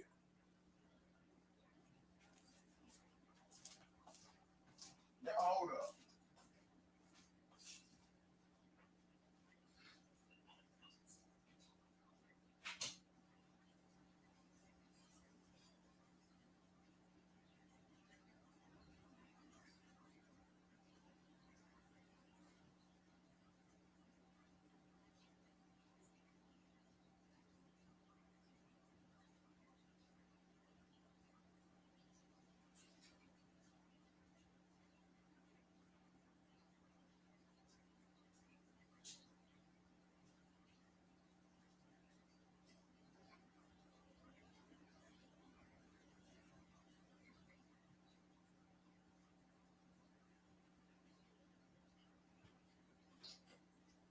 Ooh, stay in my lane. Let's get back at it. Stay in my lane. I'm loving this one. I'm about to run with this one.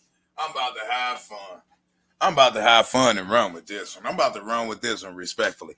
Why can't I just stay in my lane? P.A.W.G. Kennels. My kennel name is W.A.W.G. Kennels. It stands for We Got Kennels, which I was strategic in naming my kennel W.A.W.G kennels we always got, because the good quality breeders that actually care about the pups, they care about the dogs, they care about the breed, is the only good thing we got out here for the betterment of the dogs. So I was very strategic in naming my kennel, although it probably doesn't, resonate with a lot of you people. W.A.W.G stands for We All We Got.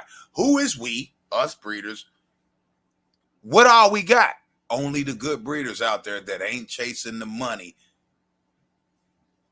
that ends up being detrimental to the dogs. I was very strategic in naming my kennel We All We Got Kennels, W.A.W.G. Let's make sure we clear on that. Now what we're going to do is address this individual who says his kennel is P.A.W.G Life Kennels. What does P.A.W.G stand for? That's what I'm going to ask you. What does P.A.W.G kennel stand for, sir? While I wait on that, let me go to your channel and bring it over here, right? Since you want to troll. Let's roll with it over here, man. I mean, just help my numbers out. January 24th, 2021. So you've been on YouTube for 5 days over 1 year. No, 5 days over 2 years. You have no content, you have no nothing. You're telling me that you have a photo of a puppy in a kennel as your avatar, right? You have no content on your channel, yet you've been on YouTube exactly 2 years and 5 days, right? Today is January 29th. You got on YouTube January 24th of 2021. This is January 29th of 2023. You've been on YouTube for exactly 2 years and 5 days. Why don't you have not one video on your channel? Why don't you stay in your lane? Why don't you stay in your lane? We don't even know what your lane is. Real facts. Now, I'm done with the 2 that I was going to do 4 or 5, but I'm only doing 2. I want to do a little bit more talking in this rip. So hence why I'm here a little over 4 hours after, and we're going to get up out of here. But anyway, and then we're going to take this live and split it up into 10, about 5, at least 5 more lives, maybe 10. All right, cool. So what is your lane? When you've been on YouTube for 2 years and 5 days exactly, and you have not one video on YouTube yet, you're in my chat talking about why don't I stay in my lane? I got lanes of YouTube. See, I can talk about the car community, right? Because in 2008, I was on YouTube before you can make some money. Hold on. I was on YouTube in 2008 before you can make some money on YouTube, right?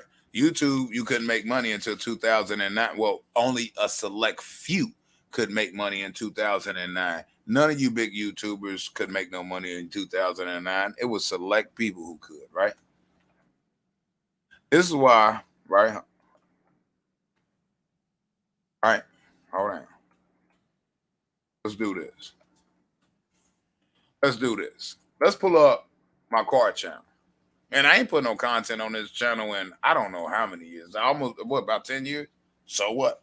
Been there, done that. And I still do cars. I just don't do it on YouTube. Now, anyway. Now, hold on. Hold up for a second. Let's do this. Let's do this. All right. That's my car channel. Only 226 subscribers. When is the last video I posted on this channel? Videos. Let's scroll down. Let's scroll back up. Excuse me. 9 years ago. 9 years ago was the last video I posted on this channel. There it is right there. Right? You see this Impala here? I didn't take this Impala to a shop. I built this Impala to this point and then chose to sell it to put money in my house.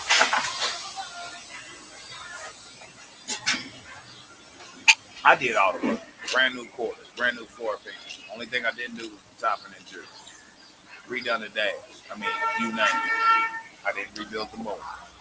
Original 327 440 over flat top pitch, 202 yellow, ASP Jackson steel Pete Jackson gear drive, flat top and outer. You know what I mean? Outer goodies for nooks and crannies, right? Now, y'all see this car. I sold this car in this state, well, with the 12 foot back on. dog. I got all the dog house and everything else in this big house on. But they had to finish putting the car together, cherry back in, everything else. Yeah, I mean, I took the heads off and had to put this back on there. You understand? But yeah. All right, now hold up. Let me explain something to you, sir. The reason why I can talk about the car, anything got to do with the car community, because I've been there before people start coming to YouTube because they was getting money off of it. Like, boy, cut it out. Like, this is crazy. Same channel. This is the car in the same house that I'm in right now. This is the car over 10 years ago when I took it off the frame. I did the work myself. I done the welding. I done the rebuilding of this car. I didn't make a YouTube channel about it. I was using YouTube to advertise my cars, and I sold quite a bit of cars through YouTube. And I had a website that I built when I built this YouTube channel in 2008 to where I didn't even need YouTube to sell my cars. Just like I don't need YouTube to sell my dogs. You understand what I'm saying? The car that this garage is in, when this video, and I took it off the frame, bro. I can go in my garage right now and prove to you that I'm in the same house. And this video, right? This video was uploaded, right? January 26th of 2011. 11 to 21 is 10 years. 23 makes 12. This channel was created in 2008. Hold on. Yeah, if I'm not mistaken, I created this channel in 2008. Hold up. Let me open a new window. Let me go to the about section. 2008, right there. Y'all see it? Let me blow it up. I created this channel, right? September 14th of 2008. NHIHOMEIMP1. You know what that stands for? Neighborhood Home Improvements. I ran a company, started a business in a company called Neighborhood Home Improvements, remodeling homes, right? When I started YouTube, I started one of the first channels I created was under my company name because that was something tied to me that I can remember, and I just chose to use my card, the card channel for that. Oh, it only got 260 subscribers. I ain't uploaded content on that channel in almost 10 years. I uploaded content on that channel, and within a year, well, I uploaded content on this channel, and I built my own website. As you can see in the description box, I can't even remember the password to even access this account. It's been that long. I mean, I can get back access to it, right? But IndianaBoysClassics.com, right? So I've been on YouTube since before you can even make money off YouTube. I can speak of people holding raffles on cars because I was in the car game. I'm still in the car game. I just don't, you know what I mean? I'm not a YouTuber that's making a bunch of money and using y'all money and the payout that I'm getting from Google because I ain't getting none to buy cars to make it look like I'm balling shot calling. Do you understand me? So like these dumb questions y'all be posing, I be laughing at it. And over here, like some of y'all that do this crap, we're going to really allow the real people that's here for the dog content to actually see why so many people come in my platform and hate on me. Why you wanna a player hate on me? Like it's crazy. You feel me? I rebuilt this car, man.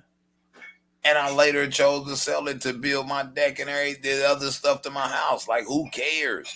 You couldn't make money off YouTube when I was out here on YouTube. Do you notice there's no live streams? Because you couldn't even live stream on YouTube when I started YouTube. You had to make videos and upload videos. That's what I did. That's exactly what I did. This is me welding quarters. A video of me welding quarters. And I'm going to let a little bit of the audio play, right? This is me. And 11 years ago, you see it right there, right? This is me, right? And this same property that I live in right now, right? Which means that I've been in possession of this property for over well over 10 years, over 11 years by way of this video, but I'm squatting. Like all the naysaying bull crap that's being put online about me and my family. All right, cool. Now check this out. Facts don't lie, right? Anybody that does old schools, this is a 66 Impala convertible, 327, 2-speed power glide, original from the factory numbers matching. Convertible, might I add, 11 years ago. 11 years ago, you couldn't get 40, 50, 60, 70, 80, 100 bands for this car. You can get that now. Now, y'all out here lucky now in the car game. This is why my title says holding Raffles as an American bully breeder, car raffles and more. Be careful, you may be going to jail. Now, I could reference car content creators, and I can reference dog breeders. I don't care if you like it or not. Anybody here with a name Karen, you definitely ain't welcome here. We don't do Karen. Sorry, change your name. All right, ma'am. Sorry, change your name. Here trying to fab up this rear y'all hear my wheel voice. Y'all know this 66 Impala. They only sell them for hard tops. So you have to that's what I was about to say. Anybody who knows about a 66 Impala, any model of the 66 Impala, they only make they only make wheel wells, replacement wheel wells for hard tops. They do not make them for convertibles. So what I had to do, my fabricating skills, I ordered the wheel wells for hard tops because they're the same shape except for they're wider. So what I had to do was I had to cut about, I want to say, I'm just guesstimating because I don't remember. I had to cut like a inch and a half from the depth of it, how deep it is, right? And then re-weld it together to have brand new outer wheel wells that were clearly rotted out. Hence why the quarters is cut off the car. I welded these. I've done this. I've done this. Go hard top. So I'm hating, but the things that I'm speaking on, I can show you that I engage in. So which means that I got a right to speak on it. Somebody telling me stay in my lane. If I'm speaking of car content creators, I don't have to stay in my lane because they finance a lease, a Maybach, a Phantom, or whatever it may be. I owned all my cars outright, never made payments on not one car. That's not the truth. I made payments on one vehicle, my neighborhood home improvements company. I was driving a truck on the job, headed to get some material. My motor went out. I had just, I had it for a little minute, but, I'm working, bam, bam, bam. But anyway, I had a 2-door C10, right? And I'm going to pick up some material. And I ain't going to say the motor went out because that ain't really what happened. The truck broke down on me, and I'm a mechanic, but I'm on a job. I ain't got time to be, you know what I mean? I can't remember the transmission. I don't remember what it was, but it broke down, and I'm on the job. I ain't got time for this crap. My truck broke down in the midst of me going to a job, right? It broke down right at a car lot that had a crew cab, not dually. This was my first crew cab pickup truck, 4-door truck. It was an 85 Silverado 2-door, non-dually. I broke down right in front of the car lot who had it. I only had like 2 bands in my pocket. I just grabbed some cash to go. I just grabbed some cash to go get material to get back to my workers at that time. This is even prior to me creating a YouTube channel. This was prior to 2008. You know what I did? I happened to look over. I'm broke down. I look over and I see a 4-door pickup truck. The same truck I got, basically just a 4-door. Wasn't a dually. You know what I did? I got out that truck and gave him $1,500 down, and I drove out of that place, called a tow company to pick up my truck and get it back to my crib. I bought the truck. They gave me I put $1,500 down. They gave me the 31-day tag. I pulled up out of there and went, got the material, went on about my business at the job. $50 a week. It was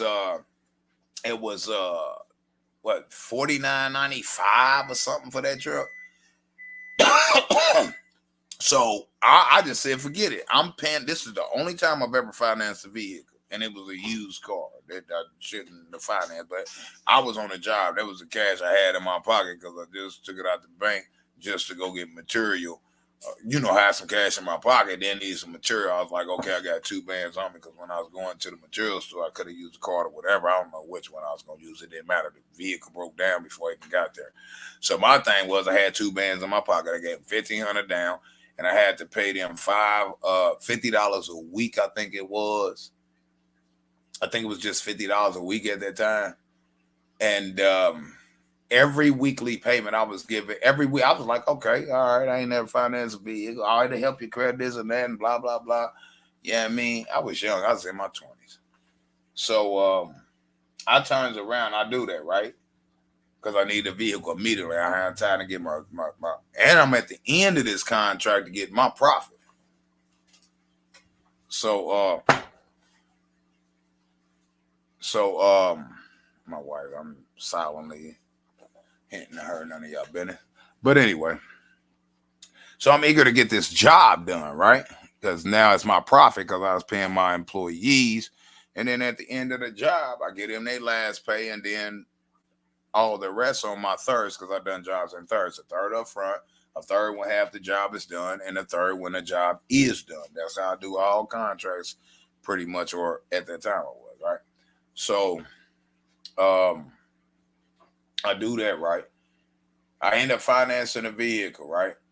It was like $49.95. I had $2K in my pocket. Car broke down. Truck broke down right there in front of the car lot. I look over and see that truck. I'm like, it got 4 doors versus 2 doors. I'm driving a 2-door, same truck, 2-door. This is a 4-door. Okay, and then I be having to move my employees. You know what I mean? They go to the store to get parts. You know what I mean? And we got a 3-in-1 front seat and all that. Nah, no more of that. So I did that, right? $50 a week. So I gave $1,500 down. Do the math. It was $49.95 plus tax, something like that. So the tax, the all the different fees that the car lots give you, buy here, pay here is what it was. And so every week my payment was due. Every week my payment was due.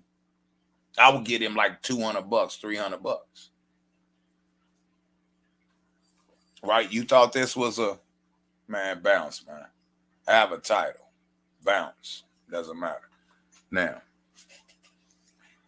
anyway, you can bounce, sir. You're blocked. Now, you thought this was a dog channel. They don't pay you to think. This is a dog channel.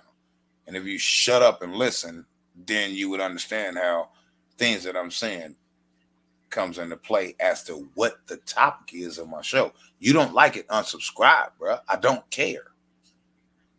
I don't make money off this crap. So it doesn't matter to me. Nobody cares what you thought. All right, sir? Try again, troll. Anyway. So, make a long story short. It's my last payment, right? I'm in my early 20s. It's my last payment, right? Now, mind you, I paid this truck off in like 6 months. Not even 6 months, like 4 months. This is how much money I was getting. Every week I was giving them 3 and 4 times the amount of my weekly payment. Buy here, pay here is weekly payments. It was $50 a week. My truck broke down in front of the front of a car lot. Buy here, pay here. When I was on my way to a job. I mean, on my way to pick up material for a job that we that close to completing. Right? I'm the general contractor.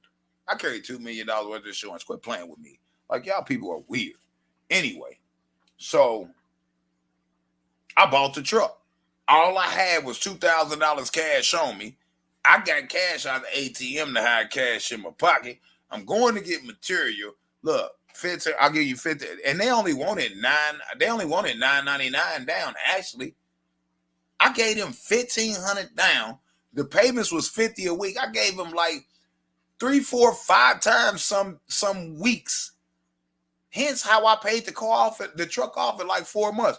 But here go the kicker, right? At the 4-month period, I mean at the last payment, I had like 1 or 2 payments left. No, I had 2 or 3 payments left. Let me take that back. I had like 2 or 3 payments left, which meant that I owed them like I want to say I owed them under $200 on the truck in 4 months of putting $1,500 down, right? It was Friday. I was on a job, right? And I was on a job that was like a almost 30 man job. Had to pay my employees, had to pay for material. You know, I was doing the furnace, central air, the concrete, you know what I mean? And the fence. So it was, I want to say, a $30-some thousand project, right?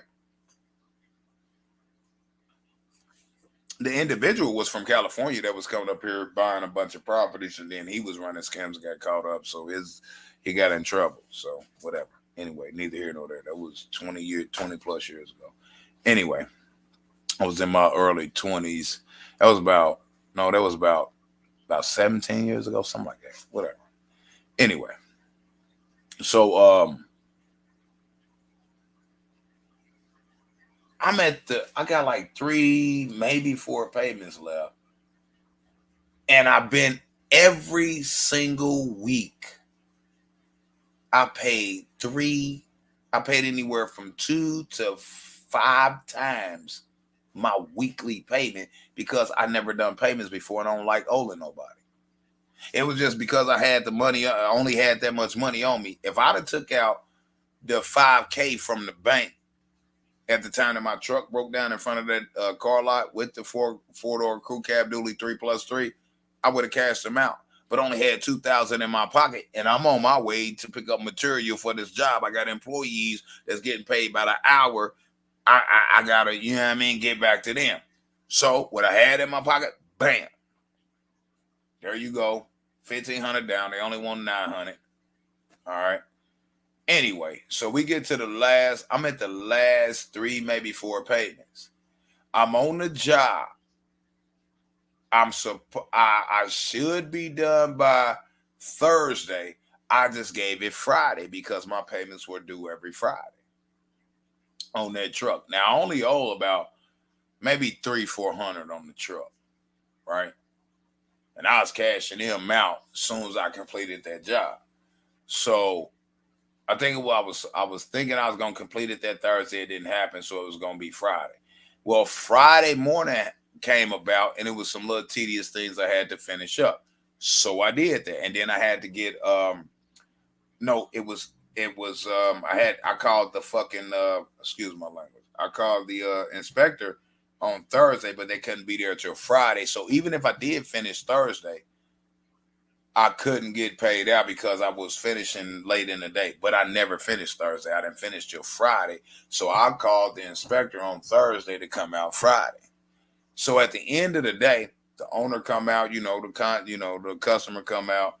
They was redoing houses. They wasn't living in them or nothing like that. These were empty, abandoned houses that a bunch of contractors were coming in and renovating, right? So comes out Friday. Inspector signs off on the concrete because we changed it. And here in Indiana, you don't have to have a permit for concrete.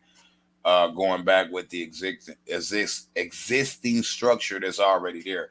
You pull permits when you're doing new construction. What I mean by that is new construction, meaning that you're trying to put sidewalks where there was none. So that was a part of my job that needed to be inspected. Everything else, I've done a whole new porch cap, everything. I got pictures, but they're not in my possession right now for a certain reason. But anyway, neither here nor there for this channel anyway. So okay, Friday come, the inspector pull up, the customer pulls up. I'm there, the customer's there. the inspector pulling up. I just finished off, which is taking the forms from the other concrete, giving it this almost 24 hours where, people can walk and inspect it. I was taking my forms up the next day and I think finishing up like a panel or two on the fence or something. So the job is done. The inspector signs off on it. My payment is due on my truck. I'm trying to cash out, right? I didn't literally, because I know I'm done cashing out, I pay all my employees out my money.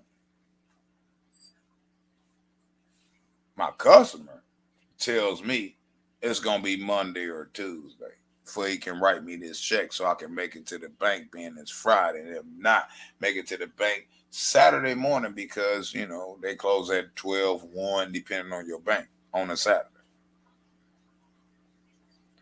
So you know what I did? I just said, all right, cool. Ain't no trip, man. It's all good. I paid all my employees. I was spending, everything. Matter of fact, he wrote me the check but told me it wasn't going to clear till Monday. Red flags. But it wasn't really red flags because I've done multiple properties for this person and they paid their crap. You know what I mean? So it wasn't no trip now. But I'm thinking of the car payment. But I wasn't really. That's why I wasn't tripping. I turned around and they like, I called the car lot, and I was like, well, I ain't gonna be able to make my payment today. I ain't make it to the bank to cash a check. Now, I didn't get my check is what it was, right? So I called the car lot. I said, I ain't gonna be able to make my payment until Monday. I said, but I'm coming in Monday to make my payment before y'all close. But Monday I'm coming in, have my title ready, because I'm cashing y'all out. Now, mind you, I only owed them like $400 and something. You know what they told me on the phone? They said, okay. I don't even know how I got into this. Well, I got into this subject about the cars. So since people saying I can't talk about cars, yes, I can. But anyway, or dogs, I can because I got them both, right? I've been there, done that. Stay in my lane. That's what they said, stay in my lane. So anyway, I called the car lot, right? And I told them, well, today's Friday, man. I said, I know my payment due today. I said, but I ain't going to be able to make my payment today, man. I just completed the job, but the check ain't going to clear till Monday. I said, is that okay? I said, I owe y'all like $300 or $400 something. I said, I'm coming in to pay off the vehicle, have my title ready. They said, oh, you good. You've never missed a payment. You've paid early. You've paid extra every time in this, that, the other. I said, fine. So I sit back and wait. Do you know that very next day, Saturday, lo and behold, I was around the corner at another property that I own, right? I was at another property, right?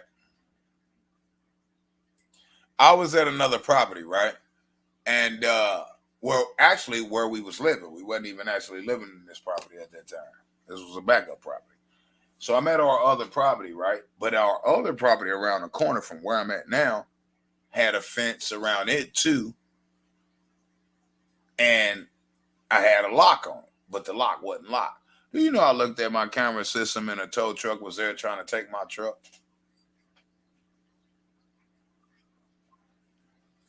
They literally Saturday. Now, after I talked to them Friday, Saturday, and they agreed that, okay, it's Monday, right? I've never had a late payment.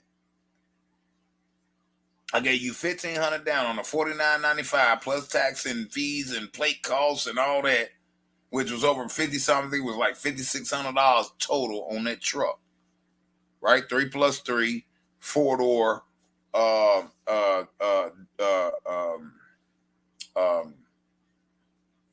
silver. I think that was a Silverado. They made different models. I believe that was a Silverado. It was blue, but it wasn't a dually like the one I got now. I got the same truck right now, except it's a dually.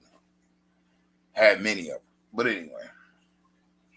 So they agreed Friday. Saturday, they was at my crib trying to repo the truck. Right? So, good thing my truck was locked in my yard. First thing Monday morning, right? Because it was in the evening Saturday. I wasn't going to the ATM and keep drawing out money. They was closed too, but they had somebody trying to repo my truck, even though I only got 3-4 payments left. In every payment, I've always overpaid. Every week, every single week, 4 times a month. This is why I'm financing vehicles, man. They agreed from Friday to Monday.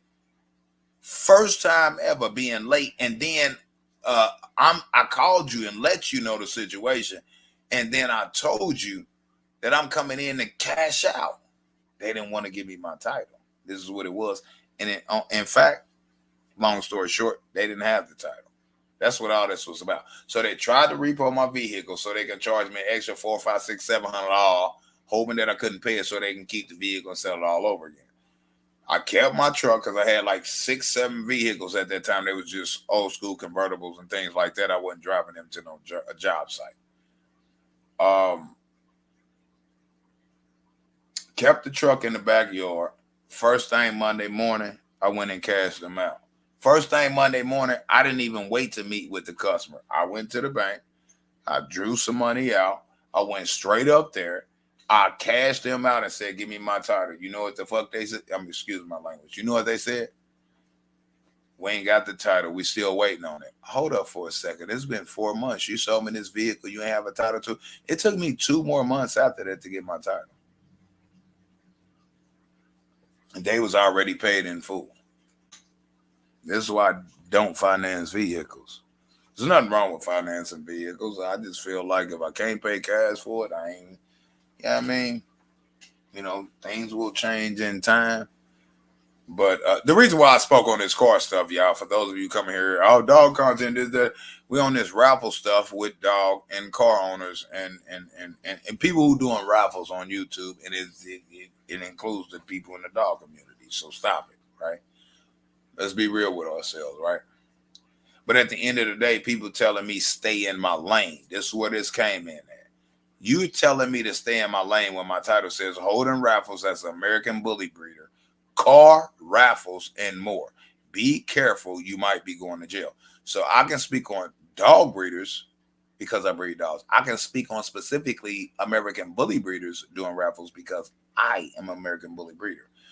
And I own American bullies, and I own pit bulls and American Staffordshire Terriers, American Pit Bull Terriers. I've owned Rottweilers. I've owned Chows. I never bred Chows. I've, you feel me? So I can speak on dogs, period. No ifs, ands, or buts about it. I can go back in history.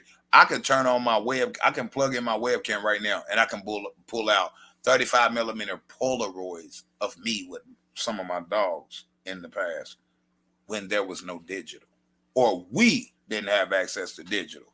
I've done it before. Don't play with me. I can do the same thing in the car world. I can bring out Polaroids and 35 millimeters of cars in the car game because I've been in it before this digital world came to y'all attention or my attention.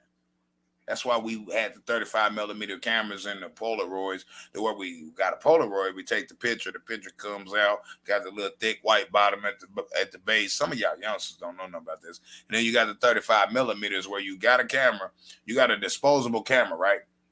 And you take a bunch of pictures with this camera, and then you turn around and take it to Walgreens or something like that, and they develop your photos in 1 hour or the next day, depending on what you want to pay, right?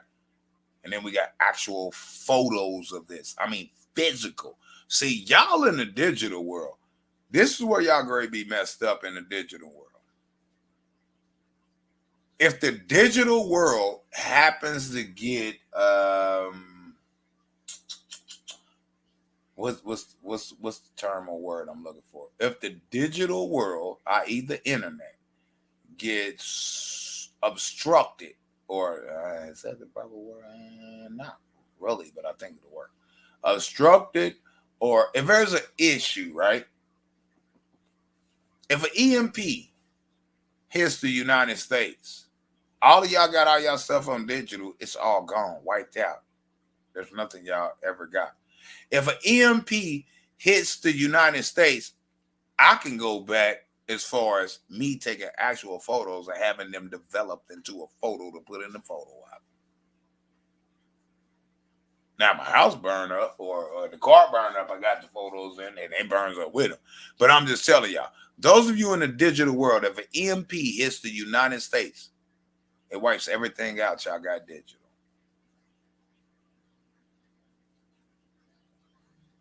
Y'all youngsters, right? I'm going into something else now. It really doesn't even matter. I mean, I know this and this channel really wasn't for going this deep into to this conversation, but I want people to understand who I am. I know what I know, and I understand what I understand, and I'm cold at what I do.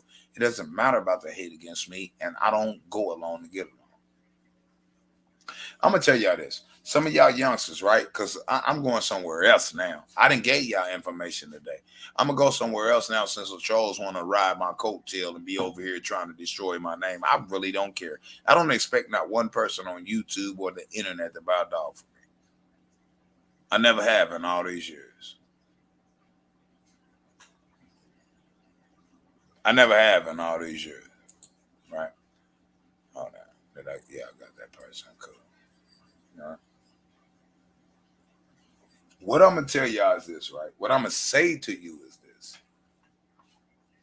Those of you youngsters out here, man, y'all relying on the internet. Y'all relying on iPhones. Y'all relying on all this, right? See, here's the crazy thing. It's easier for y'all to distribute y'all digital information, photos, and everything else through the internet now. But what happens when they take hold of that? Then you lose everything you got, every memory you got, everything. See, unlike some of y'all youngsters today, people like myself, I'm 45, be 46 this year. We actually got our photos and stuff in physical form. We got it in digital form too, but we started in physical form. Even today with my dogs and stuff, what I actually do, and I haven't done it in a minute, I'm gonna tell you, I haven't done it in like a year or so. So I need to upgrade now, especially with all the crap that's going on. I take a memory chip. I plug it into my computer. All my digital photos from my phone, because everything from my phone, I take from my phone, I plug it into my computer. It pulls up. I download all the pictures. I transfer all the pictures from my phone to my computer, right? So then I plug in a external hard drive, a USB, yeah, I mean, a memory chip, whatever it may be. As many formats you can use to do this, right? And I put all my digital photos onto a file, onto a external, I got the hiccups, external hard drive, a USB, whatever you call them, a memory chip, or a USB memory stick, or a memory chip itself, right? And I transfer all those photos over, right? And then I still go to some of these places that you can take a memory chip, um, one of those memory sticks, or an external hard drive, and walk up to a terminal, like a kiosk machine, a terminal, and plug your device in and pull up all the photos you want to have printed and how many of said photos you want to print. I still do that to this day. Now, I haven't done it in about a year, but I got a lot of stuff I'm storing on a USB stick, whatever y'all call it, whatever. It's a stick you flip out, plug into your computer, and then transfer files, whatever. And then I got external hard drives, terabytes out the W.A.W.G and everything else. But I always like physical form of the picture. Digital is the way to go nowadays. But this is why I could literally go live on my phone and show y'all that I got thousands of not VHS. I got thousands of CDs, compact discs of movies. You still buy DVDs, movie DVDs? Yes, I do. Because if everything that y'all doing is digital, right? If everything that y'all doing is via through Wi-Fi and the internet, let's say that your internet, right, and your internet service provider is wiped out for the next 2 months because of EMP. Y'all don't even have anything to watch. Y'all sitting around listening to a blank TV that's static. Do y'all know I still own a DVD player? Like, this is crazy that I'm talking about some of these things on my dog channel, but I have to now because of the implications that what one has implicated via my live stream today. Stay in my lane. That's how we got to this. Follow me for those who are listening. If you with Bright House, Comcast, or any of these internet service providers, and you like TV, and you got kids, and they gotta watch TV, or they run around the house crying all day and all that, right? You're gonna have something to keep your kids entertained. But a lot of you parents, y'all entertain y'all kids via the internet, right? Via YouTube, right? Via Facebook, right? Y'all give them a phone. A lot of YouTubers you see to this day, their kids is crying while they live, they give them the phone. Okay, systematic programming at its finest. Another whole conversation, but I don't trip off this. I ain't never really made no money off YouTube, so I don't even really care about this. I keep it factual in action. Now, so what happens when a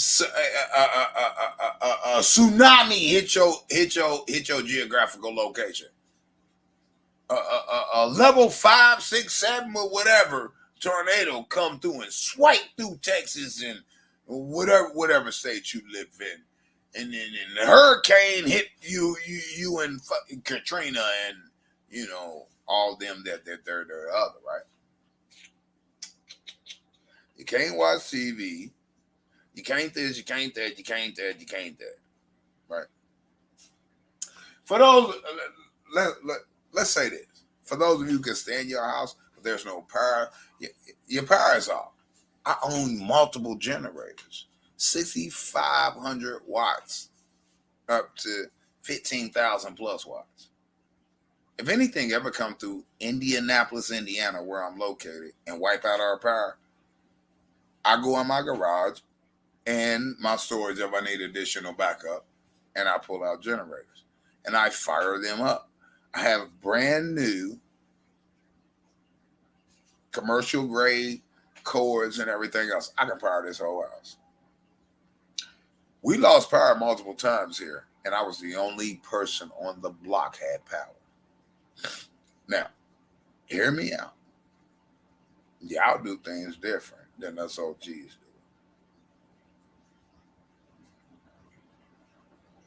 So it has been this that okay, if the power go out right now, right? If the power goes out right now in the entire, if an EMP hits the United States and the power goes out right now, and all y'all data, y'all have to know what an EMP is going to do. What is an EMP? Google it. Y'all Google everything else. Y'all going to lose all the data y'all got on these, the potential, let me say it like this. The potential for y'all to lose all the data that y'all have on these memory sticks. Y'all iPhones, y'all G phones, y'all A phone, A, B, C, D, E, F, G. Yeah, all them phones y'all got because it costs that much G, so you bought it and it's whatever. All right. You know you're going to lose that, right? You know the potential is there for you to lose that, right? See, this is why I back everything up with actual physical presence. I'll leave it at that, man. I'm ready to chill out. But look, this is what cut we it in fact. Man, I'm not playing. I'm not a little better price. We ain't gonna go into no more videos. Y'all can go. I'm a recorder. Y'all can type in NHIHOMEIMP1 in YouTube, and that was my channel. I ain't uploaded a video in what was it, 9 years on that channel. I've been on YouTube since 2008. Don't really care. All right.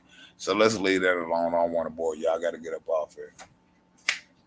Weathered and got to a situation where, I mean, it's been missing out there all day, but I still got to go ahead and finish this up and get this delivered. But I probably got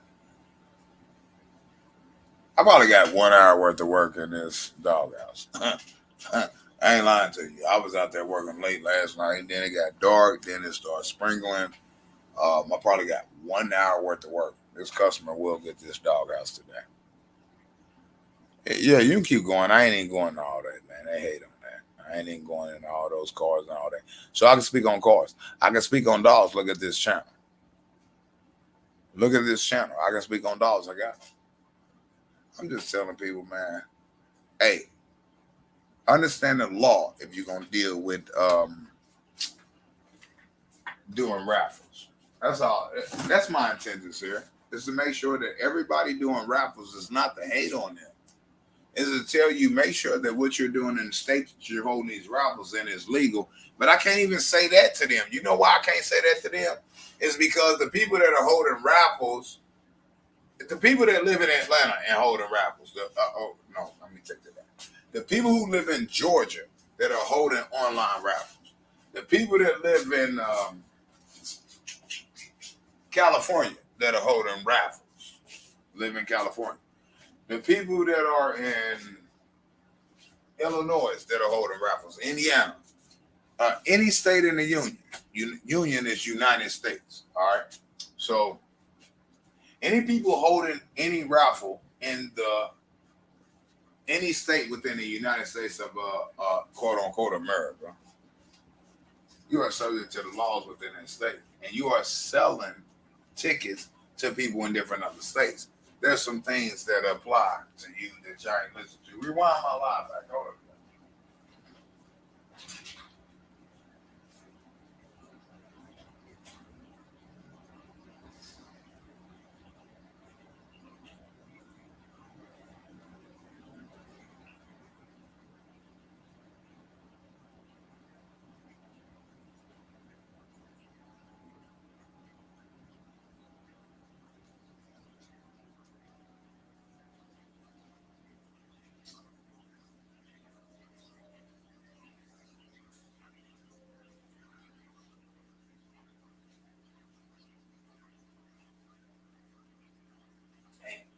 Still, well, it ain't right that bad.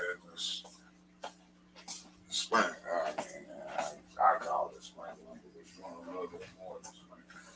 But anyway, so here's the thing, right? Hey man, do whatever y'all want to do, man. What I'm gonna do over here is if there's something that anybody in the dog community, because this is the dog channel, right? If there's anybody over here in the dog community, or if you're in the dog community, or whatever's going on applies to the dog community and other communities collectively, then I'm gonna speak of it. It's to educate you. If you don't like it, so what? Click off and go listen to something else.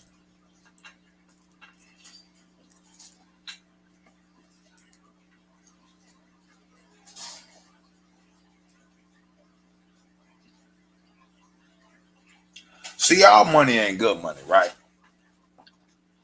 And if y'all been making good money off YouTube for the last 3, 4, 5 years doing Raffle, why not get out before they get you?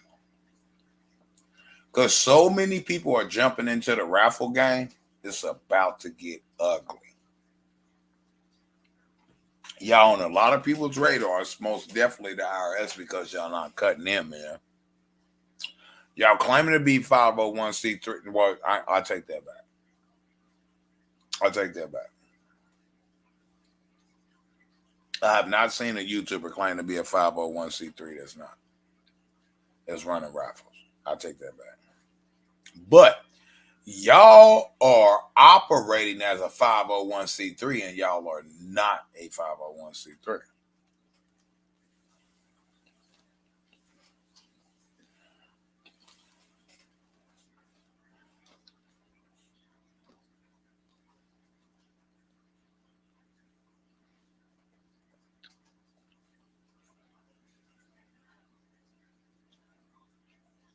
Makes sense?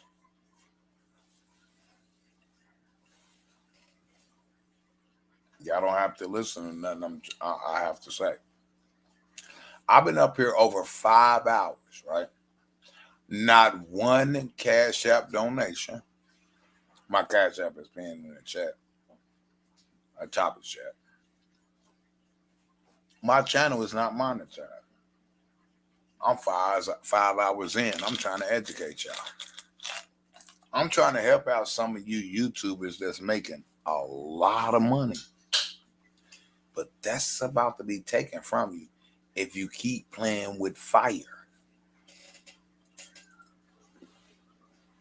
And every one of you YouTubers that keep doing raffles, you're playing with fire.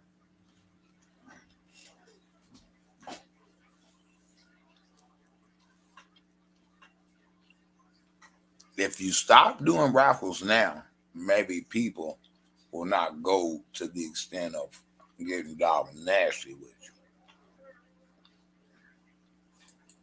Every person on YouTube that creates content, you're a content creator, you got people hating on you. I'm not one of them.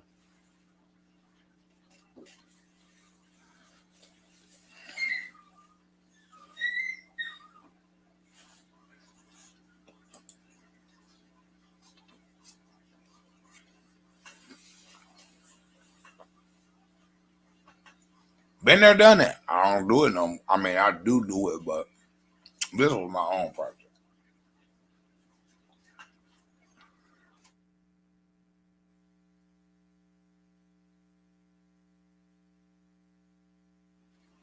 In my house that I'm in right now, and this was well over 10 years ago, but I'm a squatter, but squatters' rights in Indiana is 10 years. By your logic, I own it regardless. I'm just saying, y'all don't know the law, I do.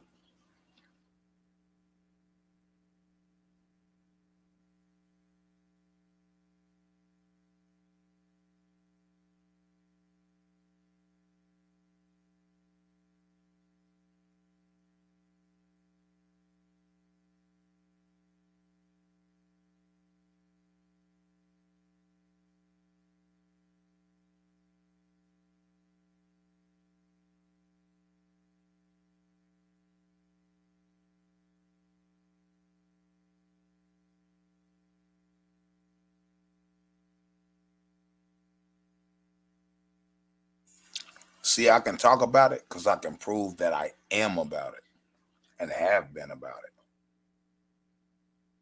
Stay in your lane. Any lane that I cross in, it's my lane. I'm obligated and it's mandated that if I jump from this lane to that lane, that I be able to maintain control when I cross into another lane. Every lane that I choose to cross in is my lane. I'd be ooh-wee if you're going to come here and tell me stay in my lane. What lane is that? It's 5 lanes on the freeway. I can jump in any one, as long as I maintain control of myself. I can control other drivers on the road, long as I maintain myself. When I cross into these other lanes, I can cross in. I can go in any lane I want to go in.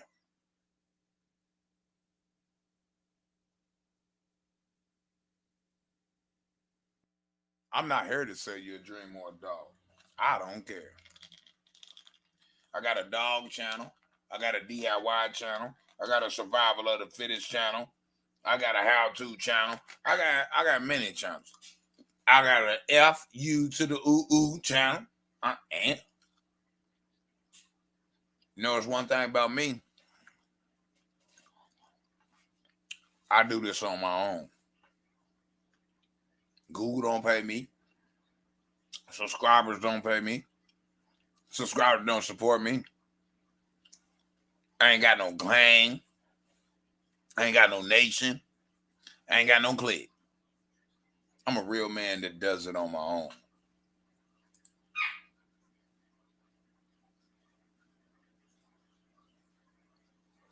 Oh, let me pause. I'm gonna get up off it because we can go way deep into what I did to that Impala. And so that car is in Fort Wayne, Indiana, man. Bread spinning that car. I restored that whole car, man. Whatever. Let's get off that. All right. I gathered that if you want to run a raffle, it must be a non-for-profit. Is that correct? Yes. Great question. See, dumb questions I'm not going to ask. I'm going to block the people. Yes. If you want to operate if you want to do a raffle in any state in the United States, you must be a not-for-profit or an organization, and depending on the state you in, there are other rules and regulations every state there are multiple rules and regulations. You can't just be a not-for-profit organization and run a raffle. There are additional. Okay, now you get blocked. Okay, that person get blocked. You get blocked.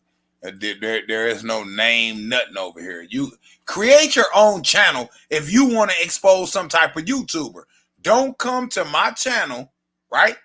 Bringing up YouTubers' names. Because then y'all going to run back over to them and say, well, that channel and that channel and that channel is over here talking bad about you. If you put a name in my chat, you're blocked and not allowed on my channel. A lot of free days, I've blocked you on multiple of my other channels because you're a troll. You will continue to be blocked over here. You don't post names in my chat. I ain't said not one person name. I've been live for 5+ hours. I haven't not said one name in my damn show. Not one name.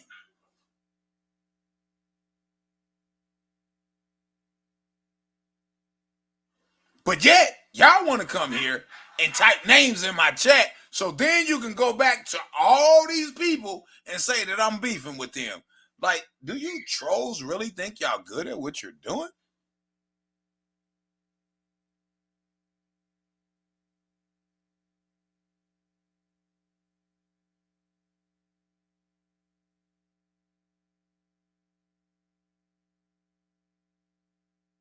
I'm going to say something that some of these American bully breeders ain't going to like. Let me block you, sir. Let's get you out of here. Try again. You just came to my channel, agree with me on something, and then you turn around and bring up Rolex. Bye. Bye, sir. Troll somewhere else.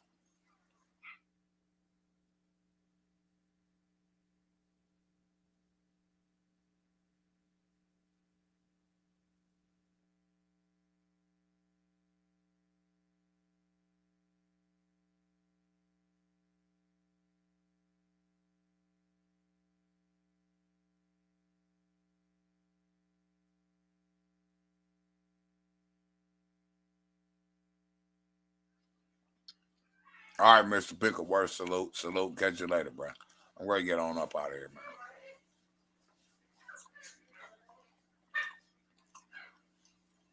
All right, let's block you, sir. Let's block you, sir. I ain't even going to say your name. Let's just block you. All right. Okay, you mentioning user content creator's name, so you get blocked. I've given instructions here, but y'all steady violating my rules. I've given rules here for my platform. And y'all keep, you know what I mean? Y'all keep violating the rules of my platform, so I'll just block you. Yeah, let me block you too. I've been meant to block you. I got, so I know you to respond to something, but you didn't in a timely fashion anyway. But you're trolling, so let's go ahead and get you out of here. All right, let's go ahead and get ready to close up, man. Let's get ready to go and close up. All right, salute, Mr. Pickleworth. I think you're already gone. Last, I ain't taking no questions. Last concerns.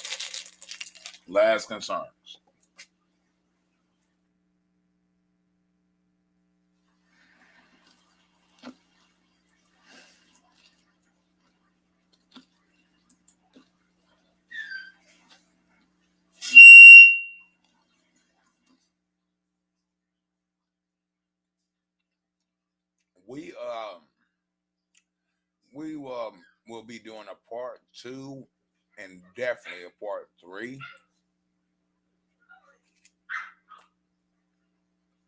I spend way more time than I intended to. I've been here over 5 hours. We pushing 6. I don't get paid for this. I don't get Cash App support. I'm not monetized. I didn't put away 6 hours of my life, not intending to do so. I ain't made nothing off of it. I came here and I'm educating the whoever y'all are. Here's the more to this live, right? A lot of y'all YouTubers that made a lot of money off of your raffle. Quit now. Don't do another raffle. I'm not telling you to do it or else I'm a this and that. I ain't got nothing to do with it. I'm telling y'all, all y'all doing these raffles on the internet, on social media, y'all about to be in trouble. Yeah. I'm gonna give you an example why you need to stop. Do you know that a lot of people done these PPP loans, right? Do you know that everybody that done illegal PPPs ain't going to jail? It's a random thing, right? But what if you the one that is caught up in the random thing? The random audit.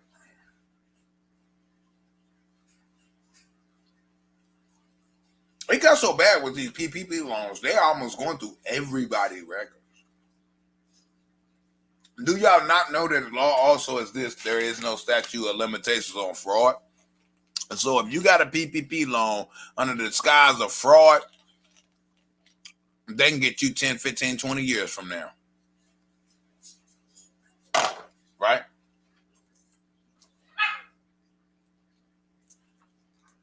Pay attention.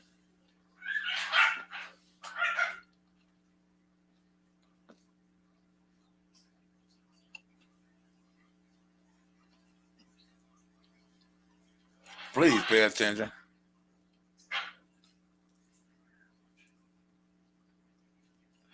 Now, Mr. Pickleworth. Appreciate that, Happy Hamptons. Oh, salute, Mr. Pickleworth. I think that was you who hit that cash up. I appreciate that. I will not say the name because if it ain't Mr. Pickleworth, I ain't gonna say it. All right, appreciate you. Oh, you got it. You let me know who you are. Thumbs up. I appreciate that, famo. I appreciate that. I'm gonna get out of here, man. You all. I'm gonna finish up this doghouse. Well, first I gotta get these puppies right, and I'm gonna then look on my shoes. I got on my house shoes.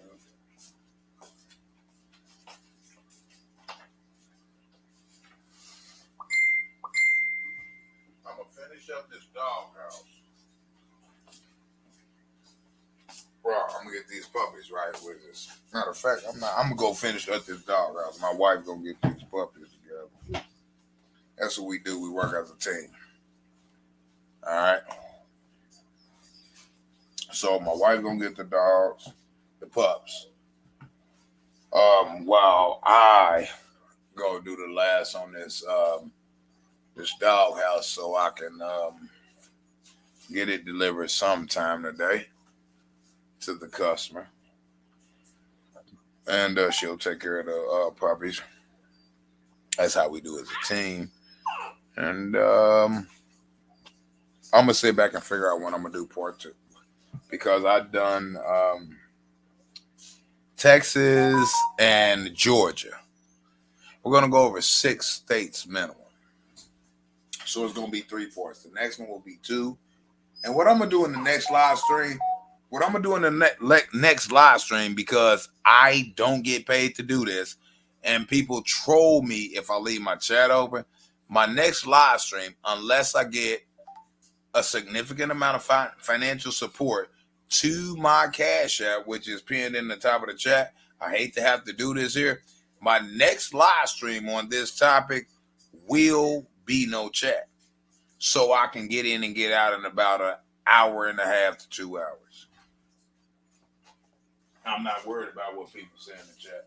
I'm worried about breaking down what the laws in each and every individual state that I'm gonna break down has to say to save some of you YouTubers from potentially having a serious criminal state and federal issue on your hands. I'm trying to help what people call it hate. Okay, cool. then we're gonna shut this chat down for the next two segments of this holding Raffles as an American bully breeder, car Raffles, and more. Be careful, you may be going to jail. This is part one. Part two, there will be no chat unless I am significantly supported via my Cash App, because I don't have super chat, I don't have monetization, I don't make money off YouTube, and I have to deal with basically nothing but trolls typing in my chat. There's no reason for me to have a chat. So the next part to this, which I'm hoping I'm able to get some things done today, which I will, and I feel like doing it later because it will be a night show for part two, and I'm gonna try to do part three in the morning. I don't know. We shall see. So with that being said, right? Because I'm 5+ hours in. Thank you for the please subs. Thank you, Mr. Pickleworth. I got the Cash App. Salute to you, famo. Matter of fact, just in case people want to support the platform, yeah, I mean, because if I'm gonna have to deal with the crap and y'all want to type in my chat, I mean, you know, it is what it is. But I tell you, as of now, part 2 and 3, there will be no chat. So that means y'all have to sit here and listen. I don't bring numbers anyway like that because of the trolling.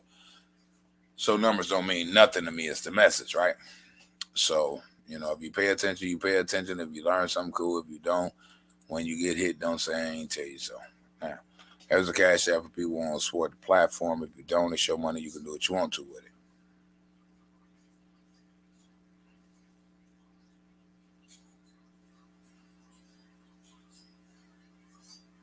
Okay, thank you, sir. I had to proofread your message because, you know, the trolling.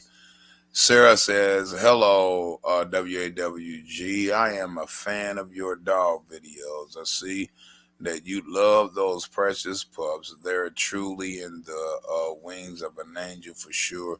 Bless you, sir. And my wife. Wouldn't be, you know, my wife is a part of this business, this mission, the love for the dogs.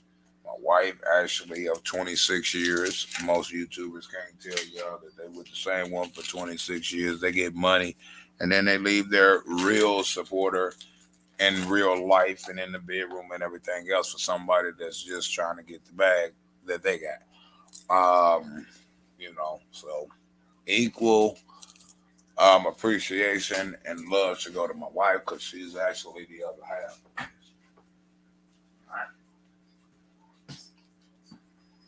She's actually the other half. We fuss, we argue, you know. I mean, 26 years, I ain't never argued with her. Y'all should know I'm lying. Anyway, but yeah. So yeah, that's why the pups are 9 weeks old.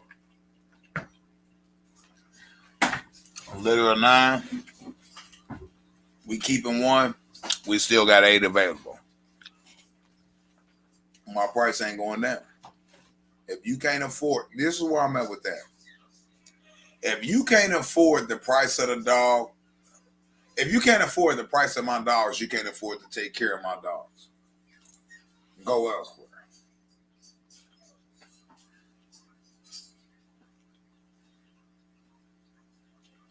And my dogs is fairly priced. Check this channel. Check my videos in my community post, or not community posts. Check my videos, check my live streams, check my shorts. My dog is registered, guaranteed pedigree for what it is, no hung paperwork over here. You know, right. You get what you pay for. You feel what I'm saying? You get what you pay for.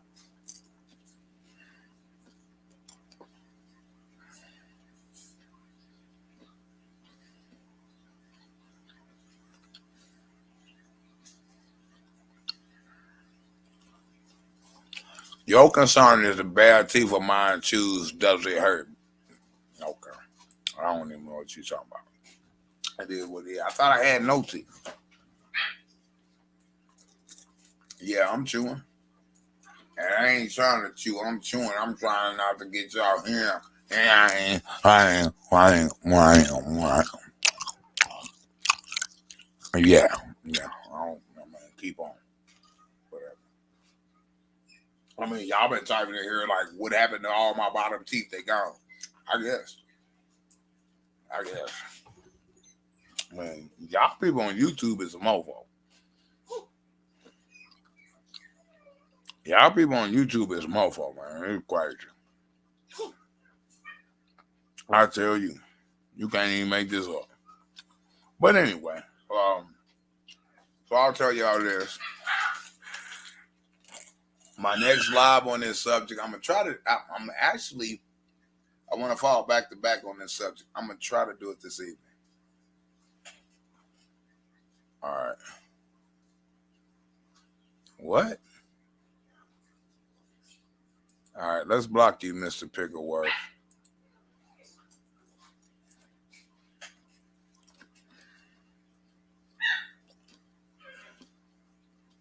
Now, I don't think that's the real Pickleworth. Right?